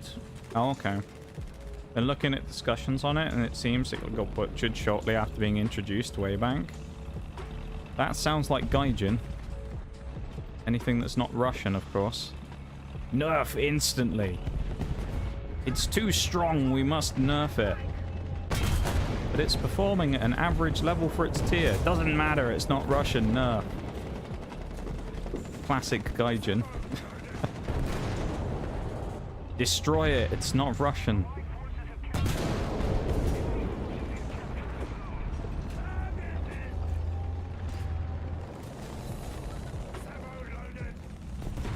Yeah, we were saying a minute ago in the previous game, it's like the same thing with the, Oh, I'm gonna rant about that death in just a minute, but we were saying it's like the Stormer HVM that I was playing that used to be known as like an absolute weapon when it came to anti-air stuff, and then they just nerfed the missiles ages before, and then made them terrible. So now it's really good against helicopters, which of course we're not playing against again, but against planes it sucks now. It's like, I don't know. Now, we'll park that for a second.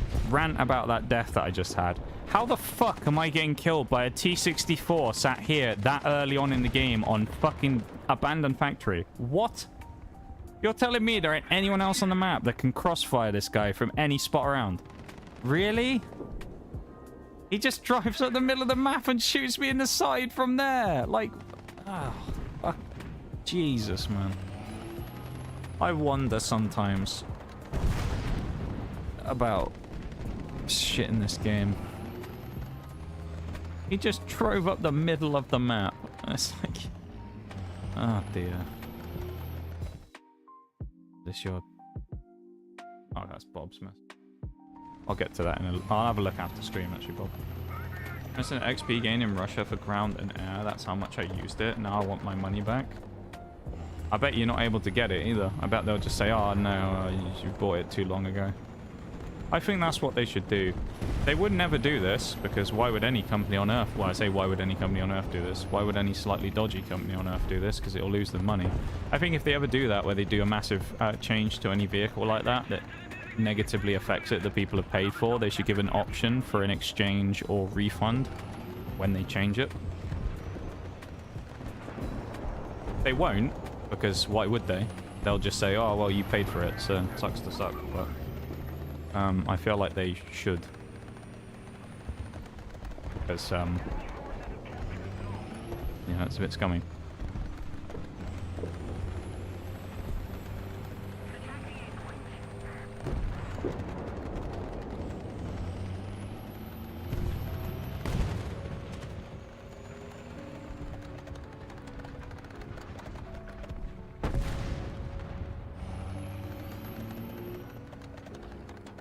No, I can't get my money back, but yeah, they just show how useful it used to be in the comparison. Yeah. No, I know, but I'm just saying, it's like, you won't be able to, like, they would never give you the option to anyway, you know? Even if, like, you wanted to. But yeah, no, it's just, those whole systems of having premium vehicles that people can buy, use, and then get nerfed, it's just like, it always creates this weird grey area. You know? Or it's like other FOMO things, you know, if they'll like do an event for something and they go like say like the 279 or something. Say they brought out the 279 for the first time tomorrow, it had never been in the game before, as strong as it is now. And they go, guys, this is the only time we're ever going to do the 279 in War Thunder. Get it while you can. And everybody spends loads of money and loads of time trying to grind it out. And then they come, you know, the event ends and then 2 weeks later they go, right, we're going to nerf it now. It's way too strong. And then they just destroy it. It's like, it's always that, like, grey area of, like, you bait loads of people in to spend a load of money and then nerf whatever it is right afterwards because you've made your money now, so they can't get refunds. And then usually what ends up happening is the community, if they feel that strongly about it, will just charge back on it, and then they'll get stung, but still. People do that a lot with purchases on things like that. They'll just hit them with a charge back, and then Gaijin won't really be able to do anything about it. Only had guns and bombs against A10s, etc., so it's not like it was OP. Yeah, well, that's the other thing, though. I mean, that's weird because it's Russian, but, like, it, like, and then they nerfed it, but it's, I don't know. Kind of comes back to, like, what I said before about, like, how they're a bit out of touch, where they'll just nerf things that don't need to be nerfed and buff things that are already strong. And it doesn't really make sense. Well, like if they came out tomorrow and went, we're going to buff the T90, and it's just like, why? I can understand balance, but it was after a few years, no idea. But even then, though, did they actually balance it, or did they just make it terrible? Because there's a difference between bringing vehicles, like, in line with other vehicles in their tier, and then just nerfing them for the sake of nerfing them. Was it a particularly rampant vehicle that was known at its tier for being insanely strong and destroyed everything? I'm gonna guess no. You know? Now, if it was like a vehicle that had gone on a reign of terror for years and was really, really strong, maybe, like, then eventually they nerf it, you know, it's like, fair enough. But how many vehicles that go on a reign of terror that are really, really strong and just shit on everything else at their same tier actually get nerfed, though? Or at least if they do, it's not like a, oh, we upped it by 0.3 BR. And it's like, you could put it up by you could put it up by 3 BR and it'd still be too strong. Like, okay, insta-killed. Yeah, I don't know. A lot of the balance in games like this is just kind of wonky, and it feels like they don't really understand the balance of their own game a lot of the time.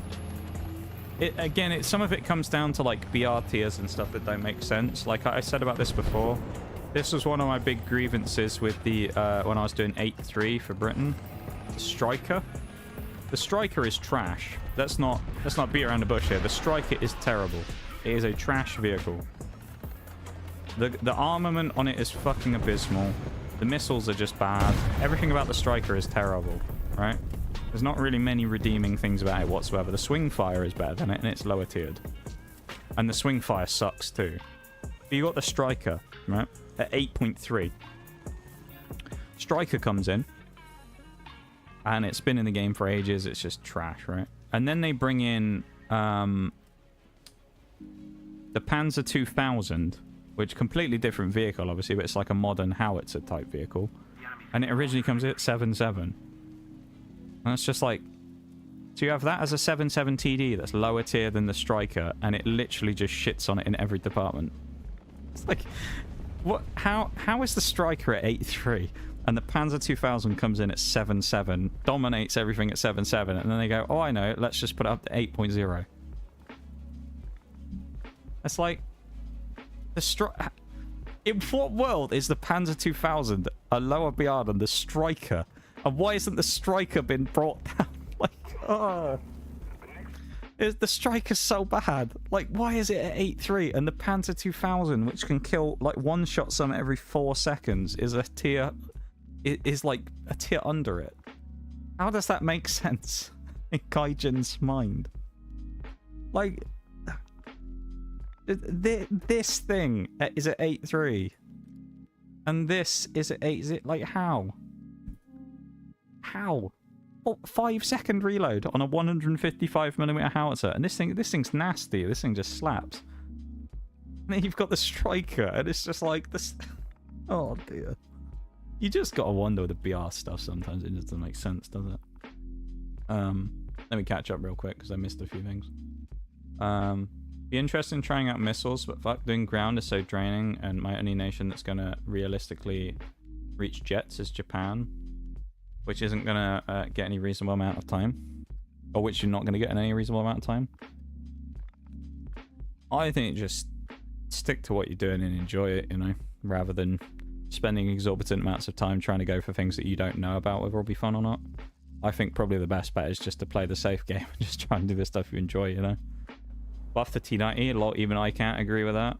Yeah, but like, you know what I mean? It'll be something that they'll do. They'll just go like, oh, we've seen the T90 has had a change. We've seen new blueprints about the T90. It now gets a 159mm gun that was on a prototype version, and we found it from these documents that someone leaked. You know, and it's just like, okay. But like, the game balance kind of goes out the way in favor of realism, right? Because one that I found bizarre the other week, and I was laughing about this one, is the Falcon. In the last major update, they buffed the Falcon, and it's just like, in what universe are we buffing the Falcon? It's already insane. And we're like, oh, yeah, give it a buff. It needs some help. We've up-tiered it by 0.3, so we better give it some help now. And it's like, the Falcon just shits on everything. The Falcon would kill stuff at like 12.7 if you let it rip in there. Thing's insane. We're buffing it at 8.3 or whatever it is. It's like, what are we doing?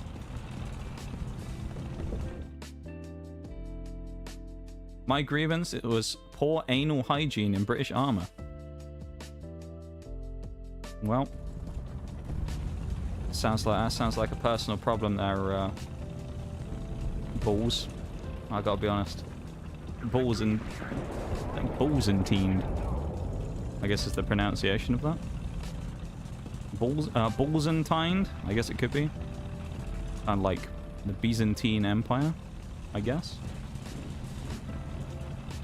Unfortunately, poor anal hygiene is a personal issue.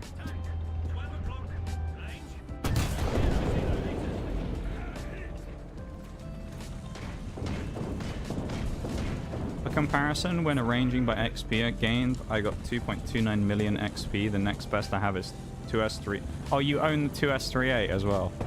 Oh dear, of course you're going to say it's not as strong as you think it is, Bob. Now it makes sense why you were defending it earlier on. You own it. Of course you don't want it to get nerfed. Oh dear. You're one of them. You're a 2S38 driver. 693k. I don't know what the highest I have on any vehicle is. I think it's about 400,000 maybe. I don't know the exact number though. We'll have a look after this. I'm pretty sure it's the Challenger 2 Black Knight or the Challenger 2E. I think. I don't know what I enjoy. Next to none of the vehicles in this game mean anything to me. What is your reason for playing the game? Like, do you have like a... What is your motivation to play the game if you don't like any of the vehicles in it or very few of the vehicles in it? Because a lot of people will play because, well, I want to play this thing or I want to play this thing. So what's your motivation for playing the game? If you have one at all. Because you might not. This isn't like I'm not going to be like, oh, this is stupid. I'm just curious as to like, if you don't like any of the vehicles, what's the like draw of War Thunder? Because I feel like it's not the type of game that like your average casual just picks up and goes, yes, I like this, you know.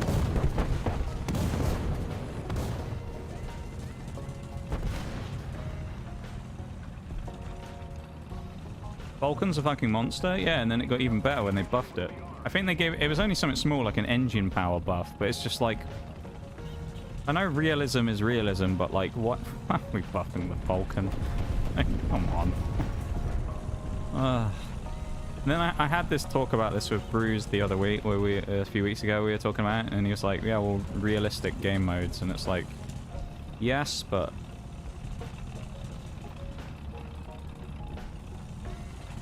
Like, also at the same time, you can't make the game unbalanced just because of realism, you know?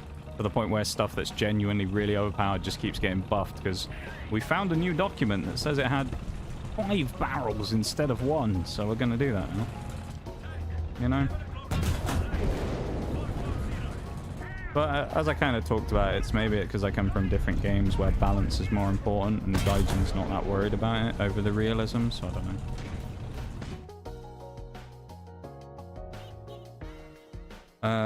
I don't know. I said it was good, but easy to kill. Alright. Fair enough. Next user, that's the TABVM non-premium, 634k. I'll have a look at mine afterwards. As I say, I'll see. Never said I didn't like the vehicles. I didn't know shit about any of them. Oh, okay, well, I misinterpreted what you said then. When you said that you didn't... what was it? Didn't mean anything to you. Okay, that's my bad then. I misinterpreted what you meant. I suppose the point still stands, though. But if it... Like, I don't know. I just... I mean, I'm not really that bothered about most of the vehicles in the game either, I suppose. I just kind of... I have my challenge of spading everything. That's like my main reason to keep playing. So it's not like the sunk cost fallacy or anything like that. It's like, because, you know, I don't care about the fact that I bought premium in the game and I'm, you know, if I lost it, I lost it. But my thing is just like, I just want to kind of get the completionist thing of doing the spades, you know. This is dangerous. Let's hope that this guy's going to be rather foolhardy and come out around the corner like an idiot. I doubt they're going to. I'm going to get dived on by this T-72, aren't I?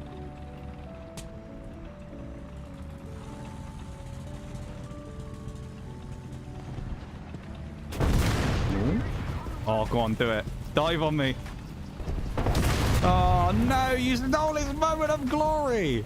That challenger was about to go and Goomba stomp me and get shot through this floor. That would have been brilliant. Aww. I'm disappointed. No, poor anal hygiene was not personal. What, did someone else wipe your ass for you, did they? It was systematic, coming down the chain of command and obviously picked up in the officer's awful fascist schools. I'm very confused by this comment. Am I missing something here? I'm very confused. Am I like missing a meme here or something?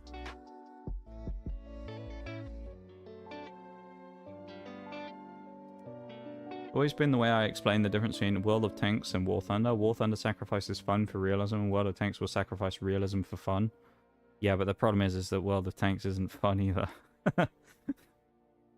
It's fun until they bring out the next premium that's just like, ah yes, and it's just better than everything else at its tier. Good luck fighting this. Like, I don't know if anyone played that game when the Defender came out, the 252U. It's just like, yeah. Like, that's the, you know, that's the caveat to that, isn't it? It's like, oh yes, well, game balance. Let's bring out the Object 252U that's just better than every other Tier 8 Russian vehicle in the game, and most other 122mm Russian guns, where it just randomly had more damage and more pen than all of the other similar caliber guns, and it's just like, okay. Premium, by the way. And then, of course, it just means that everyone else just has to spam gold at it because they can't pen it with their normal Tier 8s, and it's like, just creates this weird situation, you know?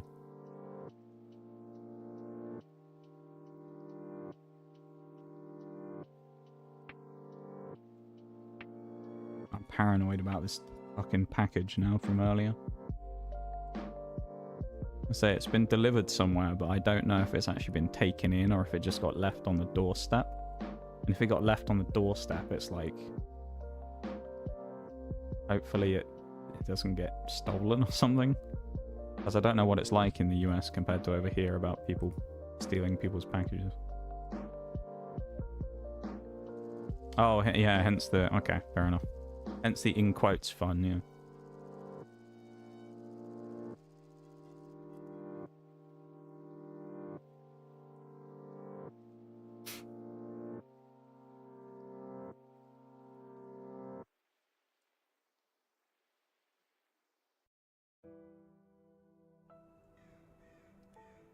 Realism in quotes. Yeah, that's true. Into your vehicle. Ready up. Driver ready. Gunner ready. Loader ready. I kind of said before, I remember when I was talking to Bruce about this, one of the things I said is it'd be interesting if they ever did a situation where they had two different sandboxes. One being like a realism sandbox and the other one being like the for fun sandbox where they balance the game like fully, just threw realism out the window and just made like a fully balanced version. It'd be interesting to see if it became more popular and whether people would sacrifice the realism for a well-balanced game. Not that I think Gaijin can balance their game properly, to be fair, in the first place, but you know, if someone if they, in a perfect world, if they were able to fully balance all the tiers somehow, you know, would people enjoy that more than the realism experience? Be an interesting conundrum, you know, to see which one people preferred. I feel like a lot of people that enjoy the realism would probably enjoy the more balanced version of the game quite a lot, just because it would be a more fun experience to play, even if the realism went out the window a bit, you know? I don't know. Who knows? I don't know how those people think. Maybe they love the current state of War Thunder, I don't know. I don't know who would, I guess, would love the current state of War Thunder other than Gaijin. Like, if there's a group of players that would be like, wow, I'm so glad the game's in the current way it is right now. You know?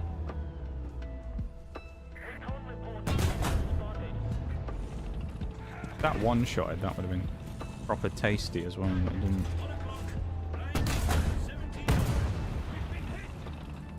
Well, at least he bounced. That's way too low. Also thought there was someone else going to shoot me, so I didn't want to set up there. Question is, at what point is real? One person controlling a tank is also not real. 30 seconds to repair. Yeah, it's like, I guess it's, I don't know how to describe it. It's almost like pretending to be realistic when it's never going to be that realistic. Like, there's only a point that you can get to where it's just like, you can't physically get more kind of realistic, right? It just is what it is. And the pursuit of realism inevitably kind of ruins the experience for some more casual players. Which I'm sure people will say, well, fuck the casuals, it doesn't matter. But the thing is, with any game, it's like the casuals are also a part of the community that kind of help keep the game alive. Because it isn't just the like hardcore spenders that keep the game alive in every game. It's like you also need the player base to be there. Because nobody really wants to just play high tier games where it's just constant whale players who spend like thousands a year on the game, sitting there just spamming OP premiums at each other. Because nobody really wants that. So, yeah. I don't know. Can I ask a question to everyone here in chat as well? Am I the only one mightily confused by this weird anal hygiene thing that Balls brought up a minute ago? Like, am I the only one who's just thinking, like, I have no idea what the fuck you're talking about? Or was it just me? I have, honestly, I don't think I've read a more random comment on Twitch for a while. Or anal hygiene was not personal, it was a systematic coming down the chain of command, and obviously picked up in the officer's awful fascist schools. I'm confused, but he seems very convincing. That's a nice way of putting it, Bob.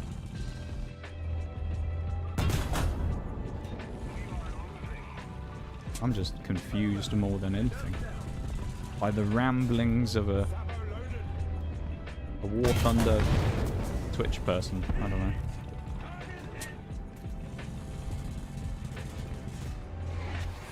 That was close. Bloody hell.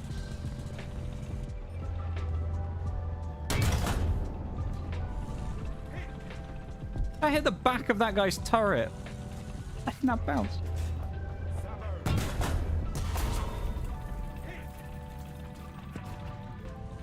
Oh, I feel a bit aggrieved on that one.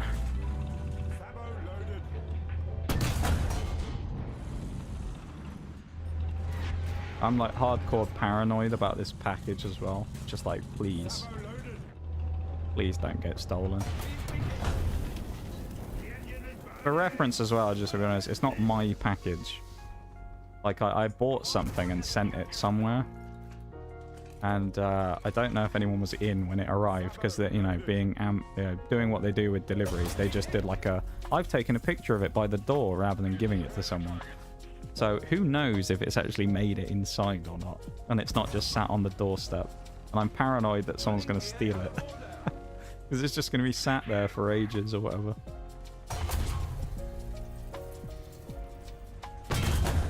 That's too far. I think shared roles would be fun, but not with random. That would be interesting.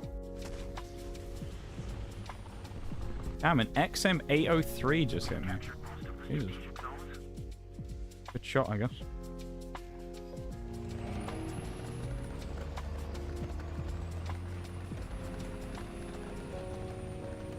I don't like this map. Was this Pradesh, isn't it? Yeah. I don't really like Pradesh. It's a bit big for me.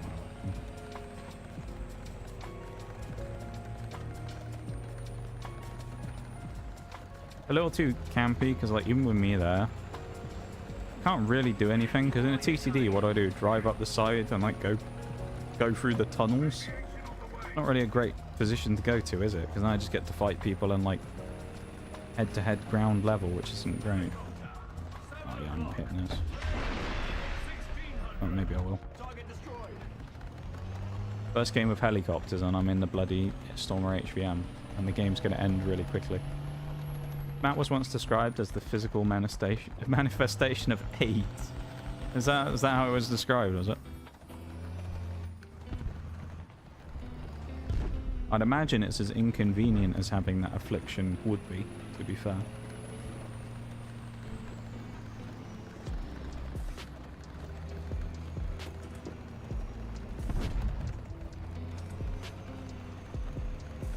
Yeah, there must be some fan of Pradesh, but I'd love to know who they are.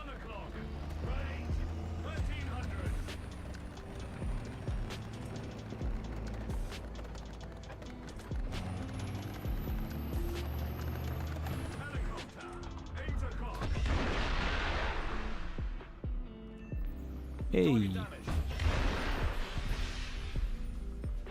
See, I've got to make the most of being in a helicopters match, because it doesn't happen very often at the minute.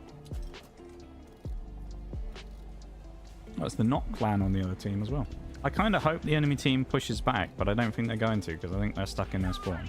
So. In chat, we spawned in, and the random wrote that both teams agreed. What? I'm a bit confused by that one, Bob. What do you mean? Oh, yeah, no, hang on. I see what you mean now. Hang on. Yeah, the random put that in the chat and both teams agreed that the map... Okay, I see. Yeah. Both teams agreed that the map was like that. Okay. Yeah, I see what you mean now. Oh, nice. There's an MBT coming for me. I need to hunt this weasel before I get hunted down by whoever this is. I must run away so I can get to that weasel. There's the weasel, man. The light tank spotted me as well. Tragedy right there. The weasels. Oh shit. Yes! Do you want that one, weasel? You're not getting me, Macabre. I'm running away before you get anywhere near me. No, thank you. I'm sure you're going to chase me anyway, but... Fuck it, maybe I can run away. You know, my best bet is getting over the other side of the thing. Get killed before the end of the game and I'll drop a follow. I've already got a few. If you want to be technical about it, then I already have some. Zedo, baby. Wrecked. I just got one right as you came in as well. I got a ground kill as well. Killed a weasel. Sadly, I don't think I'm going to kill the Macabre 1B who's behind me, chasing me down though. Didn't see it? Wow. Hey, it's on the VOD. There you go.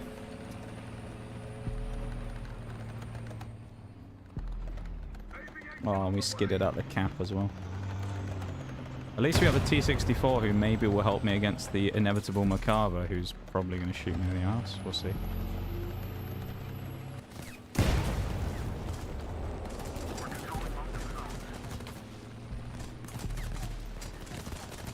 I'd machine gun him, but I don't have one.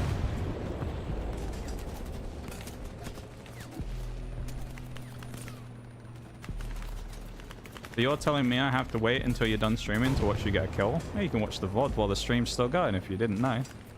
You can open up the stream while the stream's still going so that you can get the playback thing. Actually, they have added that feature now that nobody really talks about. The subs can get playback now on streams, I think, can't they? Or I think people can play back on the stream now if they're subbed, I think. Or is it that and turbo users, I think, as well? But otherwise, if people have VODs up, you can still watch the VOD during the stream currently running. It's usually a little behind. There'll be like a 1 or 2 minute delay, I think. But yeah, you can do that though.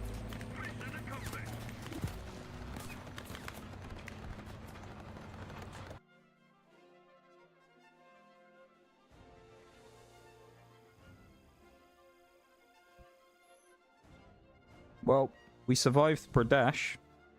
My sanity is mostly intact after that one. Mostly.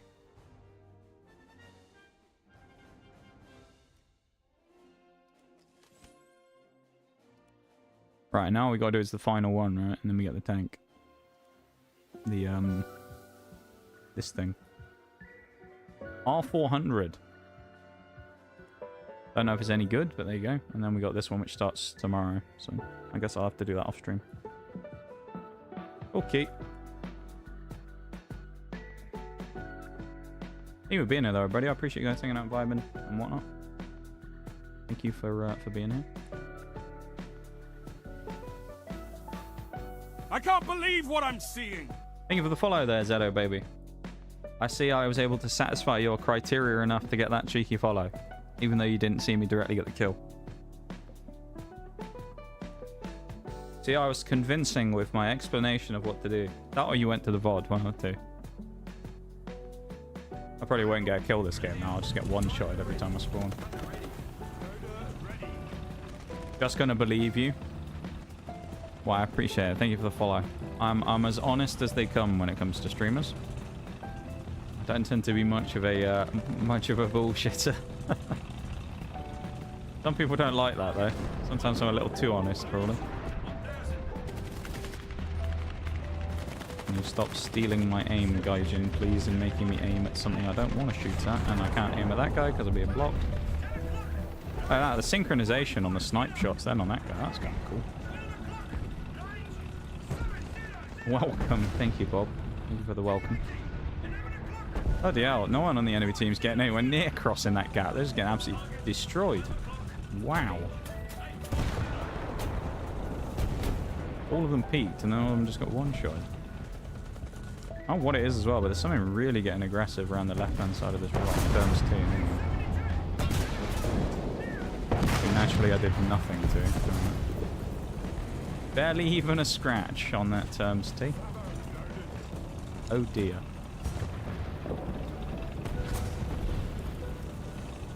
There's also another light tank over on this side rather than the Rad Camp wagon. Wait, wait, wait. Arcades? You've only just noticed. I'm surprised. That's 2 people today actually that have come in and it's taken them a few minutes to realise. I know. Shock horror.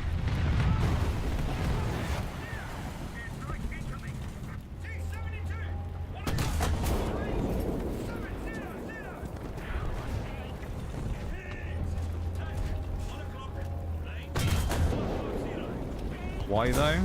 Because it's what I enjoy playing. What I enjoy playing. I don't enjoy playing realistic very much. It's too slow and boring for my liking. So I just tend to play the slightly faster paced and more erratic version of the game.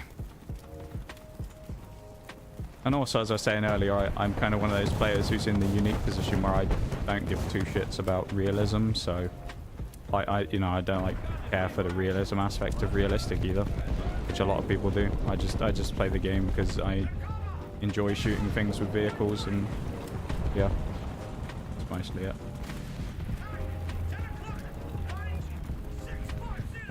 Pointless shotgun for that, isn't it? My objective of playing War Thunder here is to try and spade every vehicle on the ground side of things anyway in the game, so while realistic maybe it would get me there faster slightly, yeah, I just don't. I don't know. Oh, that was stupid. I shouldn't have pulled out around their side on like that, should I? That was idiotic of me. Can't complain if you only complain after you subbed.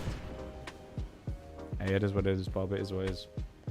Should explain it once and direct people to that video. That's actually not a bad idea, Bob. I should just make like a vid. I should make a command or a video, shouldn't I, that just explains it. So whenever anyone goes arcade, I just have a, you know, exclamation mark arcade, and it just explains. It's not a bad idea, you know. Because it does happen more than you think, people ask me.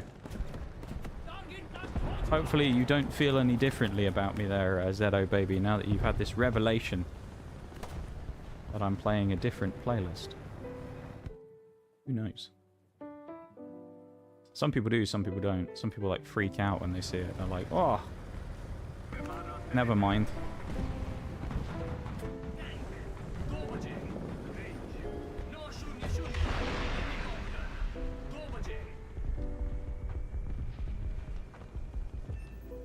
Yay! I just realized as well, I'm also in a helicopters game and I'm playing with the OSA. This should be using the Stormer really, because this is one of the few opportunities where I can actually get kills with it.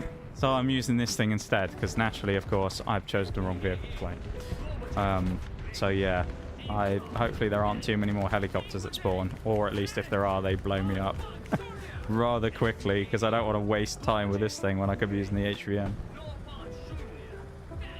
Exclamation mark one of those. Exclamation mark Y, arcade Y.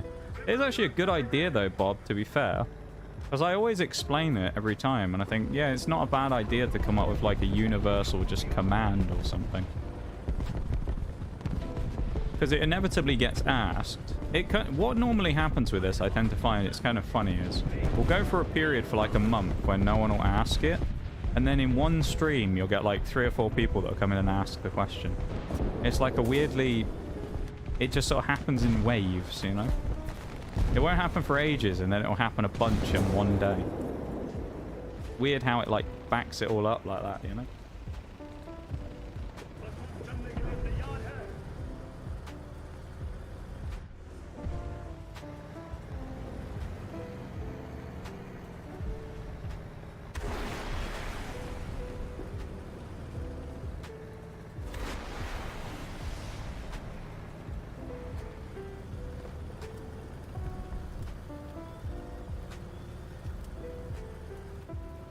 I'm amazed I've gotten this far without dying.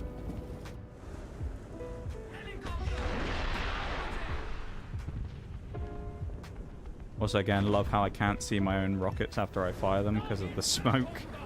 So if someone makes a last-minute move, you can't really see the erratic nature of their driving because you just kind of get blocked by your own smokes.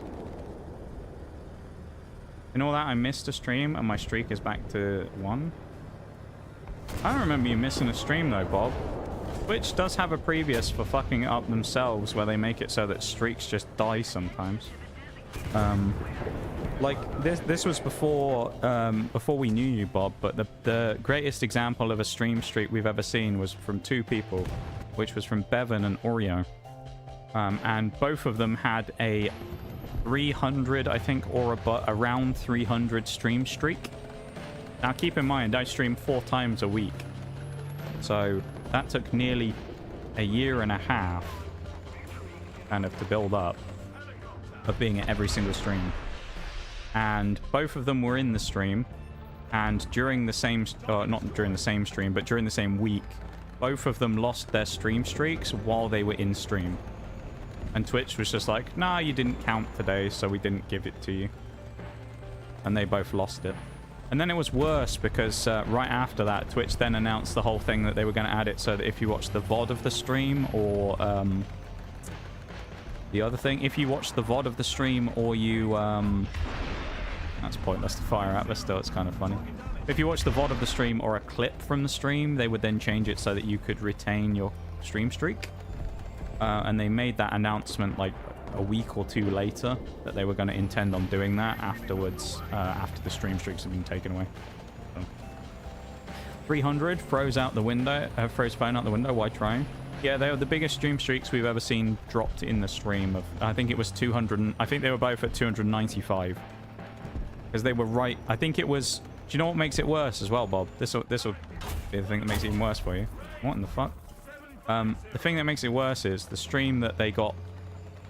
Bevan's was right before this, but the stream that Oreo got a streak taken away on was my birthday stream.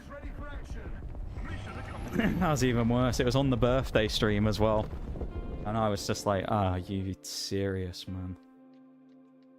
Birthday stream. They'd both been here all week, you know, and then they're just like, nope, we'll have that, thanks.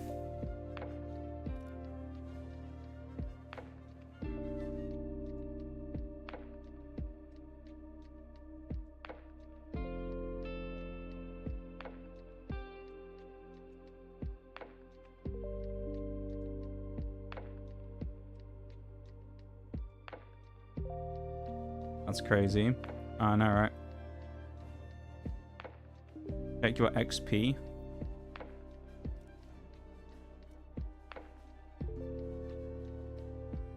Oh, you mean on overall?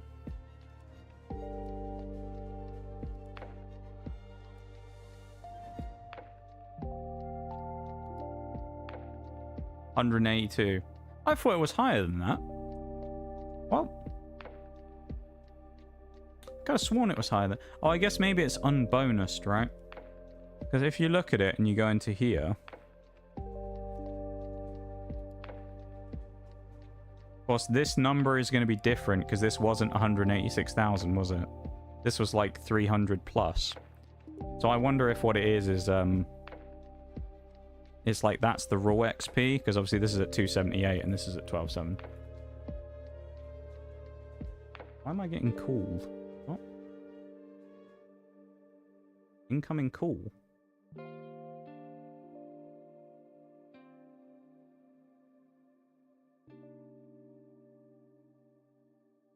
Hold on a minute. Let me switch to the BRP real quick. Give me a moment.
Alright, I'm back, everybody.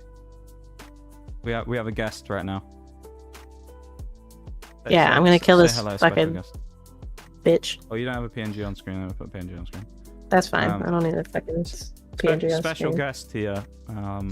Oreo forgot that I was streaming and started calling me midway through the stream, which is twice you've done that this week. Because you also called me when I was playing with Mirage yesterday, and I was just like, "Oh, okay." It was actually about the time I normally wrap up with them. I was about to say you were basically done, so I don't want to hear anything about that one. If the volume's fucked as well, let me know, because you might be too loud or too. Because I always have you higher up on Discord. I should be louder than you. This is your first. This time is my meeting, stream. This is your first time meeting Bob as well, properly. Hi, Bob. Hello, Bob. This is the one and only Oreo that I talk about. Yeah. She's angry at me at the minute because Gonna berate him. she's angry at me because the package that turned up at her house was a Christmas gift from me, which she got very angry about because she told me I'm not allowed to do. But me being No, me, he's not I allowed. said, fuck that shit, you can't stop me. So I did it anyway. So now I get to berate him. Yeah. On stream You in can. front of everybody. You can if you want, but everyone's going to take my side because why would they be angry at No, me for they're buying not. Because a why the lovely fuck Christmas are gift you for my best buying me friend? shit when you don't have money? Well, it's. I mean, I have money. Yeah, I don't want to hear it. I don't want to hear it. Money from my Christmas streams, so you know. And don't then See, say do you should have see spent this that chat? money on Do the you Christmas see this stream. chat? 'Cause I already He spent, like, doesn't too care much on about the you. Christmas He stream. doesn't care about you. All he cares about is fucking money, and he's not even gonna put it towards the stream. All right, Clearly, he's gonna put it towards useless shit. all right. Listen here, bitch. All right, shut the fuck up. No, Oh, because sorry, I'm I right. didn't mean it. I'm right. No, I was gonna say, you really think I could buy a Pokemon TCG item for the amount I paid for that for the stream? Fuck that. That wouldn't have cost. I wouldn't have been able to buy an ETB for that. Speaking of, I had to go over to the Kroger. the That, vending machine. Yeah, Did you- because I was did you gonna tap see on my it and it brother. had stock? No, the guy was stocking it as I was you there. told me about this the other day. I remember. Yeah, they were restocking it, and I said, "Did they have anything good?" And you just said, No, this wasn't the other day because I literally Oh, they did it just again. went.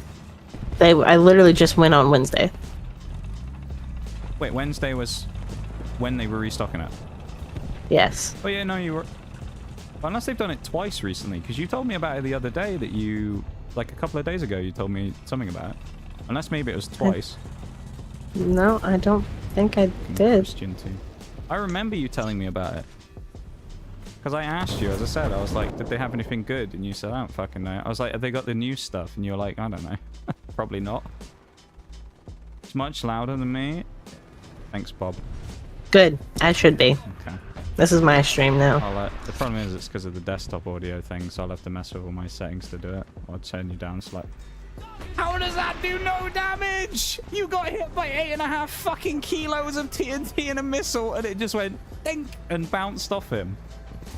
Also, Bob, you should not take his side because his side is the wrong side to take. Heard your point of view. I have to take sides as a Supreme Commander. Nah, Bob's just using common sense. No. No. There we go. Bob doesn't understand what I've had to go through with you for the last almost 4 years of my life. No, okay. It's always, I'm always the problem, aren't I? And I'm always the You are. problem here. You are the problem. Unfucking believable, man. Can't do anything nice for people these days, Bob. You see? So ungrateful. I decided to be nice and buy you a nice Christmas gift that you didn't know about. That you complained. But you won't about even last let me time I did open. it. Which you won't even let me open to see if Yeah, it's actually going to be fucking useful to November. me. What do you mean I won't let you open it? It's November. What the fuck are you talking about? You won't let You me think I'm open going to it. remember It's for this? Christmas. You think I'm going to remember this on Christmas? What, you won't remember the great gift that you got from your best friend? I won't know if it's a great gift because I can't fucking open it. Yeah, exactly. It's not Christmas Maybe it's yet. a shit gift.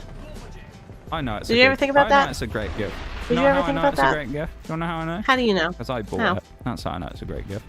That does not mean anything. Yeah, it does. I know that it's No, a gift it that doesn't. you will enjoy greatly when you open it, and you'll be like, you know what? Yeah, he made a good choice here. I don't believe you. I don't know why you somehow don't trust me about this. I don't believe you. Unfucking believable, man. Unfucking believable. Here when mom and dad fight. Not you as well, Bob. Everyone's been doing this shit with us for years, acting like we're fucking married couple, man. Now you as well.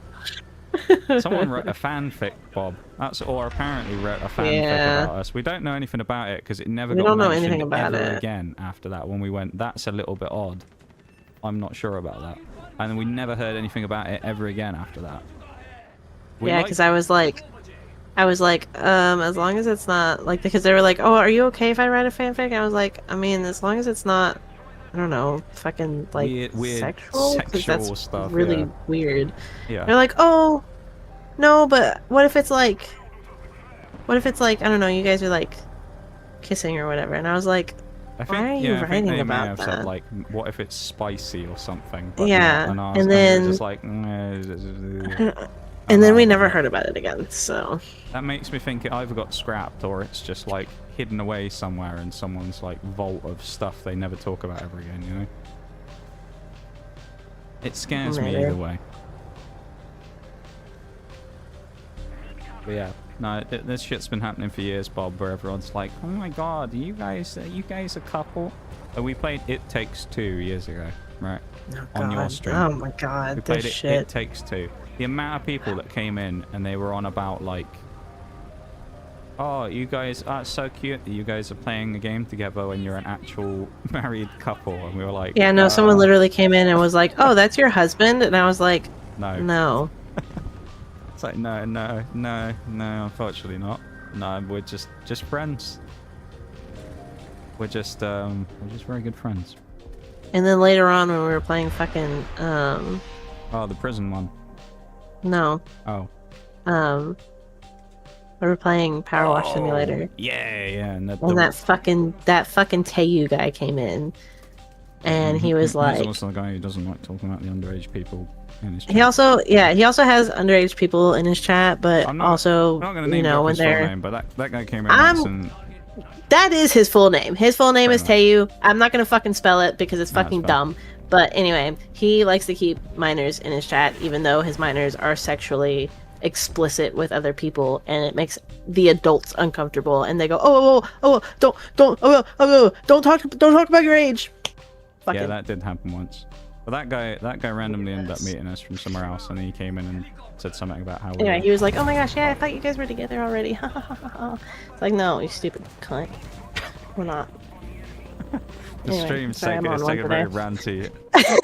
Who hurt you today? Did something bad happen at work? No, the work was actually okay. Okay, this is you in a good mood, is it? Yeah, I'm always ranting in a good mood. When the fucking stream ends, I'm gonna get absolutely decimated today. Yeah, you are. Simply because I fucking showed up with a package on my fucking doorstep. We watched a video yesterday, last night. You finished work, and we watched a Queso stream, a Queso VOD together.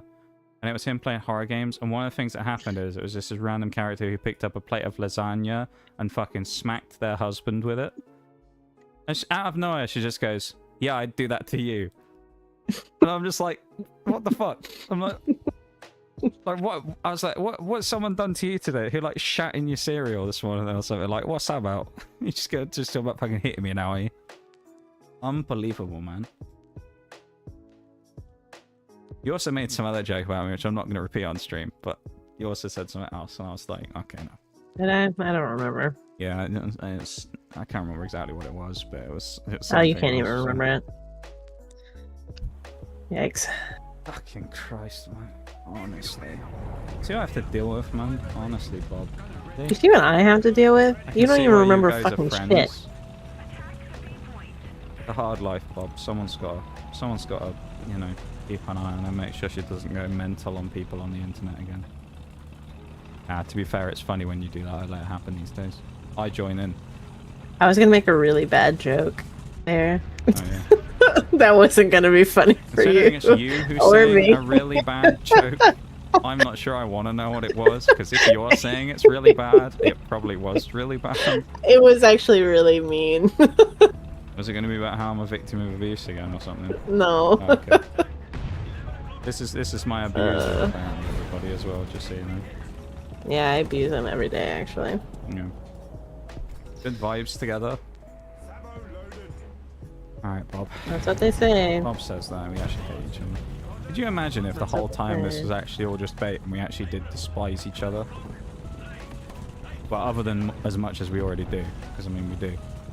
I mean, I do hate you. What are you talking about? Yeah, she does. She hates me more than anyone else in the world. I was gonna write that on. I didn't say because I think I. No, did I? No, all you wrote was I you're think gonna be you're so gonna mad at me. Yeah, no, I was gonna write something else on the end where I was gonna say from the person that you hate most in the world, and then you'd instantly have just been like, I already. No, know you this just put is your anyway. name in, instead. Yeah, I was gonna put it, but I was like, no, it might be a bit much. But I was gonna write like, yeah, from your most hated person in the world. You should have, because I would have entered the call and been like, yeah, you're fucking right. You're right, I fucking do.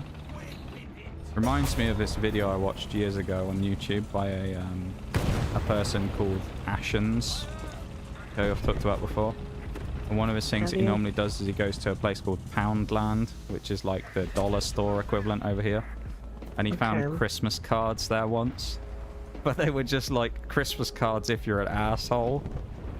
I don't know why they sold them in there, but one of them just had like a quote inside where it just said, I didn't buy you anything this year, bitch. And it's just like, I don't get why they're a thing, but I was kind of like, that'd be funny. That might be a bit much though. I need Christmas cards like that. I think there was another one where it said this card only costs £1 because that's all you're worth. It's like stuff like that, and I was just like, this is hilarious. But there was a bunch of people in the comments who were just like, this isn't funny. I was like, it's so funny. I'd 100% buy that for a friend. They'd just go, yeah, £1. That's all I wanted to spend on you. People who don't think that that's funny need to fucking grow a pair. Honestly, I thought it was quite funny. But there was I think that's hilarious. There was a few of them like that where it was just like, just being a dick for no reason. I was just like, yeah, that's a good card. I'd get that for someone. I watched Athens. That's been a while correct in there. Ashens. He's a funny bloke, is Ashens. He just does. I don't even know how to describe his channel. He just does random shit, really. He just opens stuff. He like eats random food from all over the world and like opens random bags of just crap items. And buys loads of stuff in Poundland. It's great. Yeah, good old Ashens. To be honest, this is the happiest I've heard you in a long time. Oh my god. Fuck off, man. Shut up, Bob. Yeah, see, he's happy that I abuse him, so. Okay. We gotta be careful making jokes like this. People get angry on Twitter. Fuck him. I could care less about Twitter. Just to point this out to everybody as well, by no means by making these types of jokes are we actually saying anything about people who are genuinely abused by people, because it's obviously a bit of a joke, because it's not the truth. It's not the truth, right?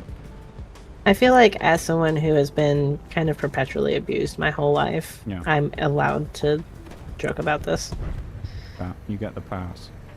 And if anyone wants to know about my funny stories of my abuse, you're more than welcome to hear it. I talk about it almost all the time on my stream. Nice self-praise. Yep, you're welcome. I'll let it slide. It's you, I'll let it slide. Better, bitch. Jesus fucking Christ. Who do you think runs this fucking town, huh? Jesus. Who do you think actually runs this stream? Could you believe that? Yeah, not you. Could you believe, Bob, that once she told me she didn't want to become a mod because she thought it'd be too much power and she'd just ban people because she felt like it? Could you believe that this innocent person in the VC right now could do something like that? Crazy, isn't it? Yeah, I'm so nice. He streams. You're only just figuring this out, Bob? Oh my, Bob. Bob. You've been out of the loop, mate. Shaggy even shouted her out the other day, and we said at the time, I said to Shags, I was like, mate, you're going to get me in trouble for that. She's going to think it was me who asked for a shout out. I can get fucking shouted at. Yeah, I stream once in a blue moon. There you go, Bob. There you are. He asked, you can't be mad at me. Bob asked. I'm always mad at you. Yeah, you are, for no reason most of the time. No, not for no reason. You deserve it every time. What, you think I sound like Ashens?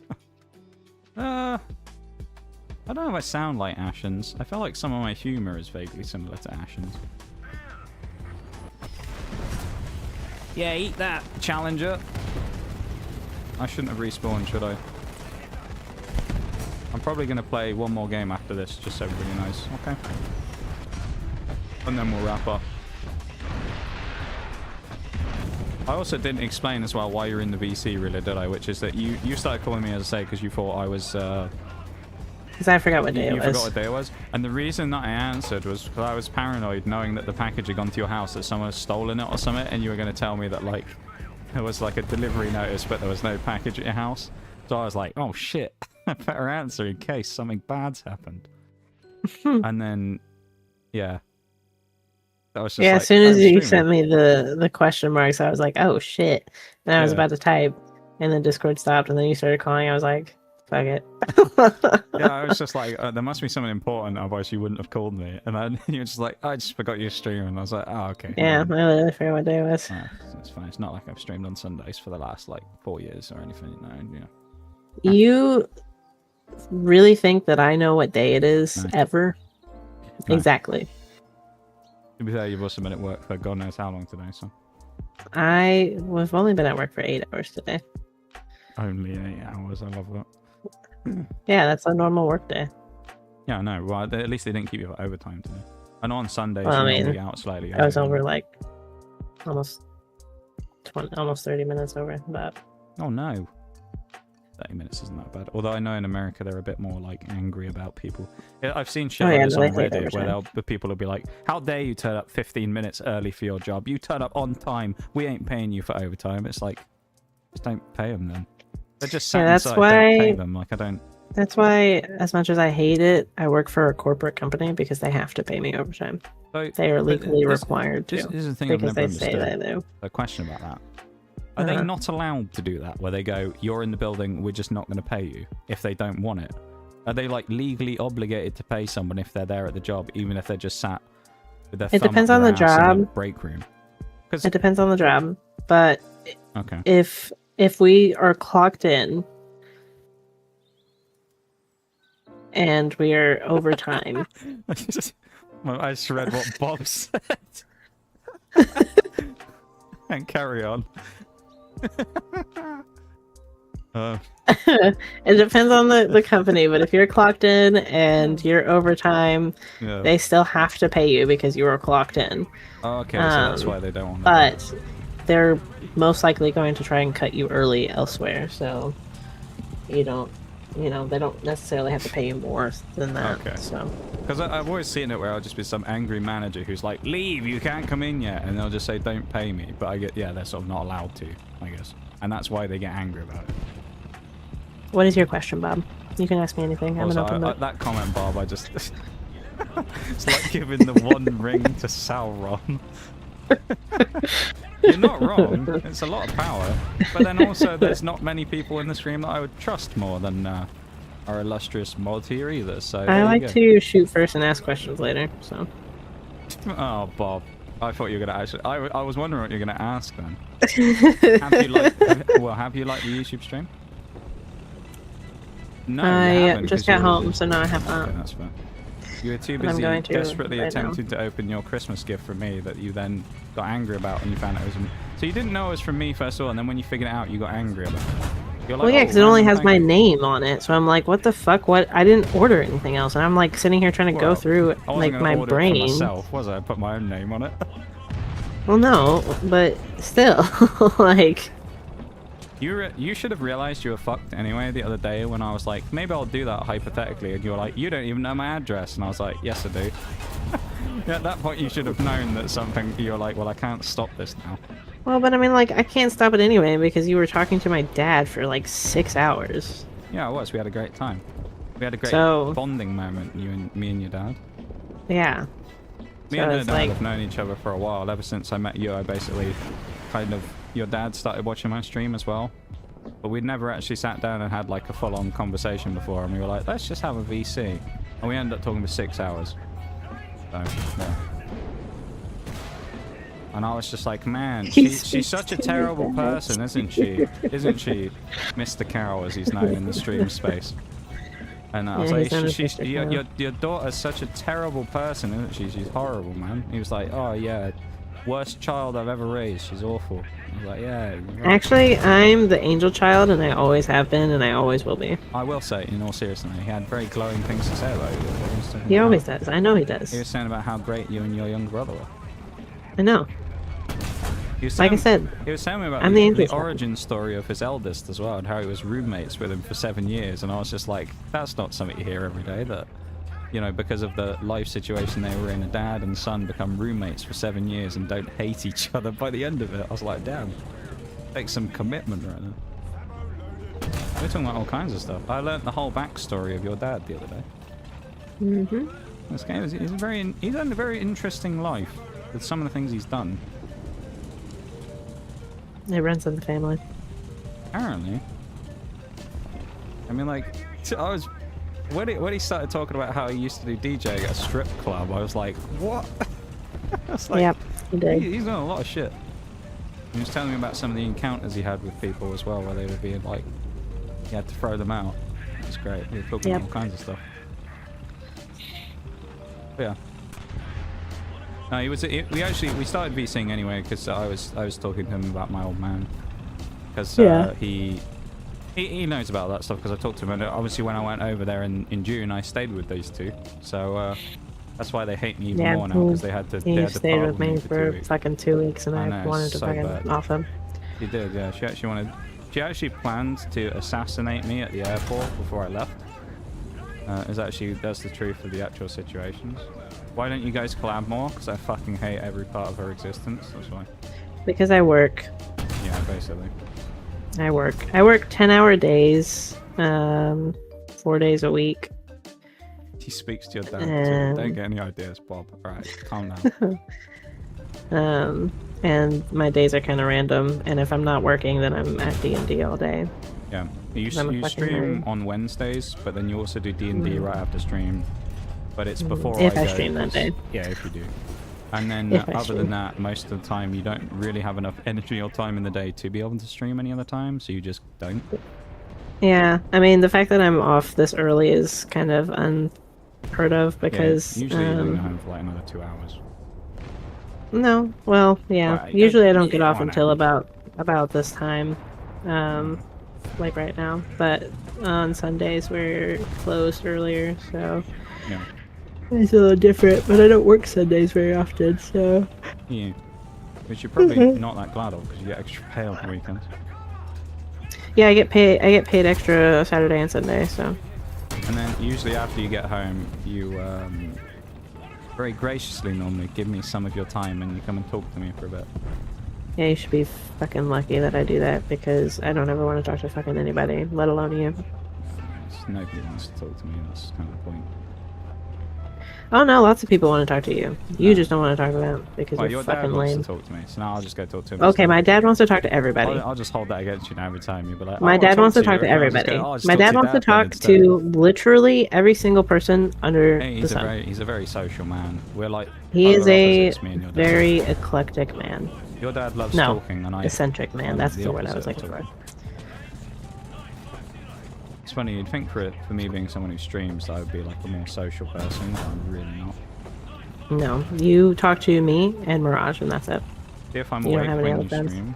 She streams about. I try to stream in the it's morning about for me. 3 hours before I start normally, Bob. It's like it'll be like 6 p.m. for you, 4 p.m. my time. Usually, sometime around then, on Wednesdays specifically, and then very occasionally on a random other day of the week. But that's more at the minute, probably not. No, it kind of depends because I'm usually fucking tired or I'm always cleaning or whatever the fuck is going on. So Yeah, because you still gotta do normal life stuff as well. yeah, I gotta have a life, unfortunately, and I fucking hate Twitch, so I try not to be on here very often. Oh yeah, I'll check it out. Look at that, Bob's. You got a Bob in your chat now. Well, You don't have to do that, Bob. Don't torture yourself like that, man. We love you. don't torture yourself like that. Oh, unbelievable, man. Bob's a War Thunder player. He's used to torturing himself, right? Come on. Okay, but you don't have to torture yourself all the time, okay? Maybe he enjoys it, you know? Maybe Bob likes that That's type weird. of lifestyle. I don't That's know. weird. I mean, he's a War Yeah, Thunder you player. enjoy it too. That's why you fucking talk to me all the time. No, I don't. Yeah. No, I mean, I talk to you all the time, I know. How did I get killed by FB4030 on that shot? I have a basement full of people who like to like videos. You do, Bob, that is true. Otherwise known as my YouTube watch base. think there's like one person who's ever come into the stream who wasn't from you, Bob. The rest were all held at gunpoint until they liked the stream. I just don't stream on YouTube. So Yeah, you don't. I exclusively stream on Twitch, even though I fucking hate Twitch so much. So Yeah. Which is pretty bad. Twitch is fucking awful. I hate it. I'm on Twitch though. That makes Yeah, it that's better. why I fucking hate it.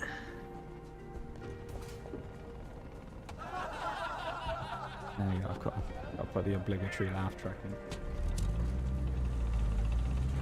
No, I don't hear that on my end. Oh yeah, you can't because it's only on.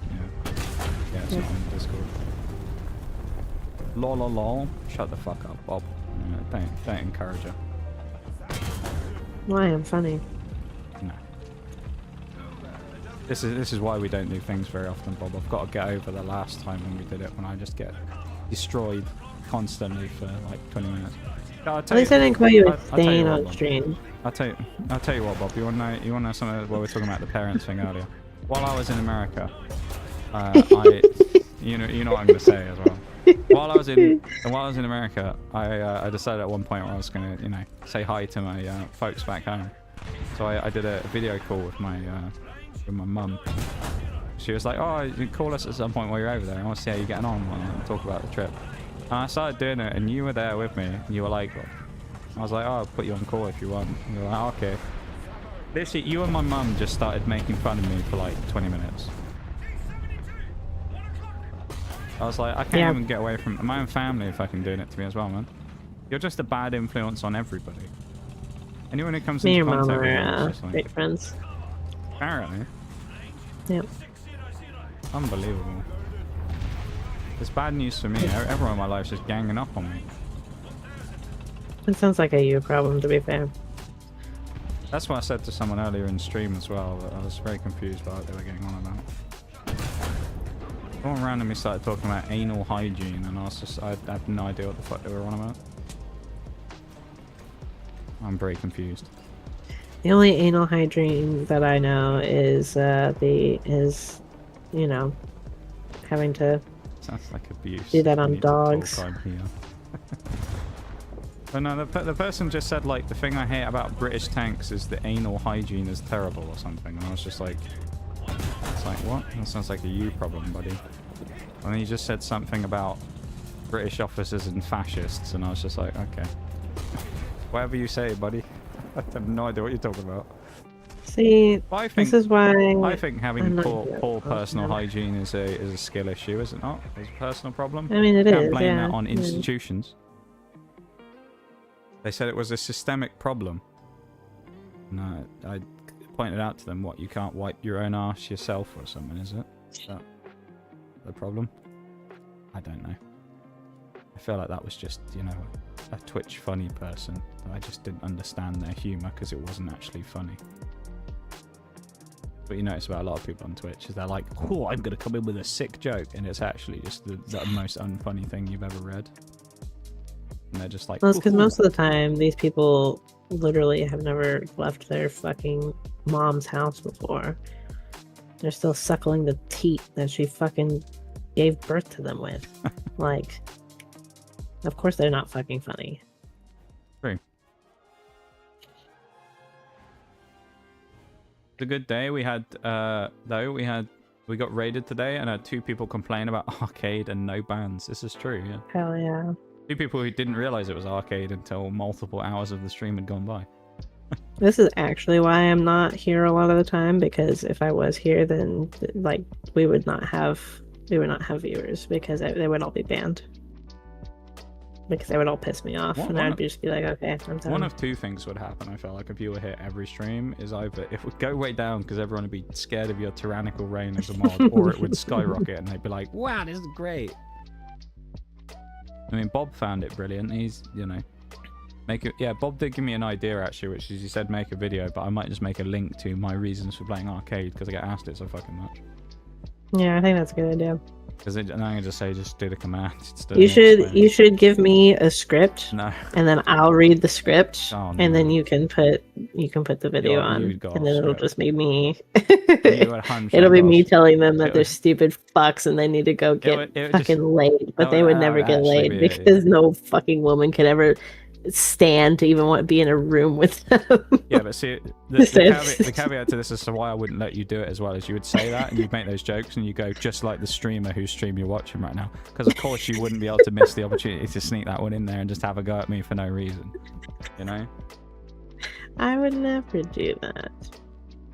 Why would you think I'd do that? What was it you said the other day, like Sunday a week or two ago, where I said something, I landed some shot and I was just like, I just have the magic touch with these missiles, and you said something like, if only you could say that about women as well. I was just like, are you fucking serious, man? I'm just out here playing the game, trying to have fun, and you just why unbelievable, man.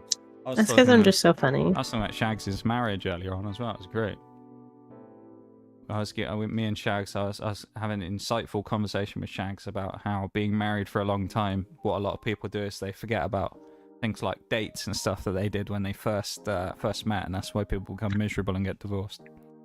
Yeah. And he was like, yeah, you're right. I was like, see, I'm knowledgeable about these things, Shags. Never been married, but I know all about it, mate. Easy. I think Aurora's mod would be cool, but she must be able to come on with voice. And trusting you to call them out. Well, I don't know about that one, Bob. That might be a step too far. Every time we'd be like, we have a mod intervention. You just tell me that you need to come onto the stream. Just like call me up. What is it? It's whatever. Someone insert random name here in chat. I need to talk to them. Okay, bring you onto stream. You just be like, you're the dumbest fucking person I've ever seen on Twitch show. Get the fuck out now. Banned. Probably would. Yeah, Probably would. to be fair. And then you start talking to the person instead of me. And then that's awful, man. It would be like that one guy that I actually fucking called out on fucking stream once. Oh, yeah, Calga fan, that guy. Yeah, that Yeah, fucker. I mean, Yeah, in where I told fairness- him to actually shut the fuck up because he's so fucking dumb. That guy, though, was just kind of a bit of an asshole, because it was very obvious that you didn't like them anyway, from the fact that you make funny comments every once in a while when they said something, and then when they Yeah, just I'd make kind fun of of him all I the don't fucking like time. you anyway, and it's just like, okay. It's like, why the fuck are you saying that about a mod that's currently in the fucking VC? Like, you're fucking stupid. And it's just like, yeah, it's probably not going to end for you very well. Like, brother, maybe if you just should learn to use that little pea-sized thing that's in between your eyeballs, and maybe if you rub two little halves of a brain cell together, maybe it'll actually fucking work, and then your little pea brain will light up, and then you'll actually be able to have these little things called neurons that spark, and then you'll have a thought. It'd be great. It's an educational stream. We've just learnt about neurons as well. The only problem with the disclaimer of that one is that they need to have two half brain cells to begin with to rub together, and sometimes some people are not having, they lack those. So you've got to be careful sometimes. You can't expect I like to try everyone and to have be. prepared I like to advance. try and think I like to give them the benefit of the doubt. You know what I mean? I don't. 'Cause sometimes if you give them the benefit of the doubt, then they'll fucking still disappoint you, and then you go, "Yeah, see, this is what I fucking thought. This is why you should never speak. This is why Yeah.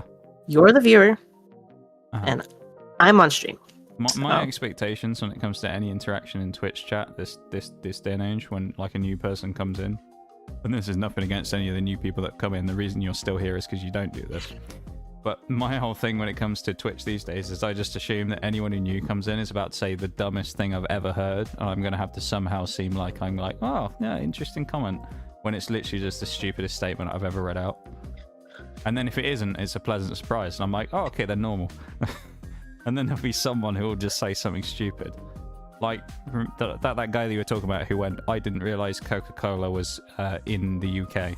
I thought it was only in the US. And I was just like, Well, that was a child, so well, yeah, but even still. You don't have to be a child to know that Coke is a universal company. And they didn't know McDonald's was outside of the US. And it's just like... yes. But if a 5-year-old comes in and doesn't know anything about the world, Yeah, but they weren't 5 though. They were like 15 or something. That's We what's don't worse. know that. Well, We don't know actually, that. we don't even technically we don't even know if they were a child because they didn't get banned for that. They just got banned because I was sick of talking to them. I said that they were a child. Are you streaming now? Me? No. Oh no, I know, Bob. Yeah, I know. Bob's talking about that guy that came in the other week and just said, "Are you live right now?" Oh. In the stream. It's just like I just assume every interaction when It's I like, see no. first time chatter is going to be that, and I'm just like, what do I say to this person that not only doesn't make me seem like a complete prick, but is just like, this is the dumbest thing I've ever heard. What the fuck are you talking about? See, that's your problem, Nox. You have to stop caring whether or not you Oh, I come don't off as a anymore, really. complete prick. That's why most of the time now I just give a snarky response instead. Because my willingness to care about things has waned so much these days that I actually just don't care that much anymore. And someone will come in and say something stupid, and I'm just like, watch the fucking VOD, I don't know. If you don't reply, they won't think you're lying. Yeah. That's a good point. I should just end the stream when they say that. So I am now. God. No, I'm offline, bruv. I've been That'd offline actually for be hours. so funny. Kill everyone stream street while I'm doing it. That'd be so fucking. That would be so funny, actually, for someone to come in and be like, "Oh, are you streaming right Just now?" everybody completely then- ignores them. Everyone stops talking, and then you just start talking as if you're making a YouTube video. Oh, I should just have, I should have a screen as well that's like an extra on other than the ending. That's like the stream offline screen, and they should say Yeah. that I just switch to the stream offline transition, and then we all just ignore them. Nobody says any. No one says a word to the guy, that we just like act like they don't exist. Dude, that'd be so funny. Oh my god. Yeah, we've done. We kind of like meme about stuff like that before, though. Where we've talked about how we'll be in like a VC when we're doing something and we're about to stream, and we'll just like do the whole. Should we like pretend that we didn't know we weren't muted, and just be like, God, fucking Shaggy, man, what a twat! I hate that fucking guy. He's such a dick off stream, and then go like, oh, I'm mute. Oh, we weren't muted. Which is kind of like that, but in reverse. Yeah. Good old Shags. Anyway, I should probably start wrapping up, shouldn't I? So I guess I'll end the YouTube stream there. So if you haven't already gone over and liked the YouTube stream, go do it now. You should. It's free. It takes like a matter of seconds, and it's a nice, easy way to show support for the channel. Doesn't require money, unlike the 35% off gift subs right now. If you want to do that for the next 24 hours for anybody on Twitch, that is, not just me. The real ones can take it. This is true, Bob. Most of the real This is people true. can take a joke. Most of the not so real people can't take a joke. And you say anything and they're just like, oh, fuck this guy, and they just leave. Happened to me with old regulars before, where you make a meme. I'm thinking of Outer Worlds question the other day. Oh Have I god, that wasted guy. my money? Watch the VOD. No! I don't want to be spoiled. Play the game then. It's just like... No, I don't want to buy it. Well, you're fucking dumb then. It's like, I don't know well, what they'd you want me. I already don't know what you want They'd to already say. bought the game. That's what made it more stupid. They owned the game and they asked me if it was good. And I was just like, play it yourself? Like, you mean, is it good? You own the fucking game, play it. And they were just like, whoa, I don't want to spoil it. It's like, bro. I like the marbles thing. Yeah, no, I That's found why- the other day because I Yeah, noticed they that's why I hadn't been don't around stream. for a bit, so I ended up using my magic tool, and then I guess they unfollowed the channel. They've been around for like 4 years, so I'm just like, well, you don't understand me at this point, and understand that if you just say something a bit silly like that, I'm gonna go, that's a bit stupid, isn't it? Play it yourself, and you get angry about that. I don't really know what to tell you. I don't sit around here and go, I'm the voice of positivity in the Twitch community. I'm gonna be super nice to you if you say the dumbest thing I've ever read to you. Like, if you say something stupid, I'm probably gonna make a comment about it and go, use your brain. Like, fuck. Interaction with You have the to have a legendary- brain in Oh, order yeah, to use it, unfortunately. Guys are awesome. Keep on keeping on and allow yourself to be loved. Keep well, guys. Sappy shit is this, Bob? Get What is get out love? of my chat. Ugh, disgusting. What is love? That sounds fucking lame. Yeah, no, honestly. First things first, before I end the YouTube stream, thank you to everyone who's gone over and liked the YouTube stream. No one else did it at the end, so I'm assuming that everybody who's here has liked the stream, and if you haven't, you'll be banned. That's the rules. But thank you for liking the YouTube stream. Those of you that have gone over and done it, we're up to 9, so I appreciate it if you did. And for the 2 new subs today as well. One of them was your dad as well. He subbed to my YouTube today, so thank you. Thanks for the cheeky sub. Nice. And He's then still not home. he must have done it at the start of stream. He did it like I checked my email because I was checking for that package, and it's told me that he subbed like 5 minutes into the stream. So he must have done it before he left or something. He might put a lurk up or something. I don't know. But yeah. So we're 5 away from 200 now on YouTube. We're at 195, which is kind of cool. Mostly due to you, Bob, in the last like couple of weeks, where we got something like 10 new subs in a week because they're all your friends coming in. So I appreciate it, Bob. Thank you for that. But yeah, alas, YouTube folks, I'll be back in a few days. 2 days is all it will be. I'll be back on Tuesday for some more Outer Worlds too. So I'll see you all then. You guys have fun, and thanks for vibing on the YouTube stream. See ya. Doodles.